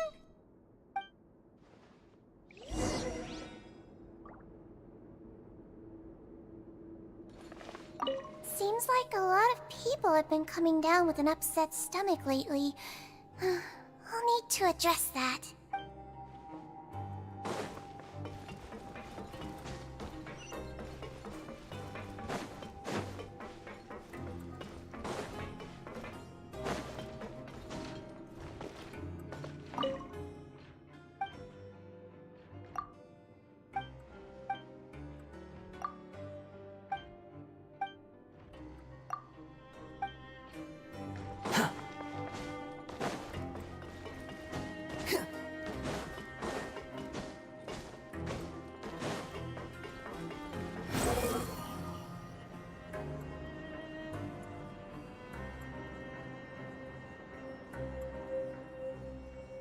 Surge forth.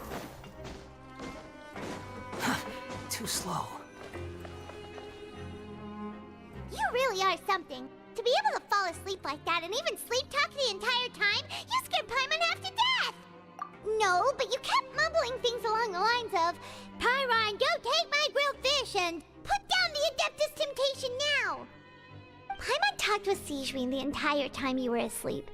She seems like she's just a sincere nurse, and Paimon didn't notice anything unusual in the room. Are you sure we're not going off track with the infirmary?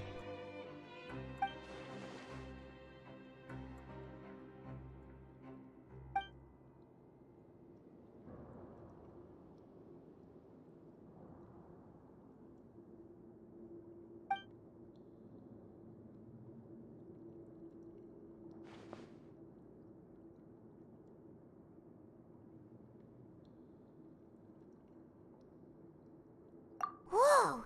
You really are super thorough! All those tiny little suspicious things that Paimon didn't even pick up on! We've gotta give the info to Linny!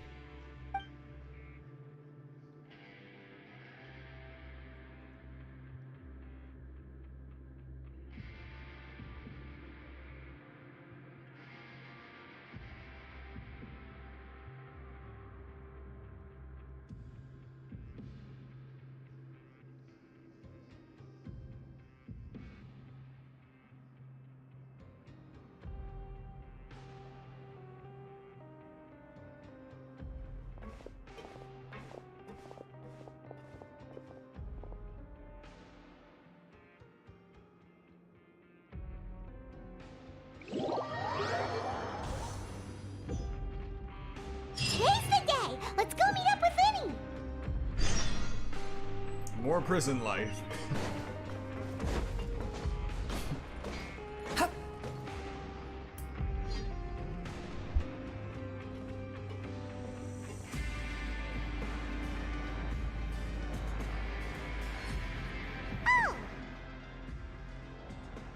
Hmm?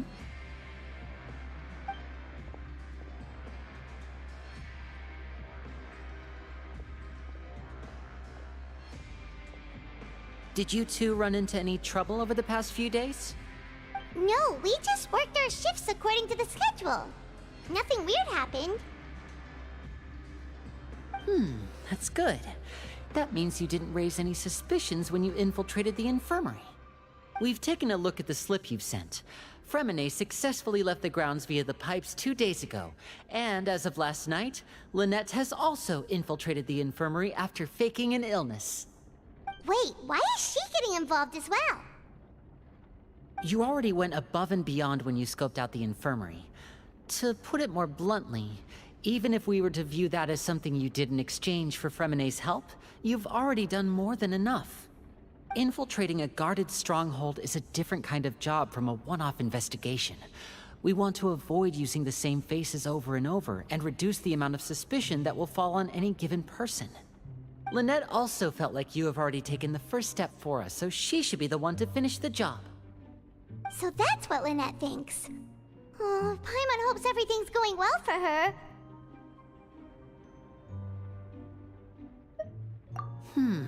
Perhaps that's true. You are both very good people, and we've come to appreciate that more than anyone else. Unfortunately, there's still one thing that could get between us, lest you've forgotten. The matter of our respective loyalties. You've mentioned before that you've had some run-ins with the Fatui. I can understand that feeling, so I assume you're just helping us out of the kindness of your hearts? Well, everyone could use some more friends. We'll be counting on you to help us in the future, too. Since I see you as friends, then it's even more important for us to protect you from any peril. Fremine and Lynette feel the same way. Glad to hear it. Then, let's go check on Lynette before Fremine returns. If everything went well, then she should be wrapping up her investigation right about now. Is now really a good time to go over? According to my observations, Sigewinne always spends around half an hour away from the infirmary right before lunch. Lynette knows this as well, so this should be a good time to meet up with her. Also, I'm her brother, remember? It's only natural for an older brother to care about his younger sister's well-being. Okay, then let's head over right away.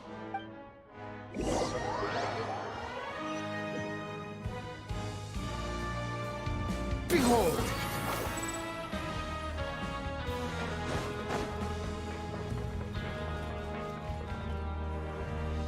Lynette should be here right now.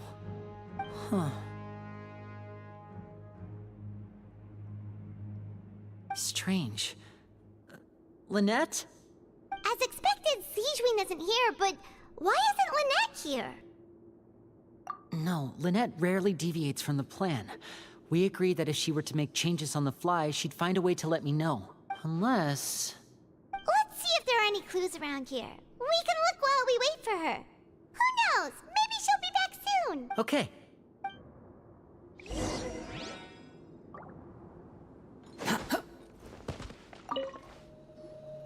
There are some books here and a few files. They all look like medical records.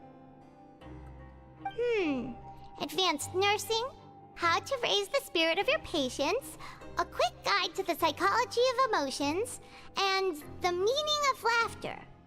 These sure are some interesting books. Who knew Sigewinne would be interested in these kinds of things? She even has books on understanding people's motivations and feelings. Is it because she's a Melusine? Or does she have a need to understand her patient's emotional state? Seems quite normal to me. These are skills that would come in handy for a nurse from time to time.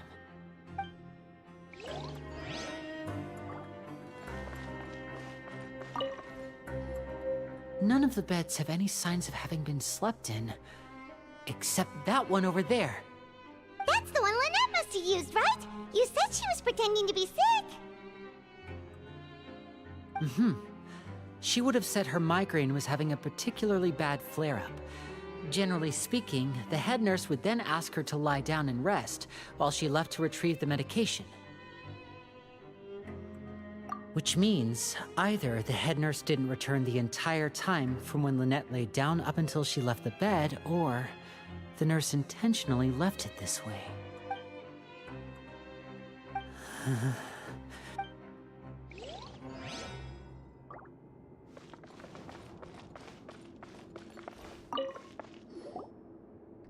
This is it! We saw it before! Wait, this thing? It doesn't look like it's been disguised that well. The space behind it is empty. From its size, I don't think it's an entrance that is meant to be taken apart. There's probably a mechanism around here somewhere. Could Lynette have tried to get inside?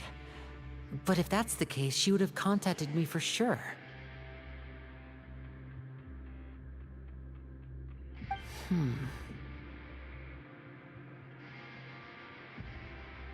Let's look around here for some more clues.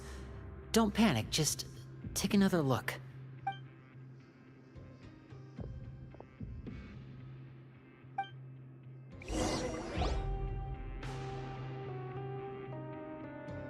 Hey, you guys, there's a slip of paper over here! A slip of paper? It's right over here, and there's a bunch written on it too. It reads, "Out of respect for your usual practices, I'll use a piece of paper or card as the medium to pass on my message. You may consider this as me giving you my best regards." This is... Is that all? The back. This is... Show me! Now! That look on your face. Paimon's reading it now. Would you care to guess where Miss Lynette of the Fatui could be right now? No. Could she have... Is she already... Writhsley. Did he deliberately leave the infirmary unguarded to use it as bait? Wait, you mean he was aware of our goals from the very beginning? But why? We didn't run into any trouble last time, and he also never reached out to us since. Yes, that is a crucial question. Writhsley. He doesn't do anything without a clear goal or reason. So this means he had no concerns about your activities from the very beginning. You're not from the same camp as us. You were sent down here by Nervulet, so you have no conflict of interest with Writhsley. We're a completely different story, though. I'd like to know that, too. Why did he only go after her? Don't panic, just think everything over. I have to stay calm. This is not like what happened last time. The situation's different now. Wait, you're right. Wait, but that means... the fact that Fremine was able to leave the grounds... Could Writhsley have let him go as well? But what does he gain by letting Fremine leave like that?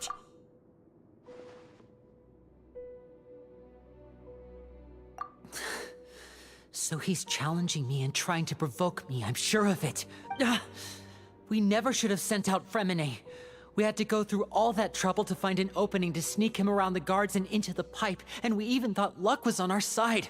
If Writhsley let him leave on purpose, then he's probably in a terrible spot now as well. Lenny's getting more and more panicked. We have to calm him down. Don't be like this, Lenny. Fremine wouldn't have left if we hadn't told you about Child. That was our fault. No. I'm the leader of this operation, and I'm the one responsible for this team. I was the one who failed to protect them. I'll go talk to Writhsley. Hey, don't be reckless! Traveler, please, talk some sense into him. I simply cannot allow Lynette to be abducted again. I have to go. I'll find a way to get them back! He's rushed out the door! After him!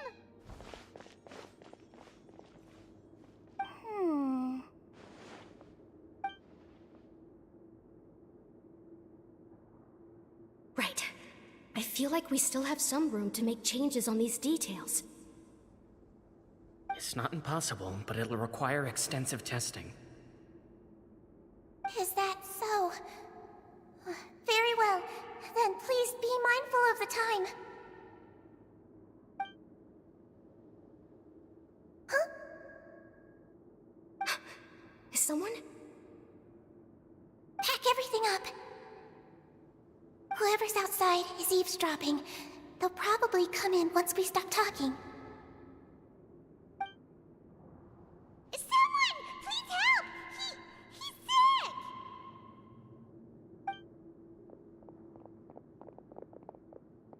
Whoa, are you okay? These two. As expected, they've already found this place. Oh, they are quite sharp. What a delightful turn of events. I like smart people, but I also like playing dumb. I like the feeling of being trusted. Oh my! What's wrong, little one? There's no need to panic. Take a deep breath before you begin. Being able to read human expressions is quite the useful skill. Wait! Wait! It's no use, we have to catch up to him! Oh joy. She's evil. He's already out of sight! How is he so fast? Let's go head him off at Risley's office!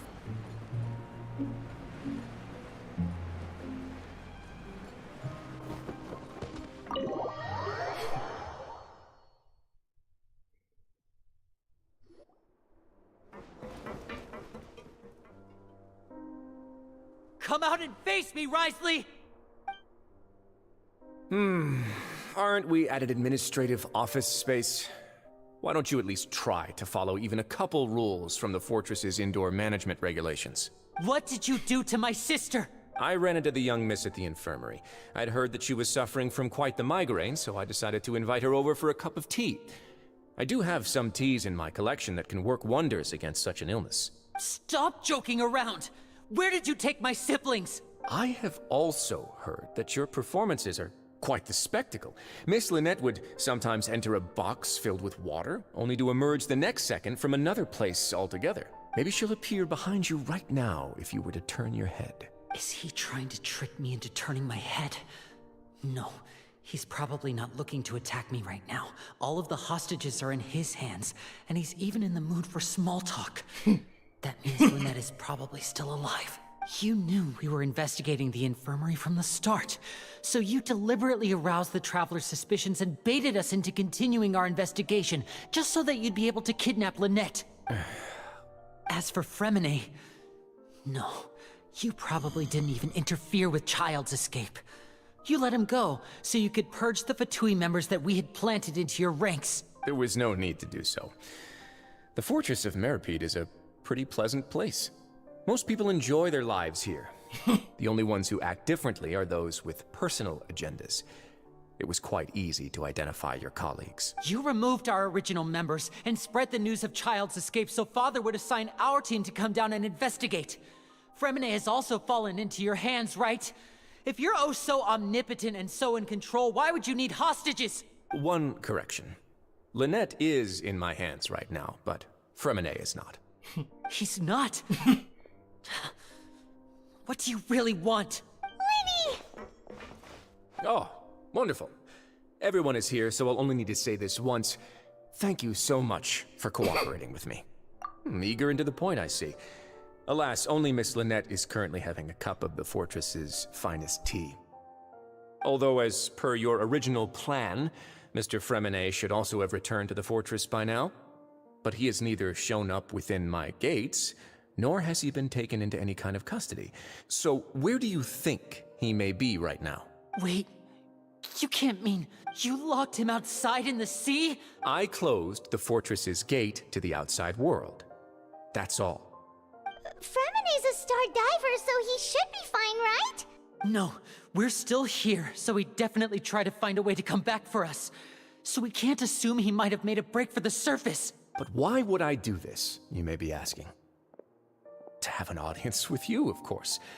My intel tells me that Mr. Linney is a great magician, so it's only natural for me to want to have some cards of my own when it comes to negotiating. Besides, I do recall you mentioning to Miss Lynette that you've always wanted to have a face-to-face meeting with the Lord of the Fortress of Meripede, regardless of whether it was in a personal or a professional capacity. Well, you got your wish. So, you've been keeping tabs on us before we even set foot in the fortress. Some of my folks just happened to hear a thing or two, that's all. In any case, I will be straight with you. I was willing to play dumb and turn a blind eye, so we had a pleasant few days playing games together here. But once you started focusing on the Forbidden Zone, all of that changed. Mr. Linney, the cards are stacked against you right now. Miss Lynette is in my hands, and Mr. Fremenet is still slowly being pickled out there in the brine. You know just as well as I that he cannot last out there forever. You need do but one thing to guarantee their safety. I would like you to contact your superior, and ideally invite her over for a cup of tea with me. You want to see Father? But why should she bother giving you an audience? Well, if she cares for the well-being of her dearest children, she should have plenty of motivation to join me for a parents' evening. I've heard that the bonds between the members of the House of the Hearth are like the bonds of family. I don't see why she would refuse. Why did you think Father sent us to handle the Fortress of Meripede? This place is basically a no-man's land. It wouldn't be fitting for anyone as important as a Harbinger like Father to come here in person. Oh, I see. So it's because she doesn't care for my place here. That's such a shame. After all, I've amassed quite the tea collection. I was looking forward to sharing it with her. Both Monsieur Neuvillette and Lady Farina have already received many samples as gifts. Was this the extent of your master plan to get to Father? No matter how much pressure you may put on me, I won't allow you to use us to blackmail her. You people really are difficult to get along with. All I'm asking for is a face-to-face conversation. Does she truly have no interest in the fortress's secret? Mr. Linney, you have one last chance to invite your father here. If you refuse... Linny! Instead of asking why I'm doing this, why don't you try to see things from my perspective for a second? From the very beginning, the Fatui has been actively infiltrating my fortress. I gave you a warning by cutting off the first few operatives I found, but that only caused you to double down. Had you given up on the fortress then and there, I'd have no reason to want to talk. Mr. Fremenet left the fortress on his own, and Miss Lynette tried to pry out my secrets right in front of me. No matter how you look at it, the responsibility for this falls on you. I shouldn't ask Father to do anything because of us. 6, 5... Wait, 2, 1. Time's up. It really is a shame, Mr. Linney. Risley! Negotiations have broken down. Please leave, ladies and gentlemen. It's time for my afternoon tea. Yeah, listen to the Traveler. If you can't talk to Linny, can you at least talk to us? You do realize that I'm only letting you go because of Neuvillette, yes? You're here helping him out, and I've already done my best to stay out of your way. But that doesn't mean you can just do whatever you want.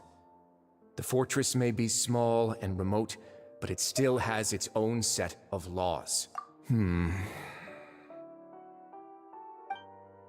how about this? Those who are capable deserve respect. You've spent quite some time investigating my home turf by now, so why don't you tell me a thing or two about what you found, I'll ask you 3 questions. Answer all of them correctly, and I'll agree to your request. Question 1. Regarding the hidden rules of the production zone, what is the truth behind the one about not being allowed to work for 3 days in a row?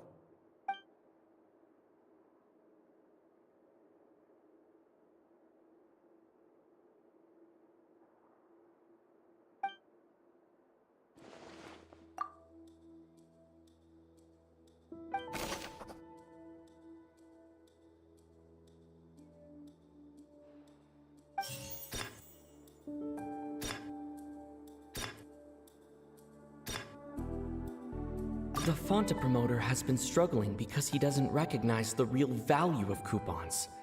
Meanwhile, the Duke believes that only idiots who don't understand the value of coupons will spend them on Fonta.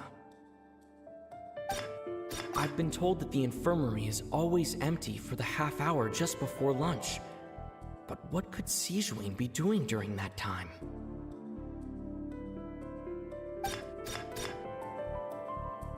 We often see Miss Siegeween observing the prisoners at work near the production zone.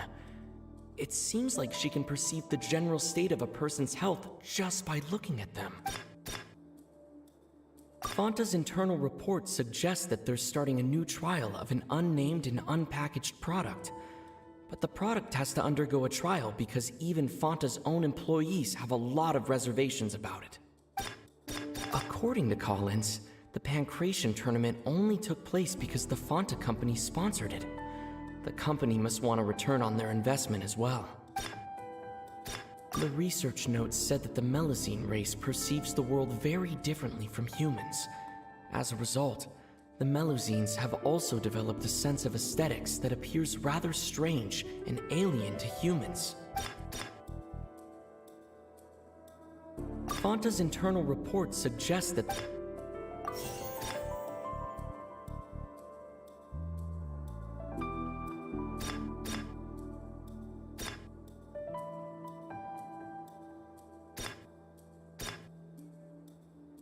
I've been told that the infirmary is always empty.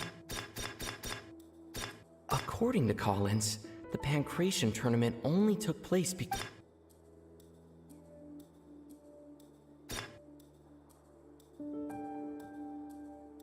the research notes said that the Melusine race perceived. Fonta's internal report suggests that they're starting a. We often see Miss Siegeween observing the prisoners at work near the production zone.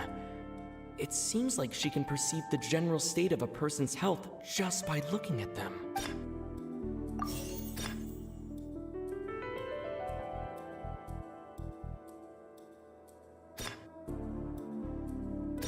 I've been told that the infirmary is always empty for the half hour just before lunch. The Fonta promoter has been struggling because he doesn't recognize the real value of coupons. The research notes said that according to Collins, the Pancration tournament only took place because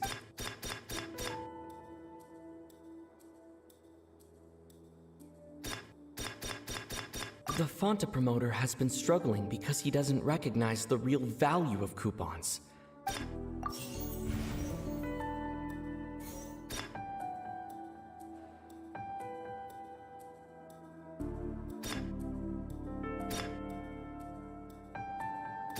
We often see Miss Siegeween.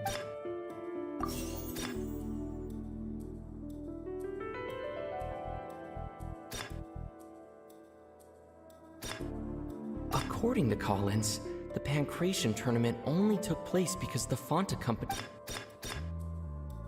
I've been told that the infirmary is always empty for the half hour just before lunch. The Fonta promoter has been struggling because he does. Fonta's internal report suggests that they're starting a new trial of an unnamed. The research notes said that the Melusine race. I've been told that the infirmary is always empty for the half hour just before lunch.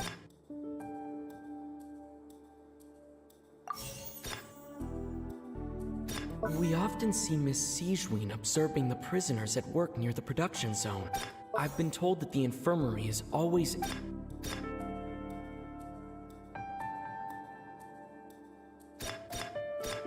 Fonta's internal report suggests that they're starting a new trial of an unnamed and unpackaged product. The research notes said that the Melusine race According to Collins, the Pancration tournament only took place because the Fonta company sponsored it. The company must want a return on their investment as well.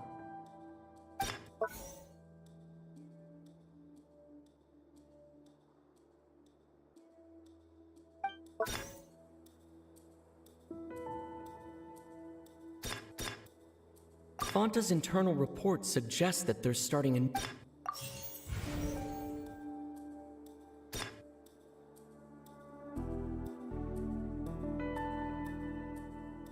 The research notes said that the Melusine.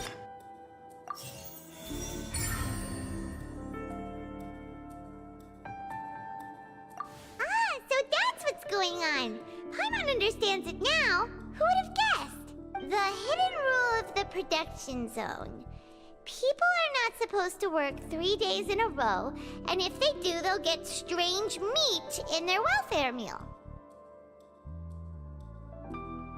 At first, we thought this strange meat must have something to do with the people who disappeared, but in reality, they were all prepared by Sijween, the head nurse.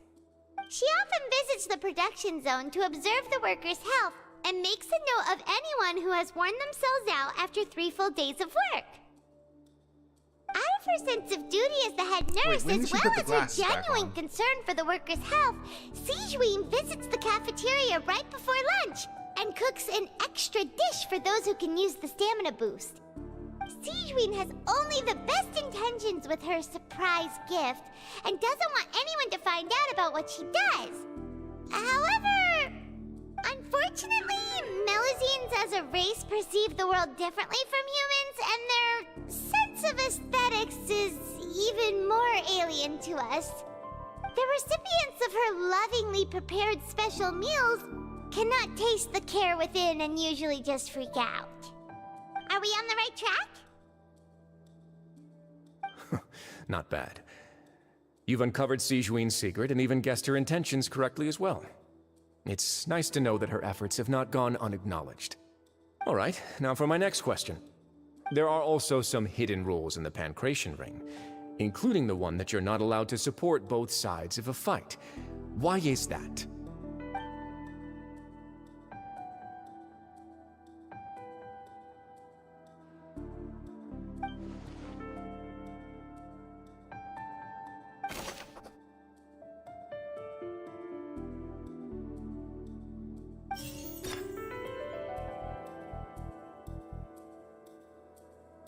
I've been told that the infirmary is always empty for the half hour just before lunch. Fonta's internal report suggests that they're starting. The Fonta promoter has been struggling because he doesn't We often see Miss Sijween observing the prisoners at work near the production zone. The research notes said that the Melusine race perceives the world very...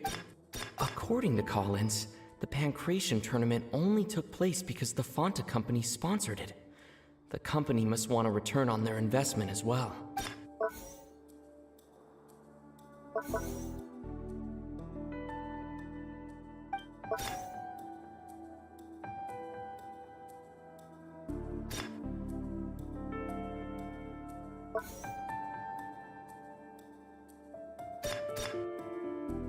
We often see Miss... Fonta's internal report suggests...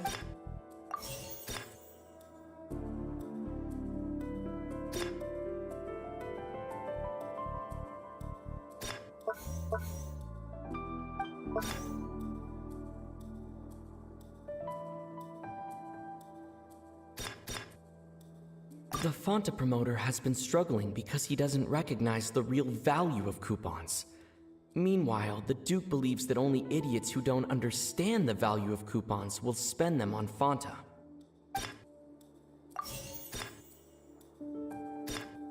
The research notes said that the According to Collins, the Pancration tournament only took place because the Alright, I got it on my first try. Ah! Paimon gets this rule too now, so there really was nothing to be afraid of. That hidden rule of the Pancration Ring is about how, people are not supposed to bet on both boxers at the same time. And if they do, they'll receive a package containing a strange, blood-colored liquid. People get scared when they see it because they've subconsciously begun to associate it with the missing boxer. But really, it's just a bottle of the latest yet-to-be-named and packaged new Fonta trial product. A blood-red drink. It's no wonder even Fonta's own staff were questioning the company's decision-making. The company, facing backlash from its own staff, decided to try to trial the product on a smaller scale to see how it might be received by customers. They came to the fortress of Meropide and offered to sponsor the Pancration tournament so they could push their new product. But the Duke completely refused to even entertain the idea. The Duke, knowing how valuable coupons are in the fortress, knew that only total idiots who didn't understand their true value would bother buying a Fonta product here. And so, only those who proved their stupidity by being dumb enough to bet on two opposing sides of the same match were selected to receive the drinks. I acknowledge the effort you've put into bringing the truth of this mystery to light. Although, based on your description, that Fonta promoter is a bit too careless with his words, I may just reconsider my collaboration with the company. All right, and here's the final question. What's the secret behind our head nurse and all of her patients in the infirmary?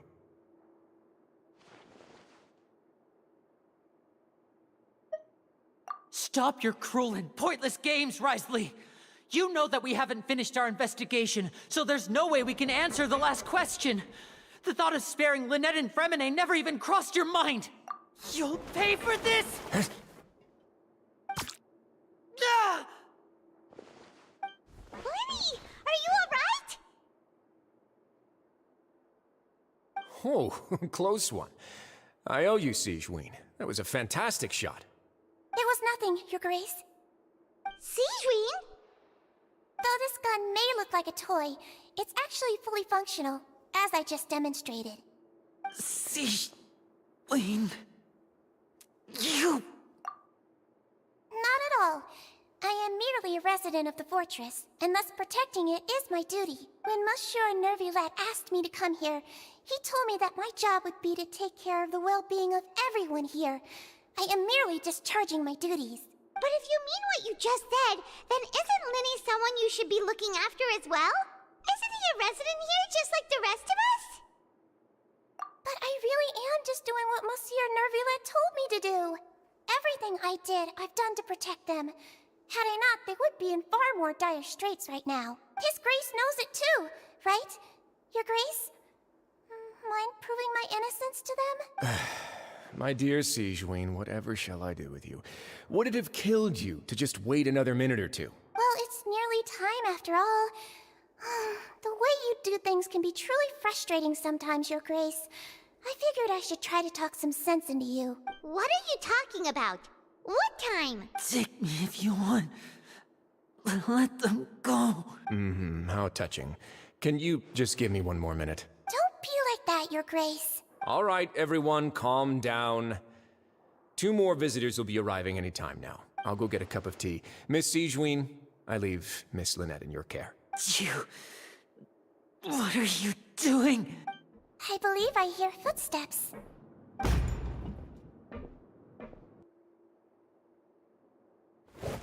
Some space, please. Ah, Miss Clarande. My door. Fremine... Fremine... What's going on? What is Clarande doing here? Work.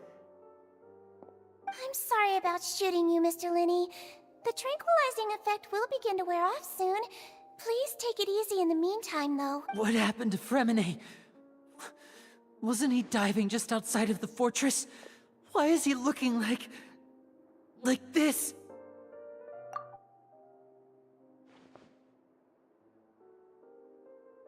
A flushed face, an accelerated pulse. He must have consumed primordial seawater.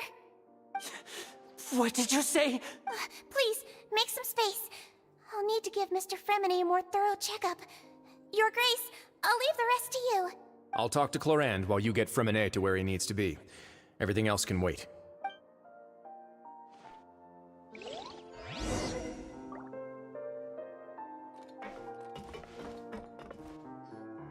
What's that look on your face? I thought I made good time on the way back. Oh, I'm just admiring your punctuality. Had you arrived just a few minutes later, Sigewinne may have been forced to shoot Mr. Linney again. How's the situation out there? The water has changed. It's pretty much as expected. The concentration of primordial seawater has increased significantly. I was only out there a short time, so it wasn't too bad. But if one were to stay for any significant amount of time... Well, you can see how that boy's doing. Where was he when you found him? The abandoned zone at the end of the pipes. A good distance into the water. Closer than I thought. He must have recognized it early on and tried desperately to swim back. Locking the door was necessary. I don't think we could have saved two. Well, I did try to convince him that I had my reasons. Never seems to work, though. It would probably work on Neuvillette. He has a knack for picking out who had good intentions, even when the outcomes were all terrible. That's a bad sign if you're having to plead your case to Neuvillette. Want some tea? Not particularly. If you want to drink some that badly, just say so. Fine, I'd like to get some tea. Want me to get you a cup too, since I've already made it? Might as well then, I suppose. Actually, do you have a towel? I would like to dry my hair.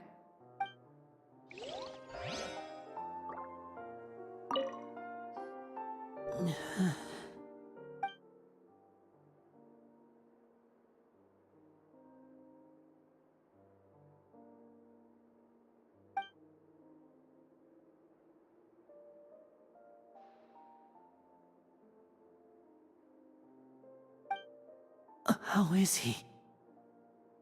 These symptoms are probably caused by an acute ingestion of a large amount of primordial seawater. Still, his condition is not critical. Of course, it would be best if he stayed for further observation. Let's leave him here for now, and move him to the infirmary once he's recovered a bit more. Sorry. I am aware that the infirmary may not be your favorite place in the world at the moment. We do only have a single clinic in the fortress, however. Why would he ingest a large amount of primordial seawater after leaving the fortress? How could that possibly happen? Please, look after Mr. Fremine for the moment. I'll go fetch some medicine and a respirator. Oh, I'll bring Miss Lynette back with me. Where is she? How is she right now? Oh, she just took a nap in an empty room after I tranquilized her. If my calculations are correct, she should also be waking up right around now. You might not believe me, but His Grace and I actually made some snacks and tea for her.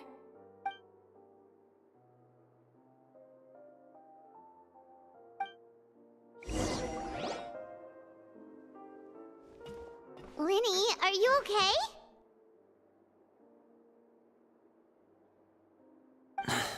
I'll be fine. They're all here now. Don't worry about me. Are you sure? You don't look alright. My hands and feet are still a bit weak, but that's probably just the residual effects of the tranquilizer shot. I'm back, everyone. Lenny! Oh, Traveler, Paimon, you're here too. Fremine? Is he... He'll be fine. But for now, please help me lift him up.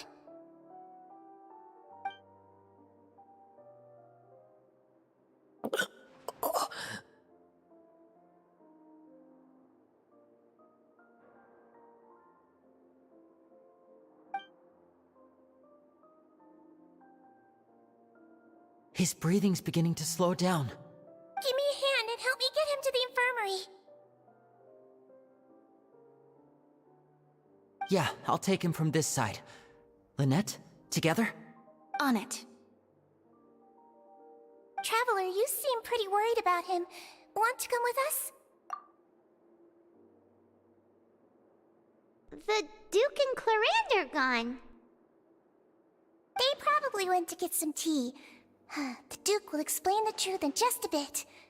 Miss Clarande will need a break, since she only just returned from rescuing Fremine out of the sea.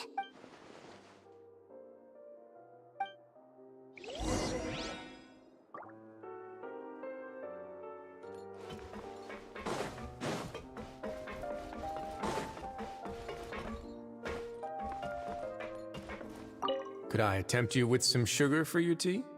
No need.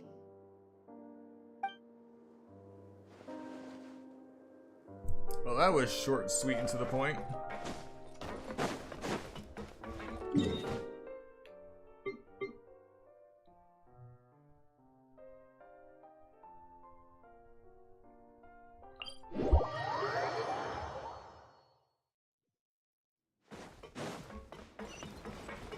Squall and Fury. Too slow. Quit following me. Too slow. Behold!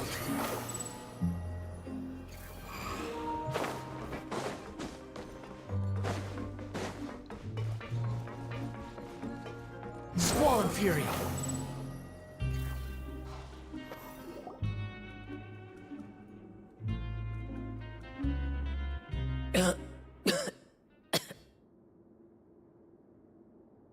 He's awake.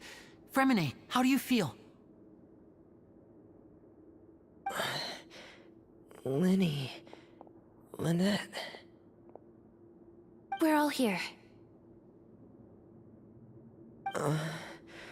Where am I? The infirmary, at the Fortress of Meripede, Mr. Fremine. And you are no longer in any danger. How do you feel? Don't push yourself if you're not feeling up to it. Traveler. Paimon. It's been so long. The sea. There's something wrong with the seawater. Shh, it's okay. We can talk about it after you've recovered. No, listen to me. This is really serious. There's primordial seawater mixed into the regular seawater.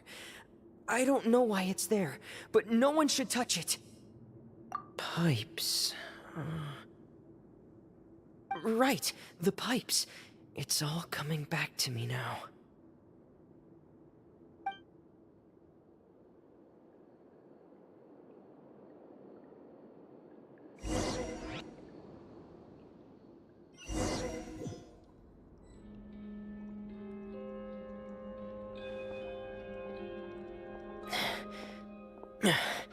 I'm in. Seems like this pipe hasn't been used in a long time. It looks abandoned.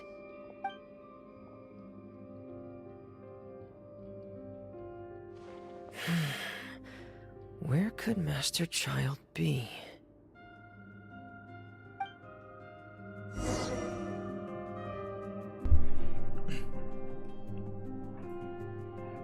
Guess we're going solo now.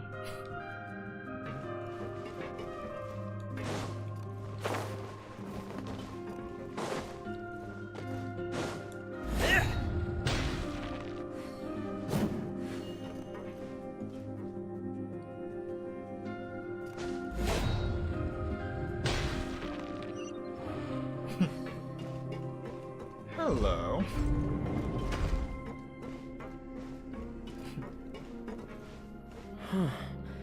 This mechanism looks like it's been tampered with. Could he have done it?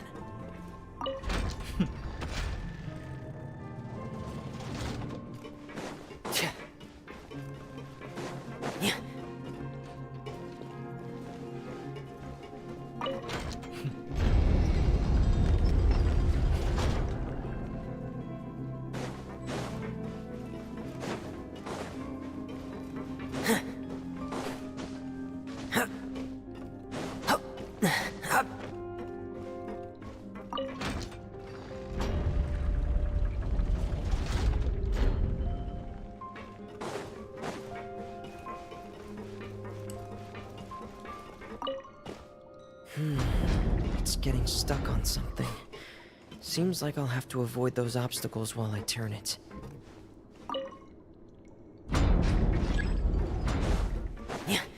Ah.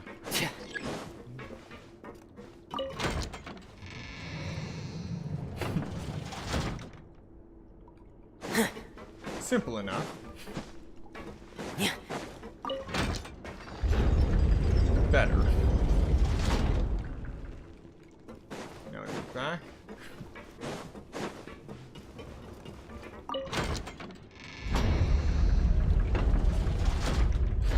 Beautiful.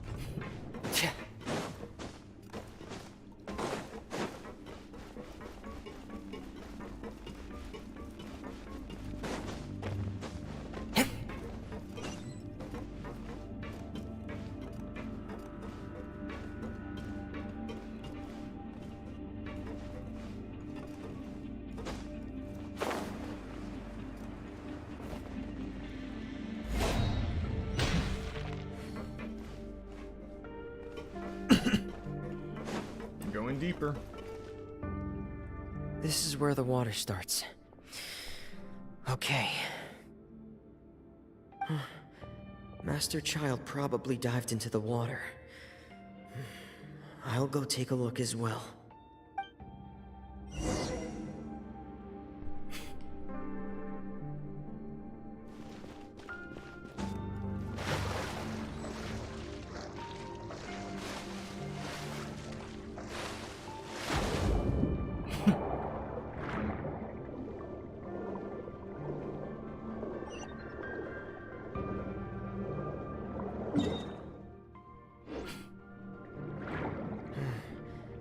The vegetation here is a bit more sparse.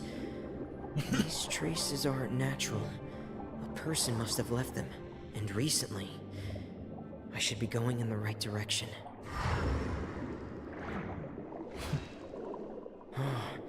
There are traces here too. I need to keep going. Huh? The traces are gone. But I don't see where he could have gone from here. Wait, what the?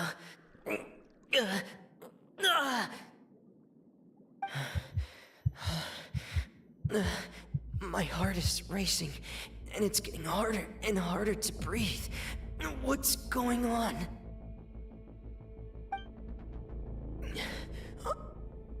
No good. I have to get back. They still don't know anything about what's going on. If I turn back right now, I should still be able to make it.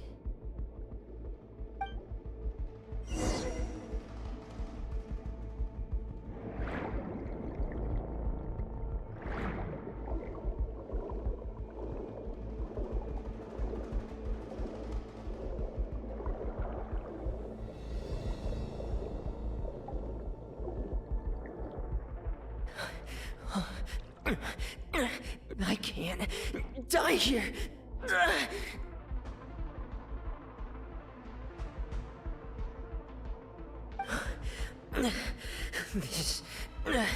This is bad. I'm feeling worse and worse, and I'm still underwater.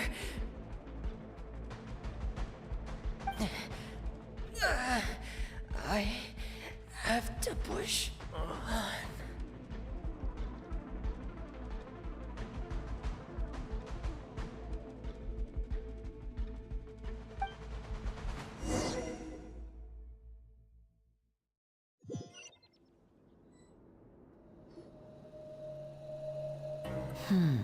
So, in other words, the trail you were following vanished, and you had no idea where Master Child could have gone, but there was also no obvious place for him to have disappeared to.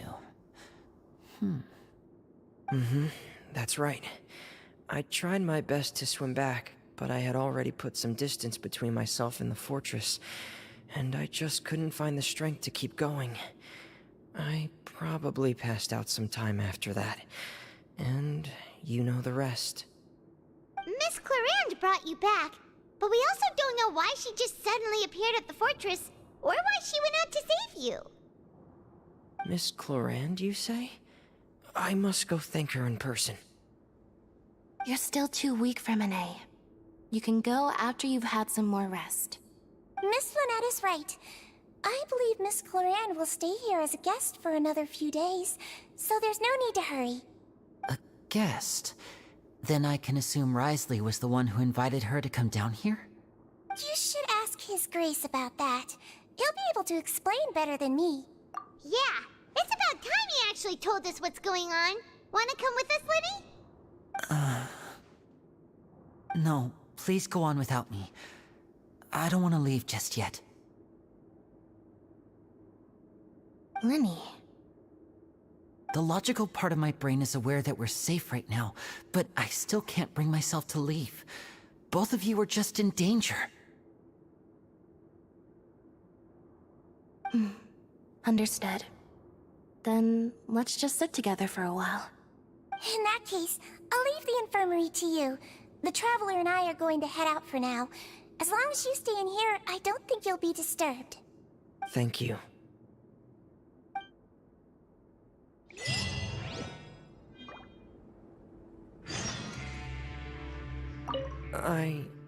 I'm so sorry, Lenny. I'm also really sorry, Lenny. I should have been more careful. Don't say that. It was all my fault. I was the one who should have been more careful. You two were nearly... If I was stronger, maybe I would have already found Master Child. No, how can you say that? Huh? I'm sorry. What I'm hearing is, we all dropped the ball at some point during the mission, so the responsibility falls on all of us.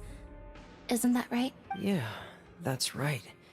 It's on all of us.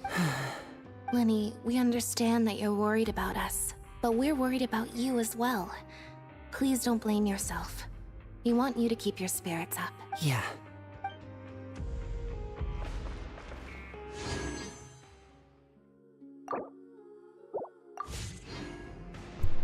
Alright, we are just 21 Primo Gems away from having enough for our first tentpole of version 4.0. Behold!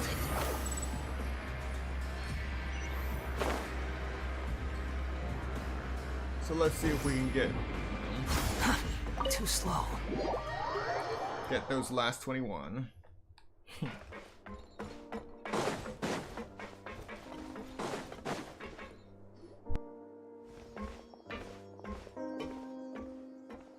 Excuse me.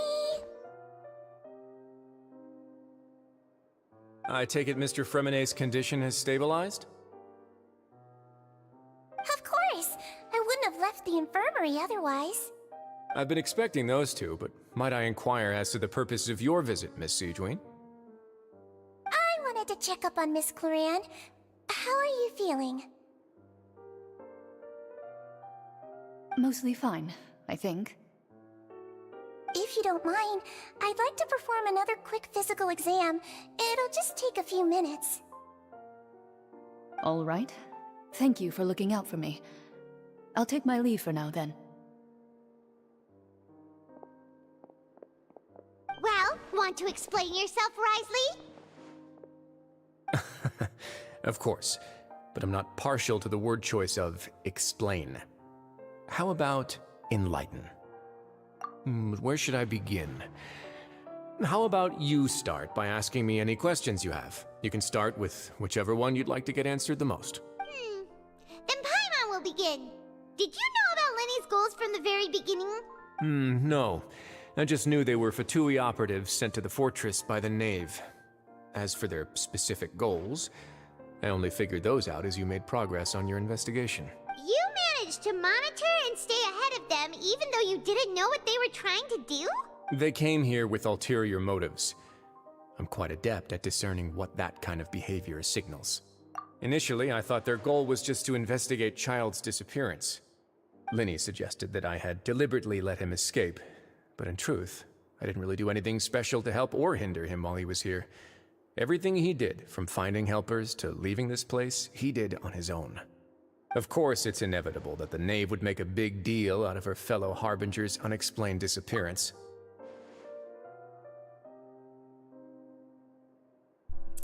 Well, something's driving Child, that's for sure. I'm also quite curious about where that Harbinger went. So I figured I might as well let the Fatui do their own investigative work. All I care about is the answer. So you were hoping Lenny's group would just do your work for you! You make it sound like that's a bad thing. Unfortunately, things didn't go as planned. I assume that Fremonet has told you already, the ratio of primordial seawater around the fortress of Meripede is on the rise. The Forbidden Zone has always been Linny's target, and you got roped into that investigation after running into him. I began to intervene out of concern for your safety, and also to prevent the fortress from becoming entangled in more irksome matters. Are the rumors true? That you're also a former criminal? Now, why would you put it like that?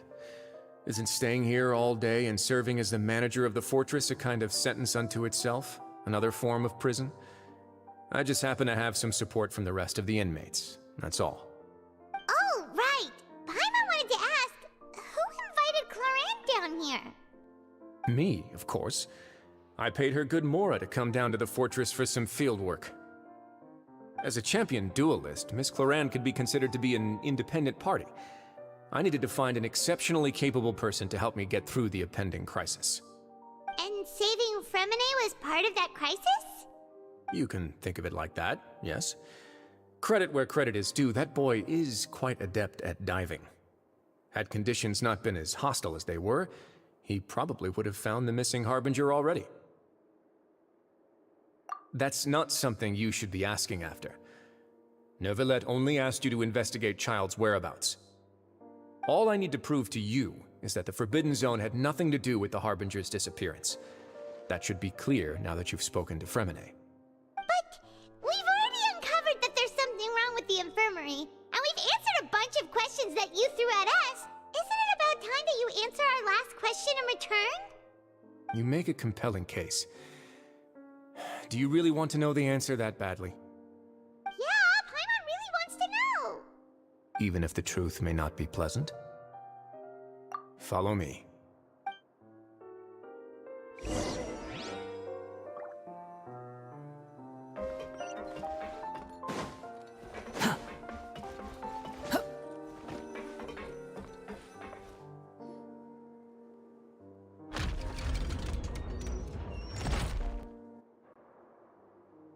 There's a hidden door here? And a whole basement behind it? Huh. You're pretty good at hiding stuff, Risley. It seems you've forgotten just what kind of place the Fortress of Meripede is.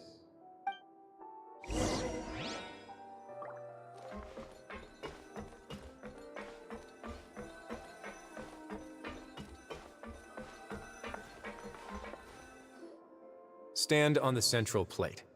Wait, is there a secret mechanism or... Whoa!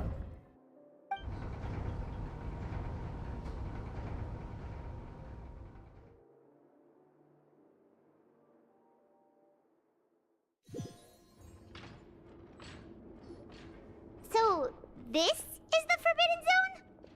Honestly, for a place so well hidden, Paimon sure doesn't see anything special. What a huge door! There are 3 such isolation gates in total. Generally speaking, I'm the only one who's allowed to go inside.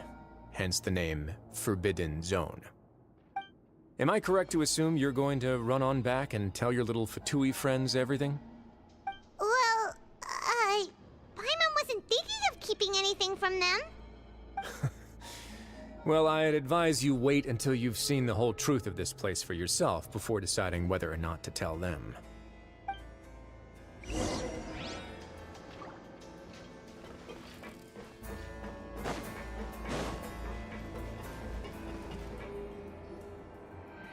Huh.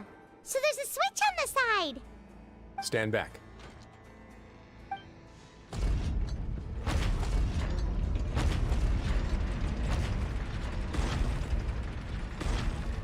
Whoa! They all just went up one by one! Go on, have a look.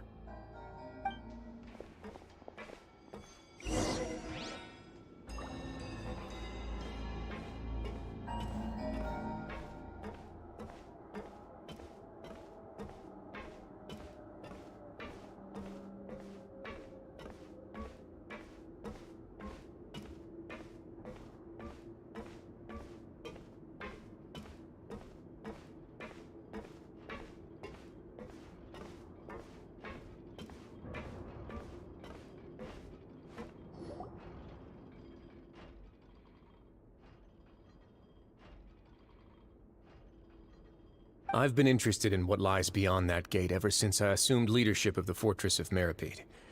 Of course, it would be unwise to recklessly open it, but it'd also be risky and negligent to simply ignore any potential danger that could be behind it. The readings on that dashboard have not budged since the day when I first laid eyes on this place. But over the past year, the needle has crept upwards from its original position, likely because some parameter it's been tracking has changed, if only infinitesimally. Normally, I would have ignored it, but I happened to have some free time when I noticed it, so I investigated. Any guesses what the reading could be tracking? Very reasonable guesses. I've considered both of those as well. Unfortunately, our dashboard is tracking something less ordinary. The temperature should vary with weather and climate changes, so for something that rarely shifts, the water pressure is more likely. We ran a few tests to increase the pressure from the outside, but the readings didn't change at all. Later on, a few more possibilities occurred to me, such as a potential connection with the primordial sea. I began to make a few preparations based on that hypothesis. Over the past few days, the needle has moved again. With that, and the symptoms that Fremine displayed after leaving the fortress, I can now confidently conclude that the readings represent the concentration of primordial seawater in the seawater nearby. The concentration of primordial seawater? But we're already under the sea! And that is precisely the problem. We're at the bottom of the sea, and now we're surrounded by toxic seawater. Somehow, primordial seawater got mixed in, and the concentration is steadily rising. Yes, that's very likely. But forget about the two of us! Not even Neuvillette knows where the primordial sea could be, much less where we could find and plug a leak. Oh. Oh! Seems like you've figured it out. I believe the primordial sea lies directly beneath this sluice gate. For some reason, the primordial seawater levels have risen significantly, and it's now very close to us. Oh geez. The indicators are now red. Although the gate still stands, some primordial seawater has already leaked out and mixed into the sea around us. If this continues, soon it will no longer be able to hold back the primordial sea at all. So the Fortress of Metropede was built to plug the last hole to the primordial sea. If the primordial sea is leaking through, if the gate falls, all of Fontaine will fall with it. Yeah, you know what the legends say. If this place falls, then everyone in Fontaine will be turned into puddles in the span of a night. But that's just too weird! Why would the Fortress of Meripede be built right above a sluice gate for the primordial sea? Who built this place anyway?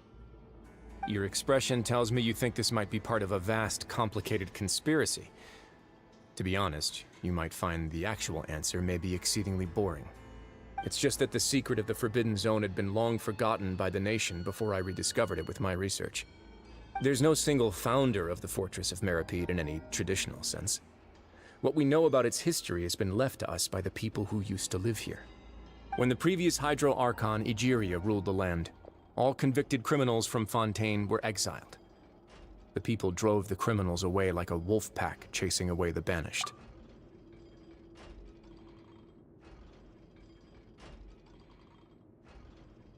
The criminals received no sympathy of any kind from the people. They were exiled to the desolate seaside, where they experienced only pain, struggle, and the bone-chilling cold. Some of them began to repent, and prayed to the Hydro Archon, asking if there was still anything they could do. The Hydro Archon took pity on them, and said, "You may go guard my secret, deep underneath the waves." And so, leaning on the power of the Hydro Archon, they gathered underneath the sea and began to build a fortress. They became a community down there in the deeps, and over the years helped it to grow. As the number of exiles increased, more and more people joined the community. When the first group of exiles died, they left the yet unfinished fortress to their successors. The Hydro Archon continued to lend her support, allowing the fortress and what it stood for to continue growing ever larger. Before long, this dark underwater fortress became the sinner's only home. And with that, the people here stopped referring to the fortress as a prison. They saw themselves as repenting sinners who would regain their freedom once they had sufficiently redeemed themselves. But as time went on, people also realized that the fortress was a lonely place. Once they had gotten used to life here, they could no longer feel comfortable living in the overworld. Once they had finished serving their sentences, some people left and some others chose to stay. They'd find some idle position and let their withered souls fade away with the ancient secrets of the past. After many, many centuries, few people still remember the reason for the fortress's founding. Now they just see it as an integral pillar of Fontainian society, as the place where criminals deserve to be sent. Now and again, researchers manage to break one law or another and live out their days in the fortress. I learned all this from an elderly historian.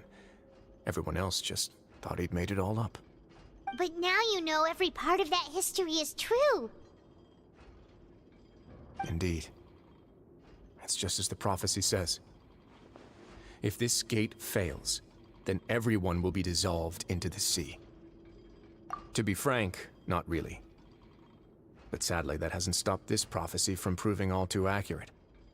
Prophecies are troublesome things. Just hearing one will create the first wave of panic. Seeing signs of it will bring about the second, and actually witnessing it in real time, the third.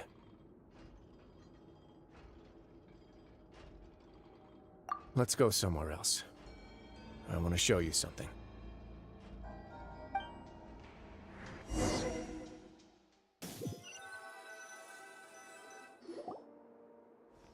This is it.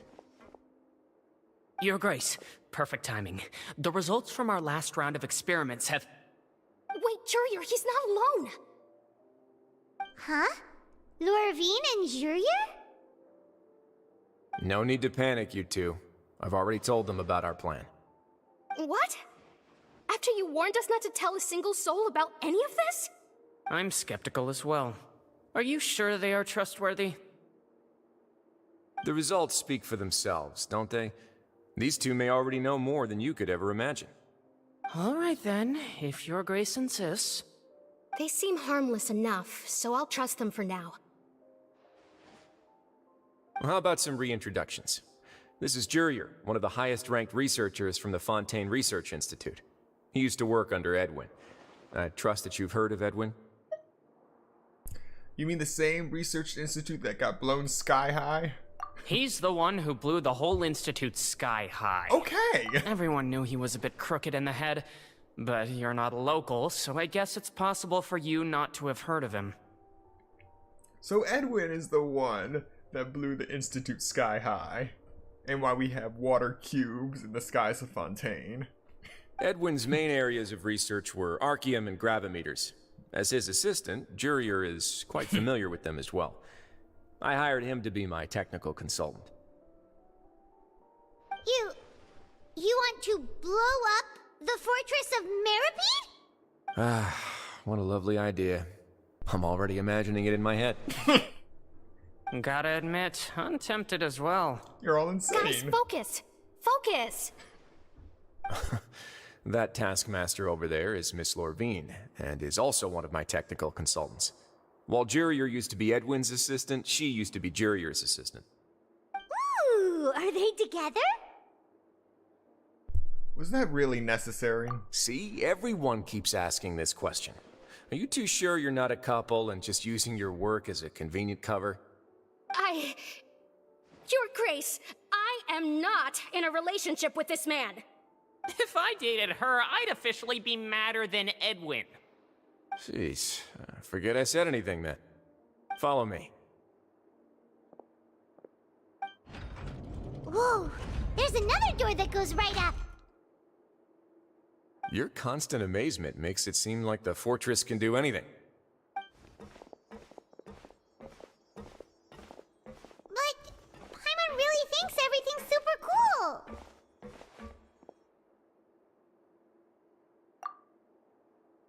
Well, let's spice it up a bit. And here you go.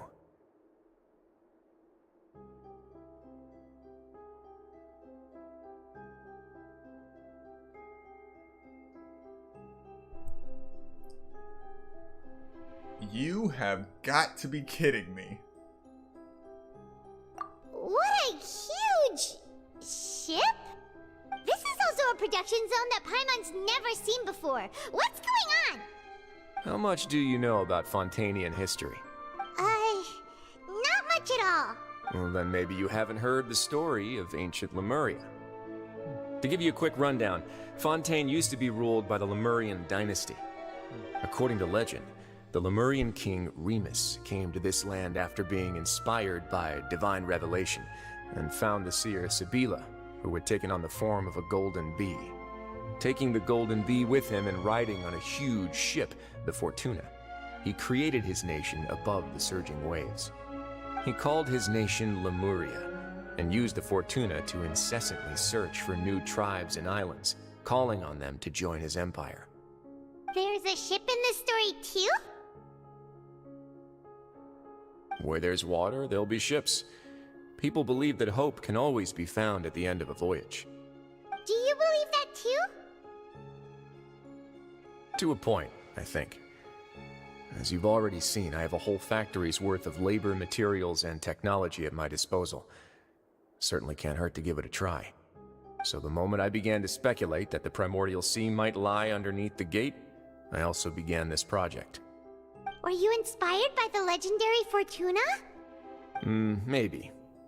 Fontainians need something to hold on to cope with the impending disaster. Were the workers to find out the truth behind this ship, riots would destroy the fortress faster than any catastrophe. As the fortress's administrator, I'd never make such a reckless call. Alright, that's enough talking for now. I'll need another 3 cups of tea to soothe my throat. Do you have any other questions? Seems like you're good. Come on, I'll take you back.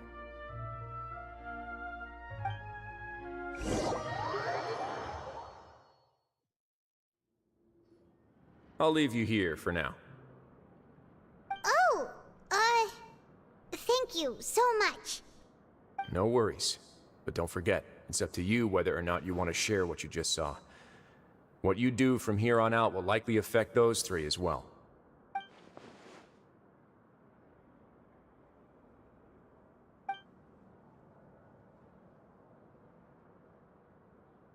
Yeah, we'll put a lot of thought into it for sure.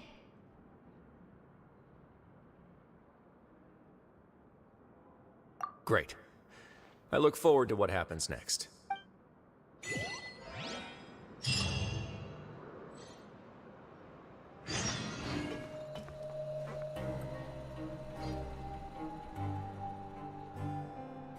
Alrighty.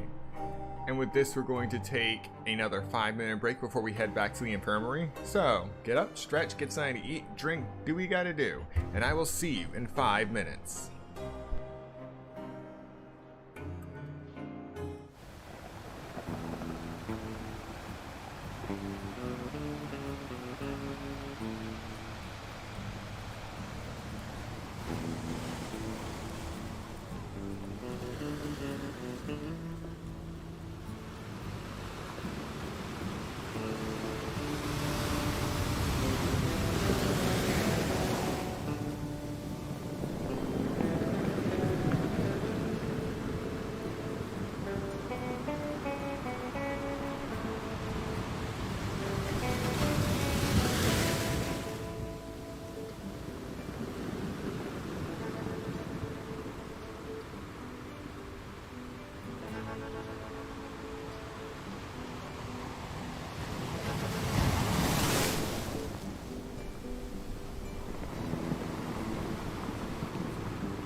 And we're back. Still in the fortress Just of to occupy Meripede. silence. How long have we been in here? I have no idea. The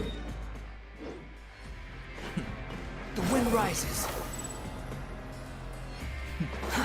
Too slow. We're back! Welcome back. Do you want a cup of tea? How can you be so much like Risley, always drinking tea? Huh. Actually, now that you mention it, I just remembered something now. While I was sedated, I could still barely hear two people talking next to me.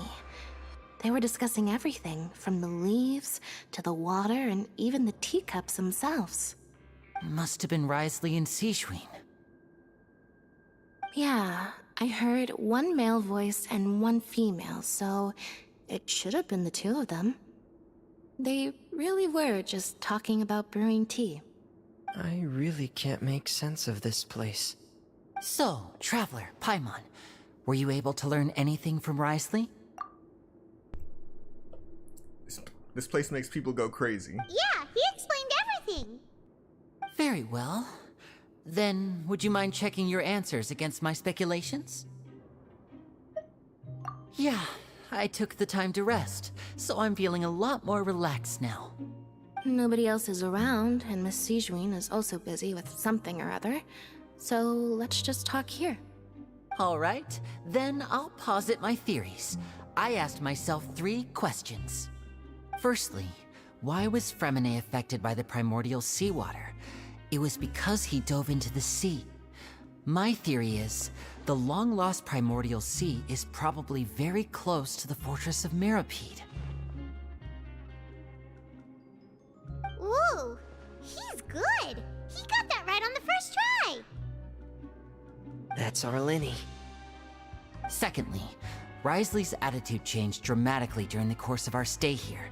He ignored us completely at first, then suddenly roadblocked us. Why? I spent quite a long time thinking about this. If he has been monitoring the Fatui since the very beginning, he probably ignored us at first because he was hoping we could find Master Child for him. What's more, the Fortress of Meripede is not part of Fontaine's court system, nor does it report to Udex Nervulet. Risley is basically the king of a no-man's land. As long as the fortress doesn't do anything about Master Child's disappearance, Father can use it to pressure the Fontaine authorities. And while the two factions are pitted against each other, Risley will be free to move between the parties of interest. If I had to guess, he probably has something that he's working on himself. It's likely related to the secret of the infirmary, but I just can't think of what it could be. You're super smart. Thanks so much. Then finally, there's the last question. If Risley does have a plan, what could it be? All I know for now is that his plan probably has something to do with the changing nature of the seawater. He's even gotten Cloran to help him out. That can't be the full extent of what he's doing. There's probably a secret passageway behind the block in the infirmary, and there's something big in the fortress that most people here never get to see. He has a bargaining chip, and it could be important enough for Father to deal with him directly. I don't have enough information, so I have no idea what his chip might be. But let me guess. You have the last piece of the puzzle.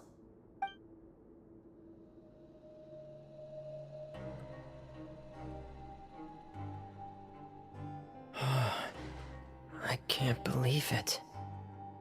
The sea will engulf everyone. Just like the prophecy said. Could Risley have wanted to meet Father to figure out a way to deal with this crisis? If you remember, I once mentioned that Father sees the House of the Hearth as her base of operations, and she truly wants to resolve the crisis. But how could Risley have known that? Or perhaps he didn't know, and just wanted to bring Father over to his side? Which could be why he said he just wanted to negotiate. Yeah, that makes sense to me. I understand your concerns as well, Traveler. I'll figure out a way to pass this on to our Father. No matter what, we're on your side. The two of you have already aided us far too much. We probably wouldn't be standing here right now if not for you. If you ever need anything else going forward, please come to the House of the Hearth at any time. Though you may not share the sentiment, after all that we've gone through together, the three of us basically see you as family now. You have my gratitude. Thank you for protecting Linny when it really mattered. And thank you for sharing the secrets of the fortress with us. We didn't think you were going to do it. Why are you being so formal all of a sudden?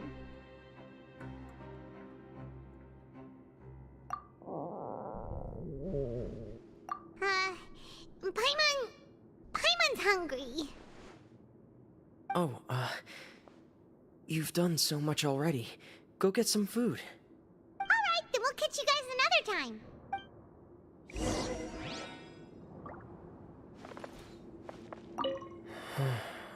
I feel like I should try to become someone more capable of helping.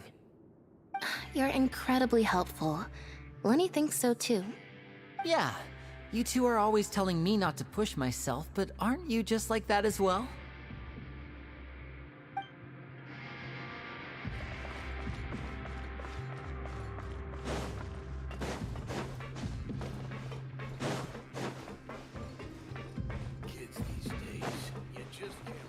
Quit following me.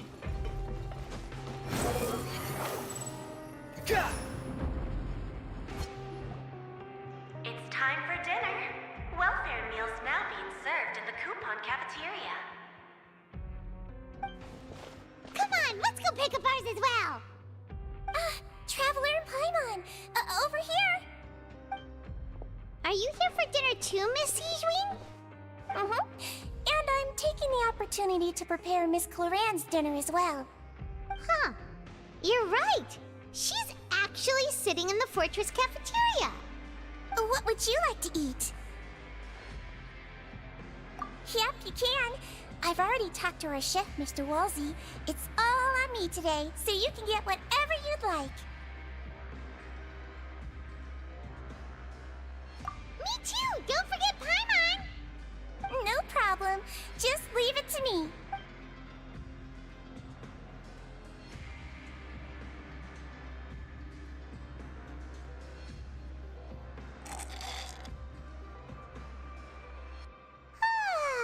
So delicious. Is this how it feels to be freeloaders? Wait a second, we did do plenty of work after all. Feeling full yet? How's the food? Delicious.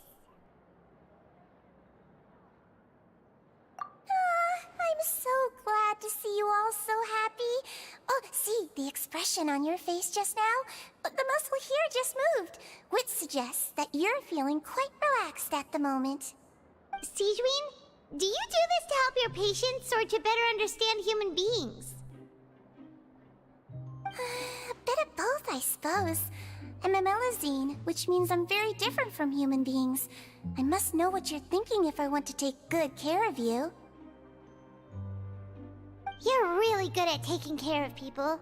Even though you're so short, you still talk and act like an older sister. Really? You're reminded of an older sister? That's great to hear. Oh, and what did you mean back in Risley's office? When you said that you were protecting Linny and his siblings as well? Oh, that. I just asked His Grace to look out for those children, especially that diver boy. I was getting a bit worried after hearing that something was wrong with the water. Thankfully, Clorand is very strong and managed to save him in the nick of time. His Grace also sealed the pipes after Clorand left, to make sure that Linny wouldn't impulsively chase after his brother. Although the path was blocked, we still stationed some guards there to stop anyone from approaching.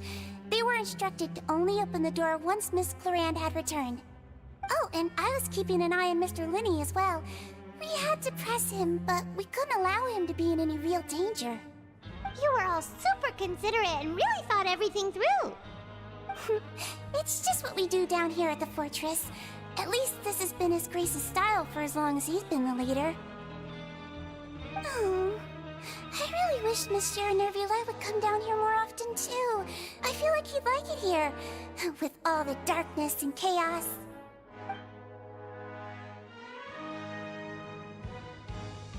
Get a good night's rest, you two. You both worked very hard.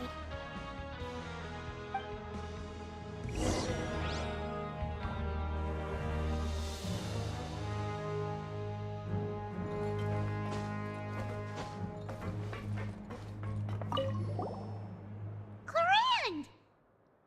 Ah, it's you two. How's dinner? It's all right. Miss Sijwin really put in a lot of effort. So we heard that Brisley invited you to come down to help, and you saved Fremine too! You sure work super fast! Oh, it was child's play. Still, Paimon didn't know even champion duelists could take on side jobs. Oh, and why aren't you eating with Sijwin and the Duke? Won't you get bored eating by yourself? Miss Sijwin was with you, and the Duke has business of his own. Actually, didn't Navia say that you went out for dinner with her as well? Yeah. First time in a long time. First time in a long time? So you mean you've gone out to dinner with her in the past? In the past, yes. You seem to be enjoying yourselves here.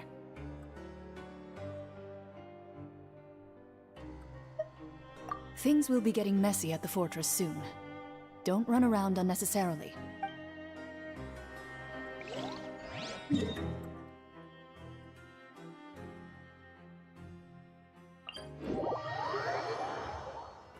Behold! Hup. Hup.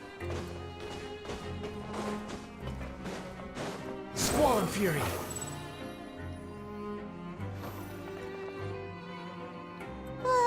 So much has happened. Paimon just feels absolutely exhausted now that she's finally relaxed. Paimon's super sleepy. Are you sleepy too?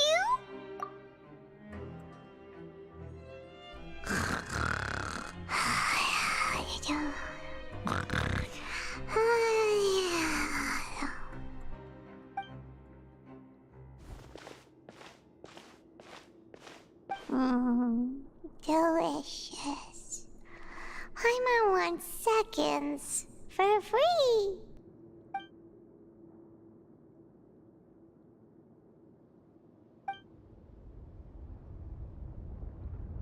Out of my way!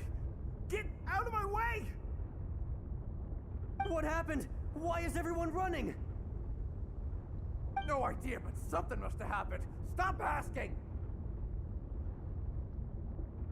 Who's yelling? Paimon still wants to sleep. Oh boy. Paimon, wake up.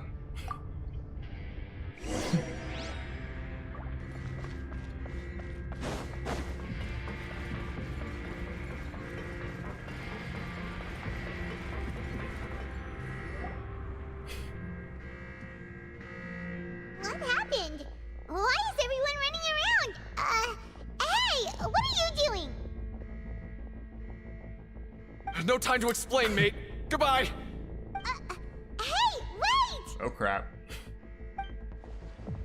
What's wrong with these people? They won't even talk to us.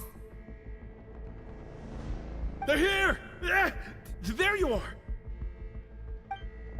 Oh, thank goodness! Quisto. Quisto and Laveroon, do you know what happened here? We came here especially to inform you. Something seems to have gone terribly wrong just now. His Grace is telling everyone to evacuate and get out of here. Laveroon was saying you two are new here and you don't have many friends, so you might slip through the cracks. Haven't you heard all the stories like that? An evacuation is successfully completed, yet you only find out once you do a head count that 1 or 2 people are missing. Wait, weren't you the one who brought that up? Why is it suddenly my idea? Hey, shut up! Okay, whatever. The point is, you should come with us. You said His Grace said to evacuate outwards? Yeah, he said to get as far away as possible, upwards and outwards. That means whatever happened must have happened down below. Oh no, isn't that gate at the very bottom? Oh no, it can't be that thing! Whoa, wait, what? What? Hey, where are you going? Oh boy. We have to go find the Duke! You two just go and get out! Go on without us! Hey, hey! Be careful! Attention! Please evacuate upwards and outwards, upwards and outwards. If you're already at the topmost layer, then try to move as far outwards as possible.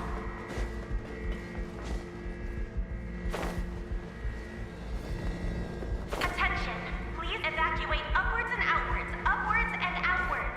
If you're already at the topmost layer, then try to move as far outwards as possible. Oh, they're just gonna keep playing that. The realism of it all.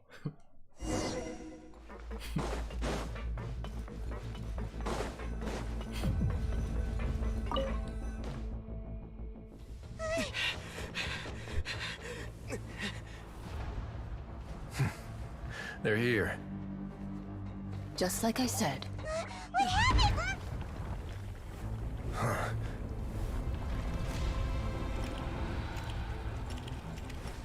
You're just in time. But be ready to run.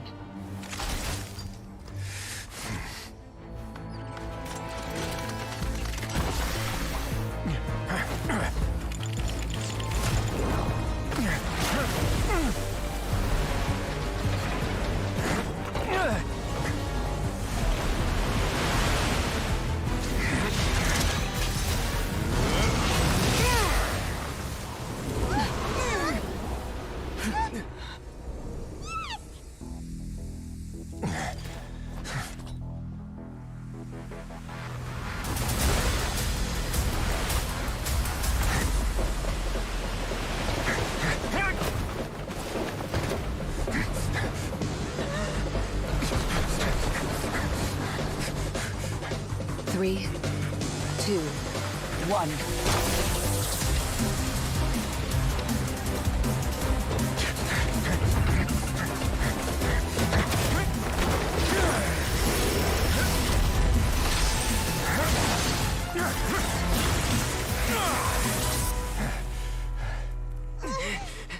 This won't hold it for long.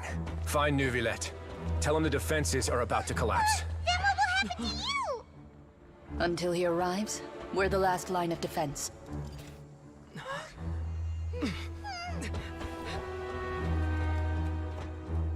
The gate. How long do you think it'll hold? That depends on us.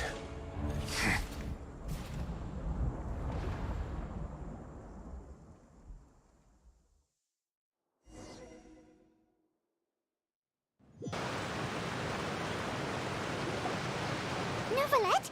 Why are you here? Traveler, I need you to head to the Opera House immediately. Farina will soon be meeting with the knave there. You must protect Farina, and make sure she doesn't spend too much time alone with her. Will do. You have my sincerest gratitude. Alright. That cutscene was one of the best thus far. Really? Too slow. Literally trying to freeze over the primordial sea.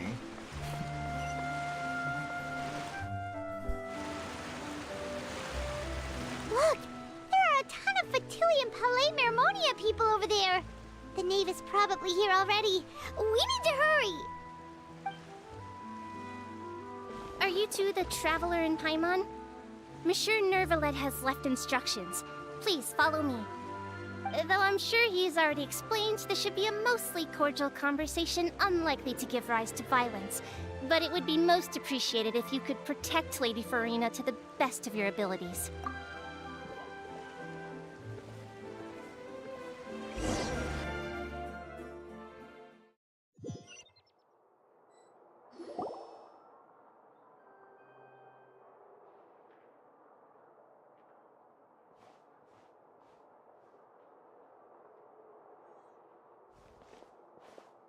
Oh, So you two are the honored guests Miss Farina mentioned. Of course, of course! How could they not attend a meeting such as this? I must always have 2 or more guests at my dessert table. Otherwise, the occasion would be too lonely and unbecoming of my station. It is my pleasure to make your acquaintance, traveler. I have heard much of your accomplishments. I am the Knave, one of the 11 Fatui Harbingers.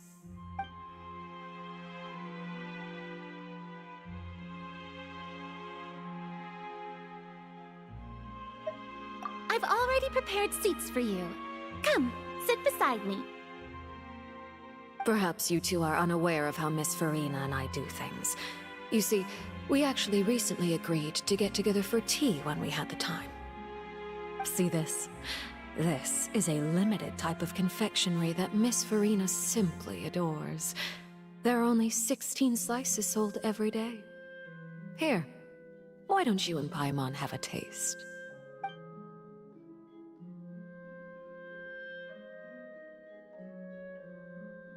Traveler, what do you think of this cake? That's good to hear. So what Child said was on the mark after all. You do share a taste in desserts with Farina and I.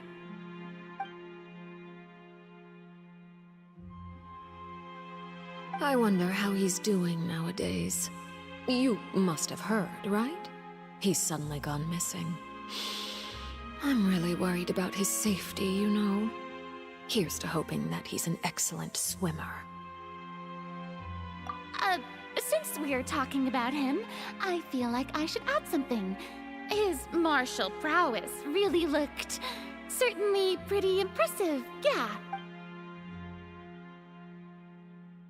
Oh, so you're also familiar with his aptitude for fighting, Miss Farina.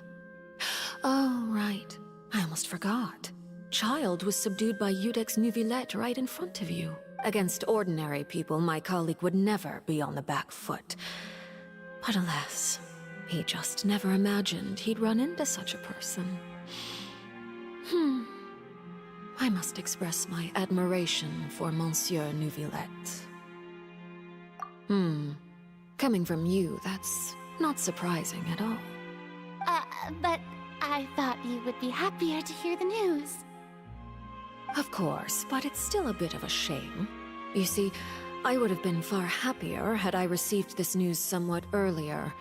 As you well know, a long time has passed since Child disappeared.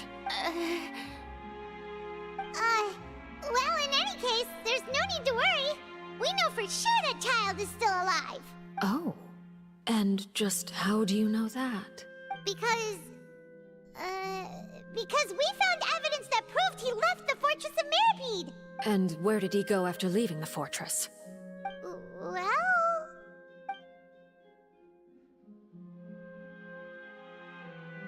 The Fortress of Mirapede lies deep beneath the waves. Unless he pranced right out of the main gate, he must have had to swim for it. Do you have any proof that he surfaced safely?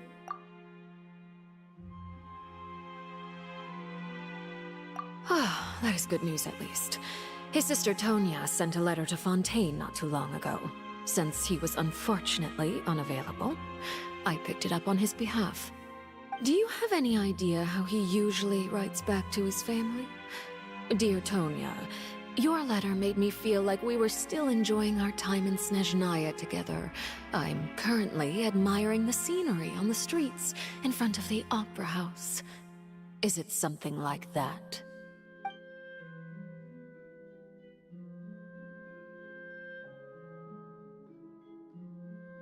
All letters tend to follow the same few formats anyway, right? As long as the contents are accurate, it doesn't matter so much how it's written or how it's worded.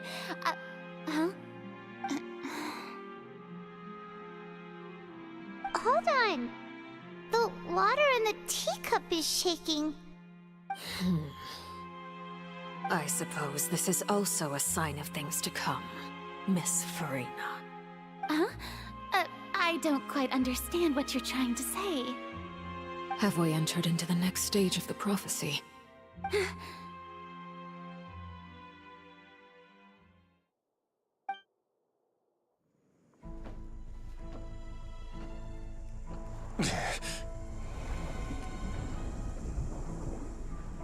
My thanks to you both. I will take it from here.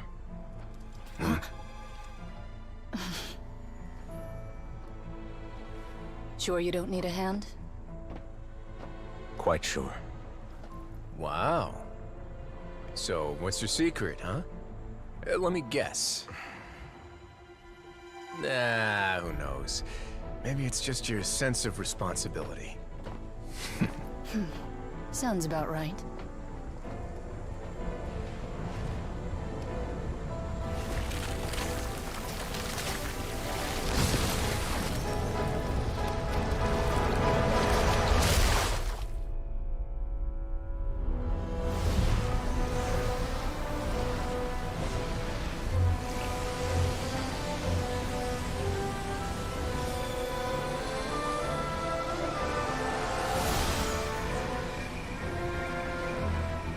Day may come when the prophecy is fulfilled, and the waters burst forth. But it is not this day! This ancient power could easily obliterate an entire race. A tsunami of fury would unleash endless catastrophe.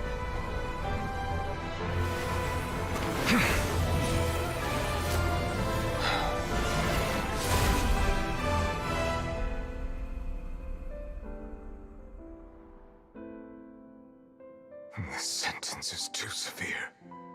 Forgive me for overruling it.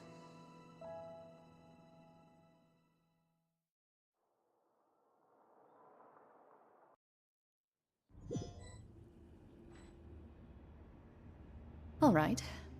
Seems like the problem inside has been suppressed. Let me guess, we're safe for now. Indeed. But only for now. I win this bet. You owe me a present. Very well. It was indeed just as you said. You made a bet? We made a bet on the size of your entourage. Cloran thought you wouldn't come down by yourself. I figured you would have at least brought a few people along for appearance's sake. It appears I underestimated just how confidential the mission was. Shouldn't you have gotten used to confidential missions by now? That's just how the courts operate. So what gift must the loser give? Tea? He already has tons of tea in his office.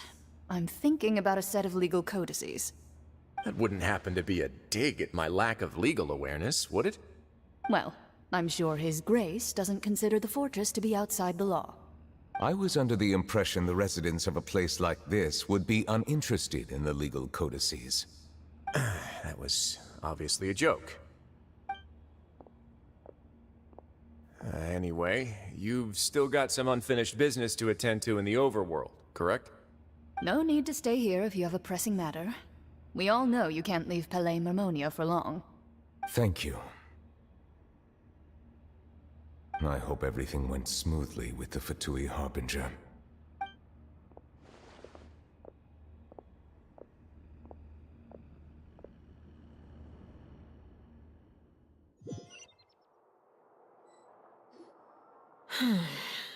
I must say, we've spent long enough playing house. Miss Farina, as the Hydro Archon, I am sure you understand the exact meaning of the phenomenon we just witnessed. Or should I say, that's what I originally thought. But looking at your expression, was I wrong? And you haven't a clue? What are you trying to say? At this point, I don't think there's any more need to speak as diplomatic representatives. Allow me to speak to you now as just a Fontainian. You know the prophecy by heart, and also that every part of it is being proven true. Yet, here you are relaxing, drinking tea, and eating desserts as if it's all nothing more than a few stray bugs in your garden. Do you really think that's acceptable? The prophecy's hanging above our necks like a guillotine. Every faction is looking for a way to either avert the disaster or save their own. Even the orphans of the House of the Heart have devoted everything to saving their homeland. But you It beggars belief just how nonchalant and carefree you have been. From the very beginning, you, the god Focalor, you have utterly failed to take action. You're wrong. I've never ignored the prophecy, nor have I just been passing the time in self-indulgence. Retract your accusation and stop doubting the wisdom of the gods with such absurd conjectures! I am not alone in my doubts, you know. All the children of Fontaine may be harboring the exact same thoughts right now. Oh, great Hydro Archon. How are you going to save them? Save us? How are the people you've sworn to protect supposed to survive in a land that will soon disappear beneath the waves? I have my ways, and I've been working on them for all this time. Even if you look down upon me, you have no right to judge me. Fontaine will be saved. Even if I still cannot see the true future right now, as long as I continue on as I am, I will be able to hold my head up high!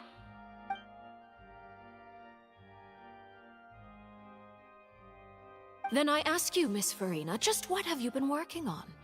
Where can we see it, and what is it doing to help?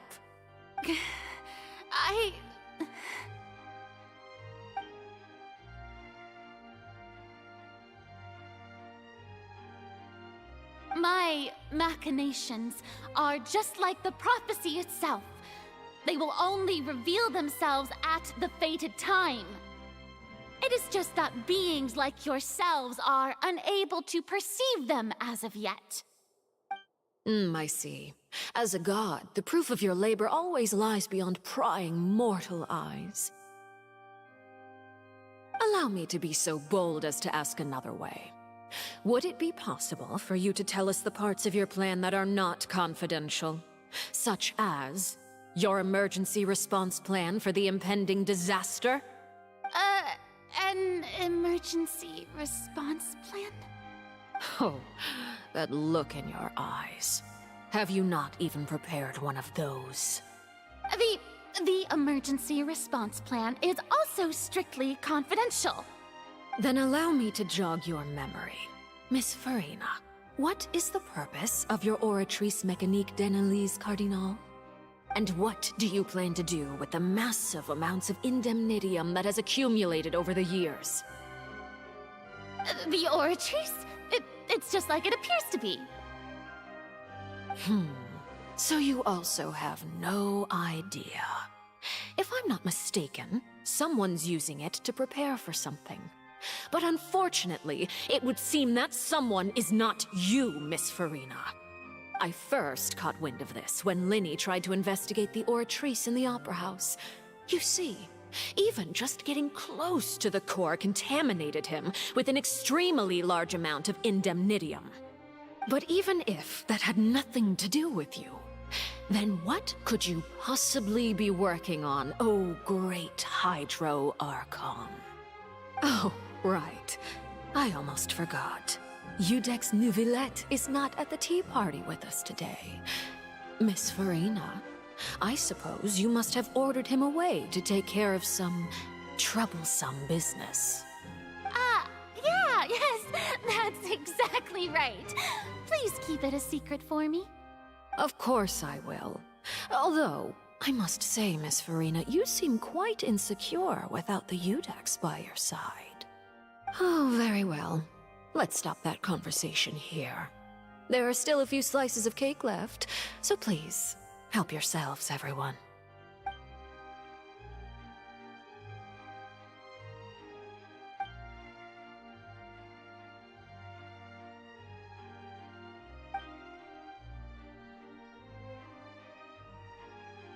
Traveler, I heard that you were recently commissioned to handle a few matters on behalf of the Udex. Why don't you take an extra slice of cake? Those who work hard deserve gratitude and praise. You too, Paimon. Thank you. Paimon will take you up on that offer.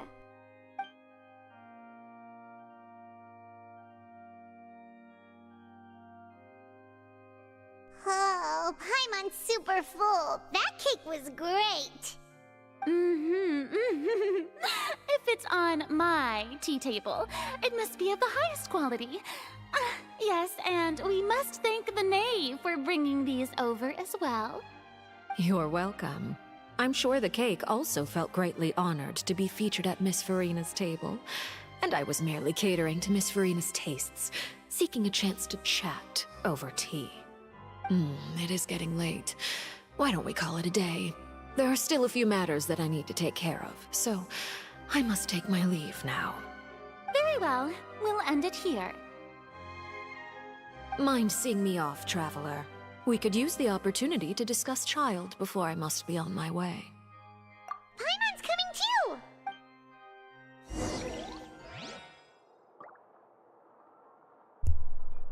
Oh wow, that was painful. The tea party turned out to be even more difficult than I'd imagined. Why are you looking at me like that? Is something the matter? If there's nothing urgent, then I shall be retiring for now.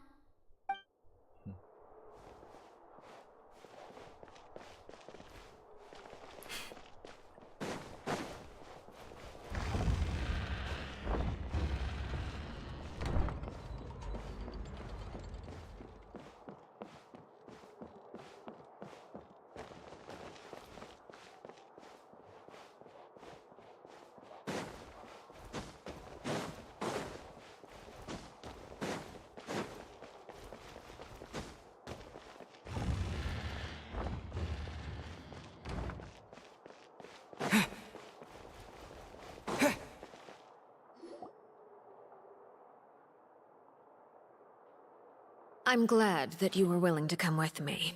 Of course, Child was just an excuse. I have no interest in your dealings with him. That's what Paimon thought. You lent your aid to the children of the House of the Hearth.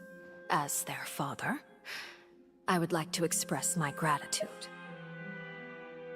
Do I look like an irresponsible father to you? The House of the Hearth is very important to me. You should know that I care deeply about my children. That was all. Formal topics should be discussed in formal settings, and informal topics in informal settings. I know you just returned from the fortress of Meripede. Relax. I have no intention of trying to get anything out of you. Linny, Lynette, and Fremine are still there, and I trust their judgment and abilities. They've all been working very hard and have always done all they can to fight back against anyone who tried to stop them. Especially Linny. You mean Wriothesley. He's a tricky one to deal with. It's unfortunate that Linny's so eager to prove himself that he can't learn to rely on others, including me. By the way, and you can just consider this a bit of idle gossip, but what's your impression of Farina?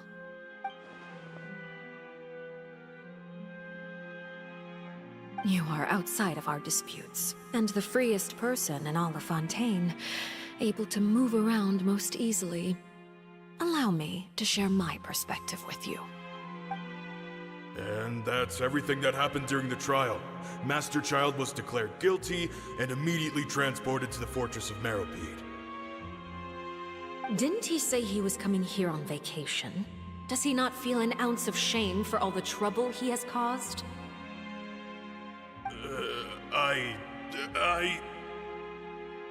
Forget it. He did give us an opportunity. I will be meeting someone shortly. Do you require help with any preparations? No need. I will take care of it myself. I need to meet with Farina, the Hydro Archon. She is at the heart of Fontaine. But what's fascinating about her is that she often seems more like a celebrity than a working Archon. Oh? Come over here, you little critter, you!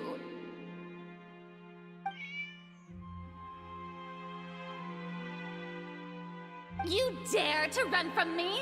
Stop right this instant! My goal is just to discover the location of the Gnosis. But I didn't expect the chance to approach Farina to be handed to me on a silver platter. This is so easy, it's actually making me a bit suspicious. Anything left unguarded is usually just bait. But no one will blame someone for taking the bait. After all, from the moment it was attached to the hook, the bait is meant to be sacrificed.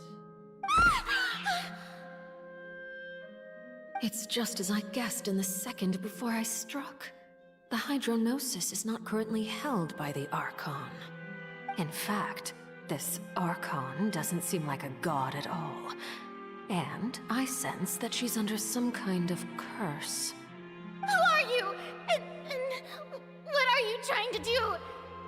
Please don't kill me. I'm begging you, please. The fear in her pupils is genuine, so perhaps she's not bait after all. Either way, targeting her has lost all meaning. I left the scene with ease. Nobody came looking for me, and nobody could serve as a witness to my near assassination of Focalor. I suspect even Farina dares not mention this incident to anyone. Not long after, my informants confirmed what I had guessed. After returning to her quarters, Farina quietly cried alone. She was so scared that she could not sleep that night, nor could she even bring herself to eat her cake. There's no doubt that there's something wrong with her. I began to entertain the possibility that she is not the true Hydro Archon. Perhaps Iudex Neuvillette is actually the genuine article. I have to find the Gnosis. If the Neuvillette hypothesis is correct, he is probably in possession of it. Alternatively, it might have been hidden in a place that's hard for ordinary people to access. Yes, Father. My dear children, please speak. News from the fortress of Meripede. Master Child has gone missing. On top of that, the contacts and guards we bribed at the fortress have all gone quiet as well. Probably the handiwork of that Wriothesley. I'm afraid so. This is a good opportunity.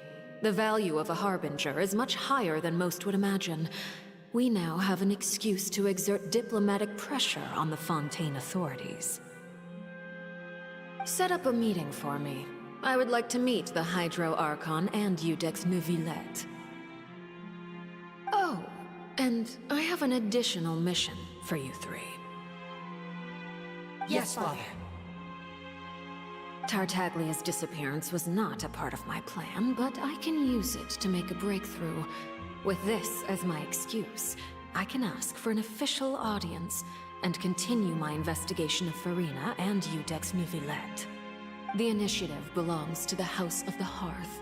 My wish to investigate the fortress of Meripede will be a front. Lenny and his group will be responsible for the actual intelligence gathering.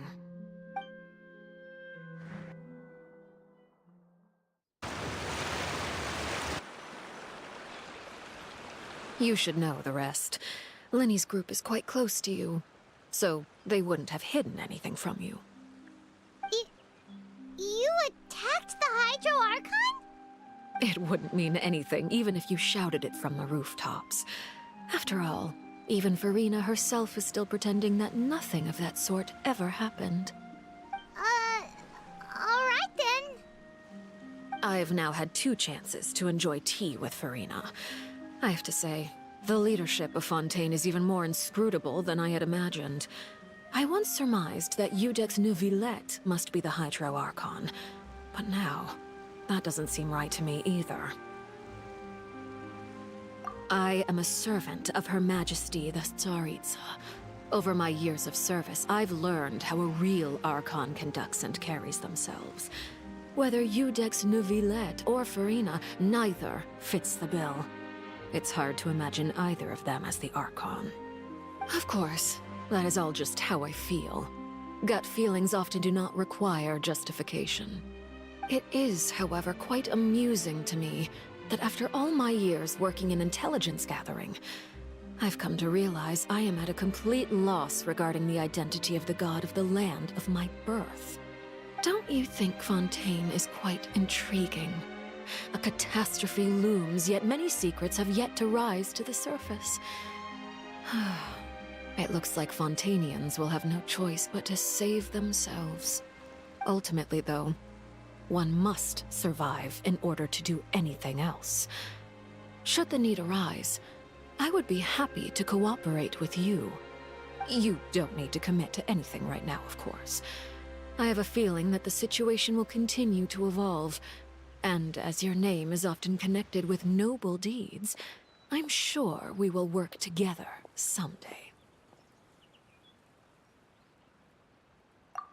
He certainly returned quickly. You must want to catch up with each other, so I'll leave you to him.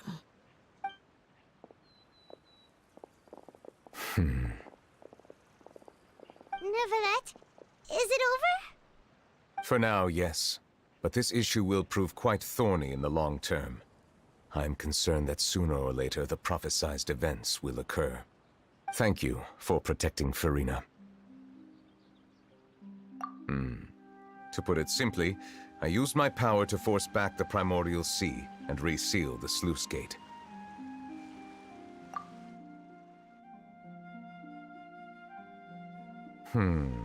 So as expected, the Knave has turned up the pressure on Farina. She's trying to feel her out, though I'm still unsure as to her motives. Permission granted. Whoa. It can't be that you're the real Hydro Archon, right? But that's just a speculation on our part, though. You can't tell us?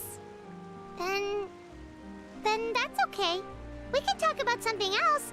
We won't try to force you. You guys in Fontaine are super strange. If by the phrase, "you guys," you are referring to Farina and I, then although I'm not sure just what you are trying to imply, I must clarify that I do not share her positions on a multitude of topics.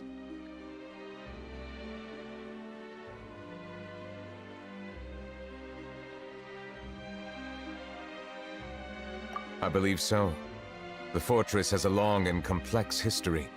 It has seen much grief and suffering. And now, another catastrophe will soon be upon us. I mourn this turn of events. Huh? Why is it raining all of a sudden?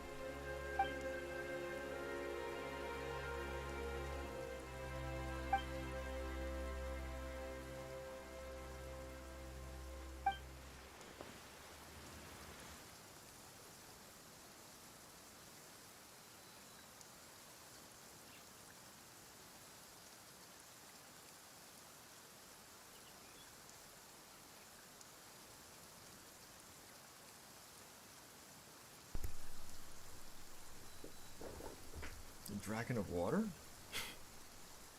You may be closer to the truth than you think. Oh? And what are you thinking? He's the dragon sovereign of water. The dragon of... what? Huh? Please do not be so surprised. Farina?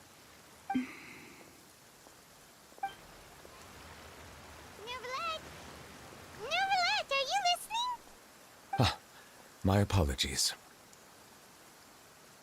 We were just guessing randomly. We didn't guess right, did we? You're not actually the dragon sovereign of water, right? Well, if you don't want to confirm or deny... You guessed correctly. I sincerely hope you'll be able to keep this a secret for me. Right, of course. We'll definitely help you keep it a secret. There's still something Paimon wants to ask you, though. Please, go ahead. Well, if you are the dragon sovereign of water, and you were able to force back the primordial sea from the fortress, then since Fontaine's prophecy is all about seawater, couldn't you just use your power to solve the crisis?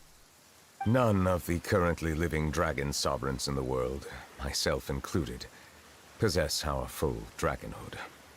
They say that when the first usurper arrived on Tivat, they seized a part of the dragon's power Today, that stolen power is the basis of the Archon's authorities. There are 7 elemental Archons and 7 matching dragon sovereigns.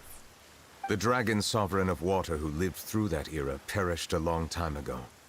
As their successor, I know far less of that part of our ancient history.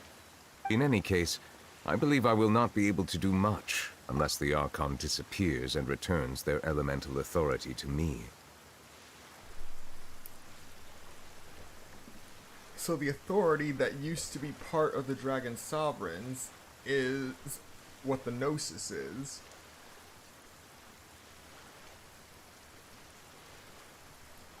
Which begs the question now, what actually happens when you collect all 7? Given the status quo, however, I would recommend finding another way to deal with the prophecy. Oh, so even you can't solve it. I still have some urgent matters to attend to at my office. If you have any more questions regarding ancient history, you are welcome to discuss them with me at a later time. Please go right ahead. There's a place that Paimon wants to go too. Traveler, why don't we pay another visit to the Fortress of Meropide? Paimon is a little worried. We'll see you another time. Take care.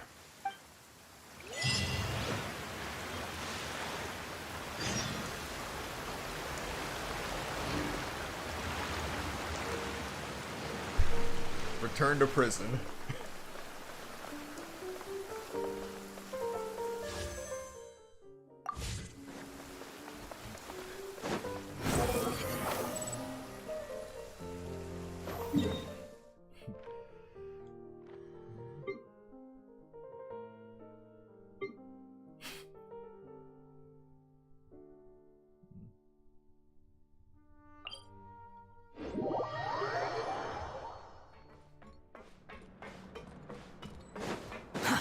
Too slow. The wind rises.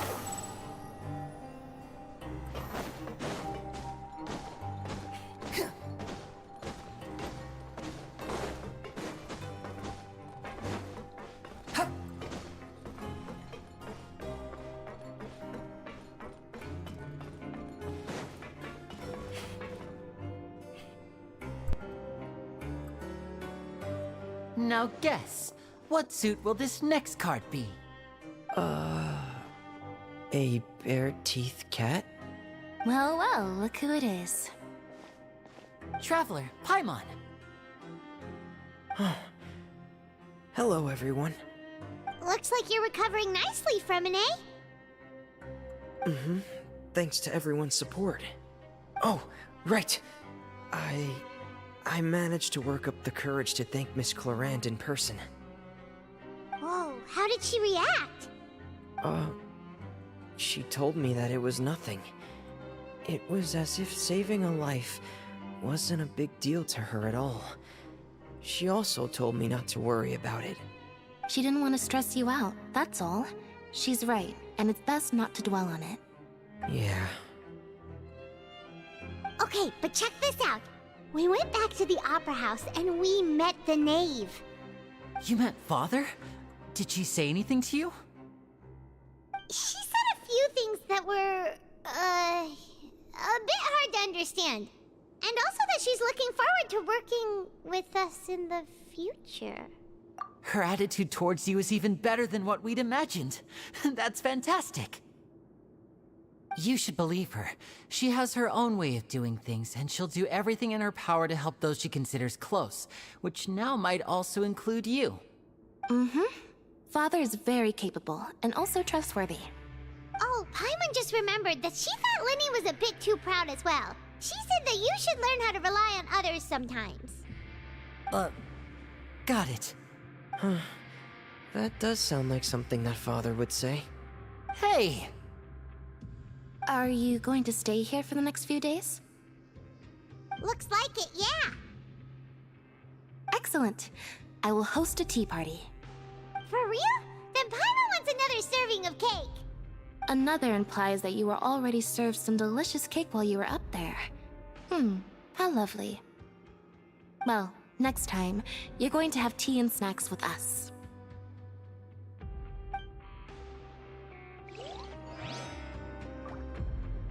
We should start preparing that tea party.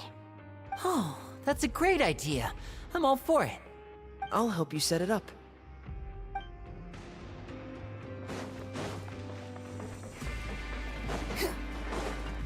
Quit following me.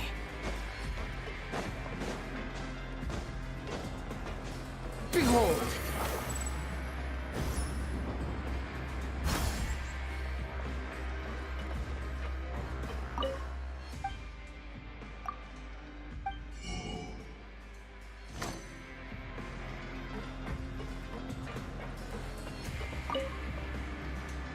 Siegewing! Traveler, Paimon, you're back! Are you still doing alright? Did either of you get hurt? We're fine, but what about you guys? It was such a huge mess. How bad was it? A few people sustained superficial injuries, but that's about the extent of the damage. Monsieur Nervulette paid us a visit. It was all thanks to him that we managed to suppress the crisis for the time being. Of course, we must also thank you for the help you provided. How did Nervulette know that he was needed here? Well, Monsieur Nervulette has strong resonance with the hydro element. When the water level rises, he can feel the waves produced. I ran into the bombshell bros while bandaging the injuries of the wounded. They were mumbling the whole time about how you just ran down without a word. I'm so relieved to see that you're both alright. If you're not too pressed for time, please stay with us a few more days. Just let me know if you get a craving for any particular dish, so I can have Mr. Walsey get your meals prepared. Oh, and please feel free to visit the infirmary for a break at any time. I'd like to take the opportunity to spend some more time observing your facial muscles as well. Your happy smiles are quite contagious, you know. They're so memorable, and I've missed them immensely while you were gone.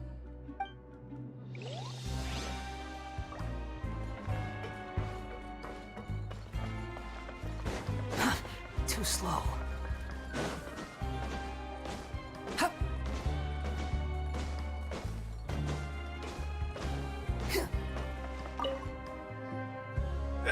You guys are back? Crystal! Macaroon! You guys didn't get caught and thrown back down here, right? Huh? No, not at all. And here I thought you'd managed to escape from jail during all the commotion. I'd held you up as legendary jailbreakers, but now you're telling me you just never left? We're sorry, but we just had some business to take care of. All right. There's no need to get caught up in the details. We're just relieved to see you. He was super worried about you, you know. Hey, it wasn't just me. Weren't you super worried as well? Something like that, yeah. I was also transferred to work in the kitchen a few days ago. I can still hear Quisto mumbling to the carrots. Are those two all right? Do you think they made it out alive? Whenever he'd say that, I'd tell him I'm sure they're fine. Wherever they are, they're kicking back with drinks in hand, enjoying the lovely scenery. Hey, there's nothing wrong with worrying about your prison pals. Is there? I mean, considering how they always love listening to all my gossip. These two. They sure are a lot warmer and friendlier than when Paimon first met them. Oh, well, if you say so. I'll be watching you to make sure you finish every last bite.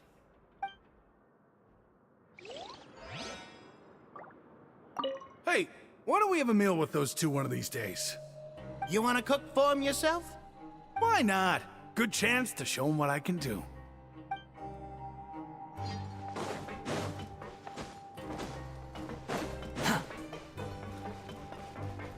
Squall and Fury! If you can find the time, please stay at the fortress for just a while longer.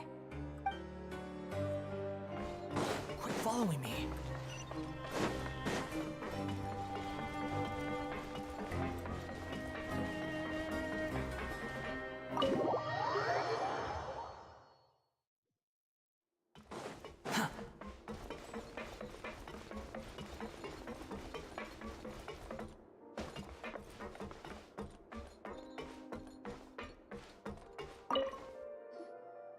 Courier?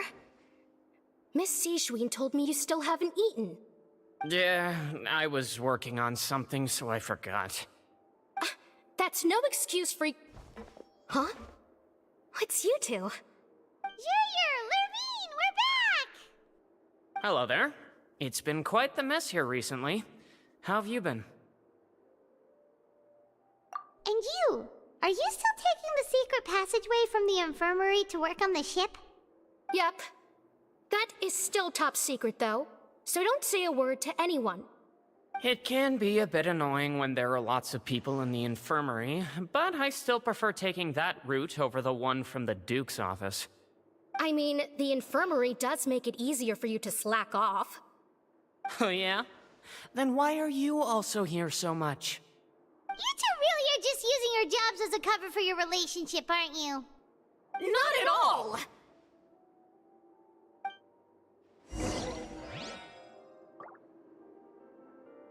Courier, the rumors about us are literally everywhere now. Please do something about it. But it's not like I caused them by myself. All right. I'll try to do something about it when I can find the time.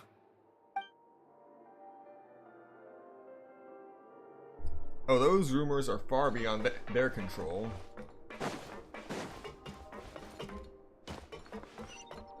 Quit following me.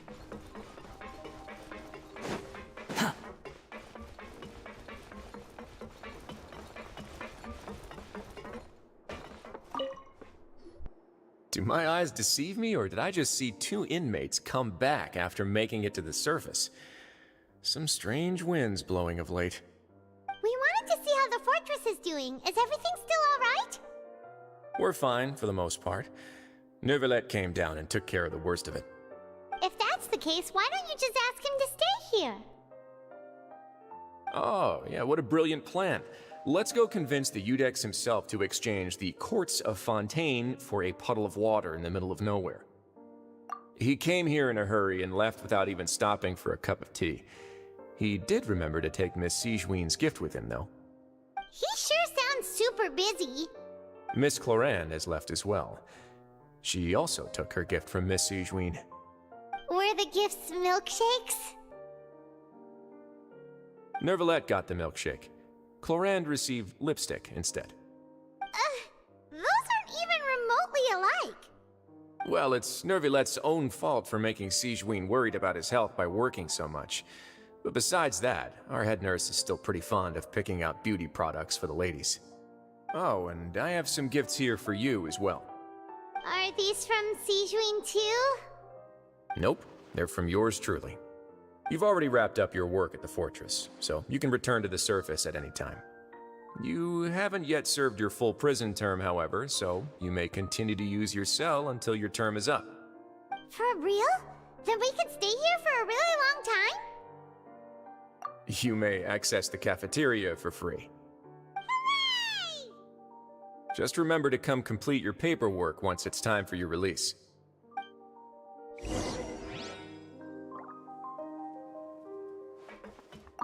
Your file can't be closed until we've completed your paperwork, so don't forget to come find me again when you're done serving your sentence.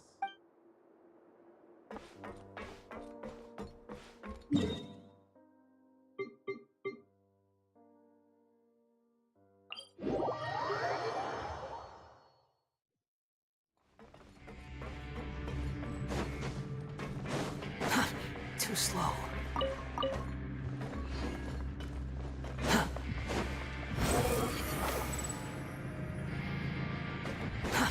Too slow.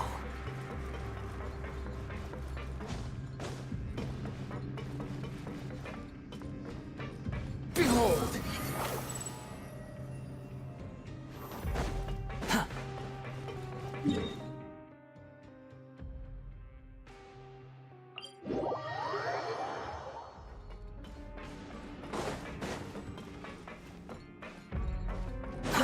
Too slow.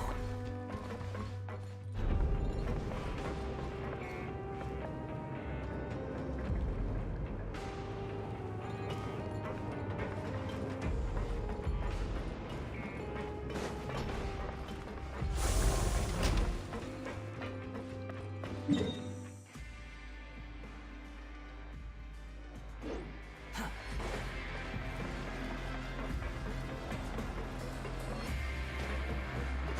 following me.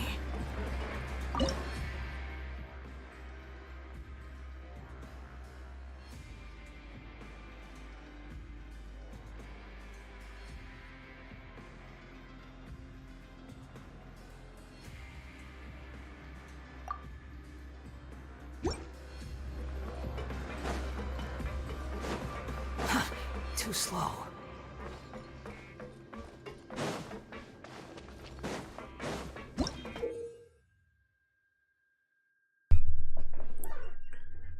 A multi-directional connection control drive valve. A mechanical device which is exceedingly complex to operate. It can open and close paths that lead from the abandoned production zone in various directions. When activated, the Arrowhead-equipped core gear drivetrain and gear drivetrain will turn. Operate the device when the arrows are pointing in opposing directions to cause the device to stop spinning. Upon which, the path indicated by the core gear drivetrain's arrow will open.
Rises.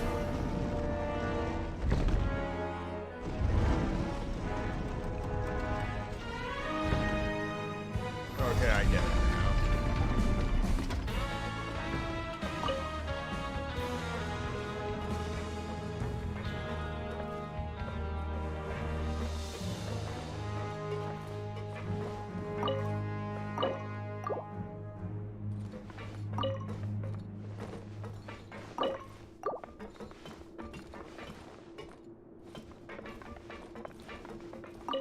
Well, maybe I don't get it.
This might take a while.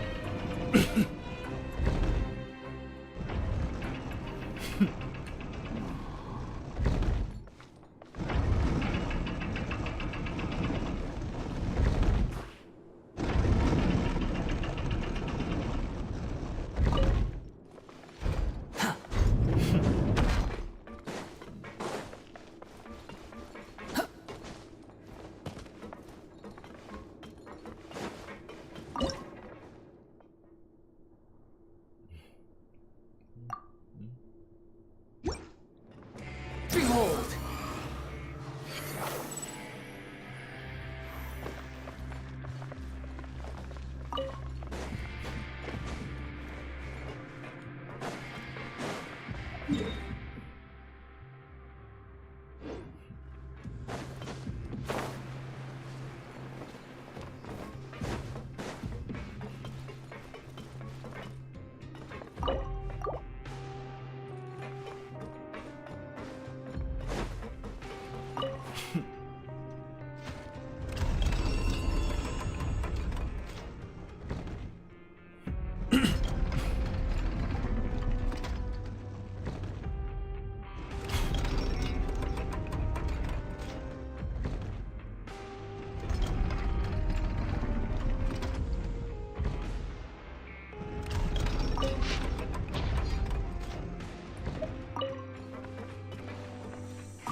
You think I've got a sharp tongue? I just tell it like it is. If someone can't handle it, maybe that's their problem.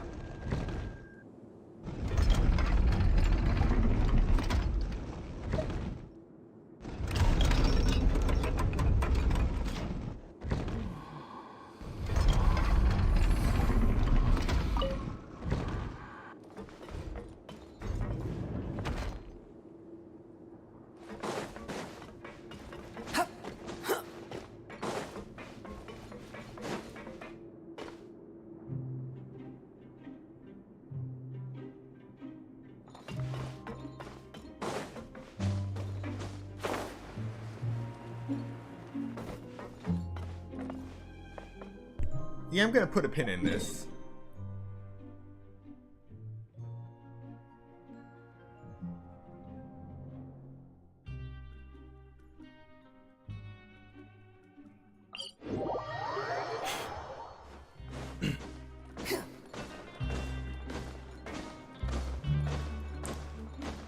So this whole time I've been in this prison, I've just been going to that teleport waypoint and walking to my bed. I could have put a temporary waypoint down. We're back in our cell again. We're no longer prisoners though, so it really doesn't feel the same. Being free sure feels pretty special now. Huh? How did you know? Hey, that's not true! Alright. Okay, Paimon just wanted to say that we really are an amazing duo after all.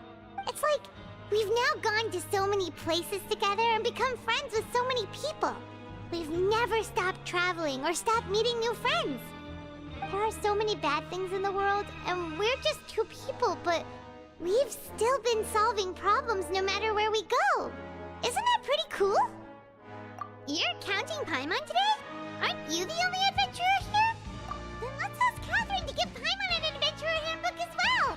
Paimon will also be an adventurer from today forward. Just our thoughts making Paimon giddy. Oh, Paimon's gonna crash, so you sleep soon too. The last time we fell asleep here, we woke up to a whole mess outside our cell. The primordial seawater nearly rose up. That was so scary. We should be safe now, right? Alright then, good night to you, Traveler.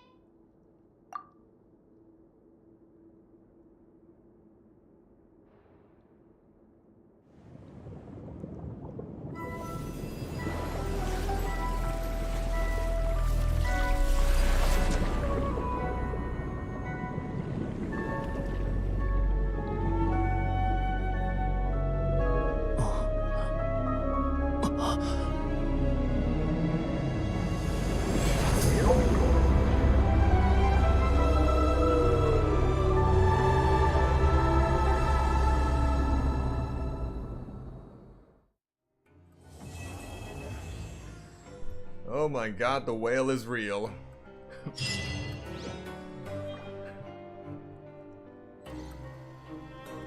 And just like that, 30 Primo Gems. Exactly what we need for one pull on Nouvelette's banner. Decree of the Deeps. We have a chance for Nouvelette, Diona, Fischl, and Xingqiu. 110 pull for tonight. Let's see what we got in 3, 2, 1.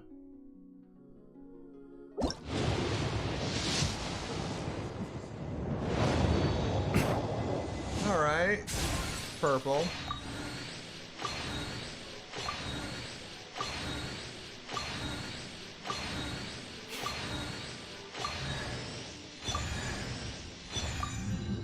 But we got a double 4-star.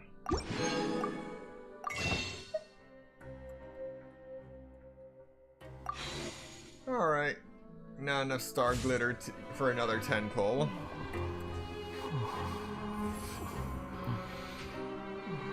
So we managed to finish both Archon quests in this stream.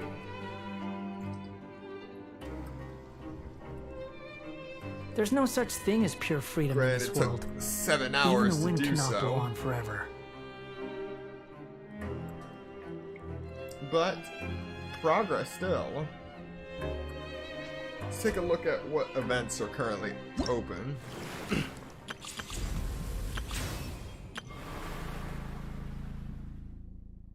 Variation on debris and metal.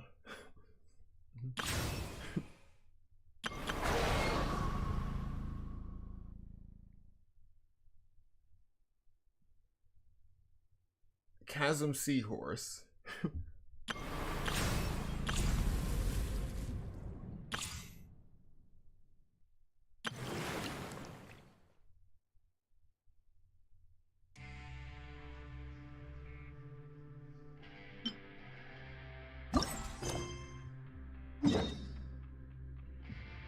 Okay, that's a event to look into. But we are going to stop the stream here for today at 7 hours. Thank you so much to everyone who came to watch the stream today and those who come to watch the playback later. Be sure to like, comment, and subscribe for more Genshin Impact streams, and also the next stream later tomorrow, or later today. It's 2 o'clock. It's 2 a.m. in the morning for me. So, say 18 hours. In roughly 18 hours, I will be starting a new stream for Sonic Frontiers, The Final Horizon, and Infinity Strash, Dragon Quest: The Adventure of Dai. I hope to see you there. Once again, thank you for watching, and I will see you next time.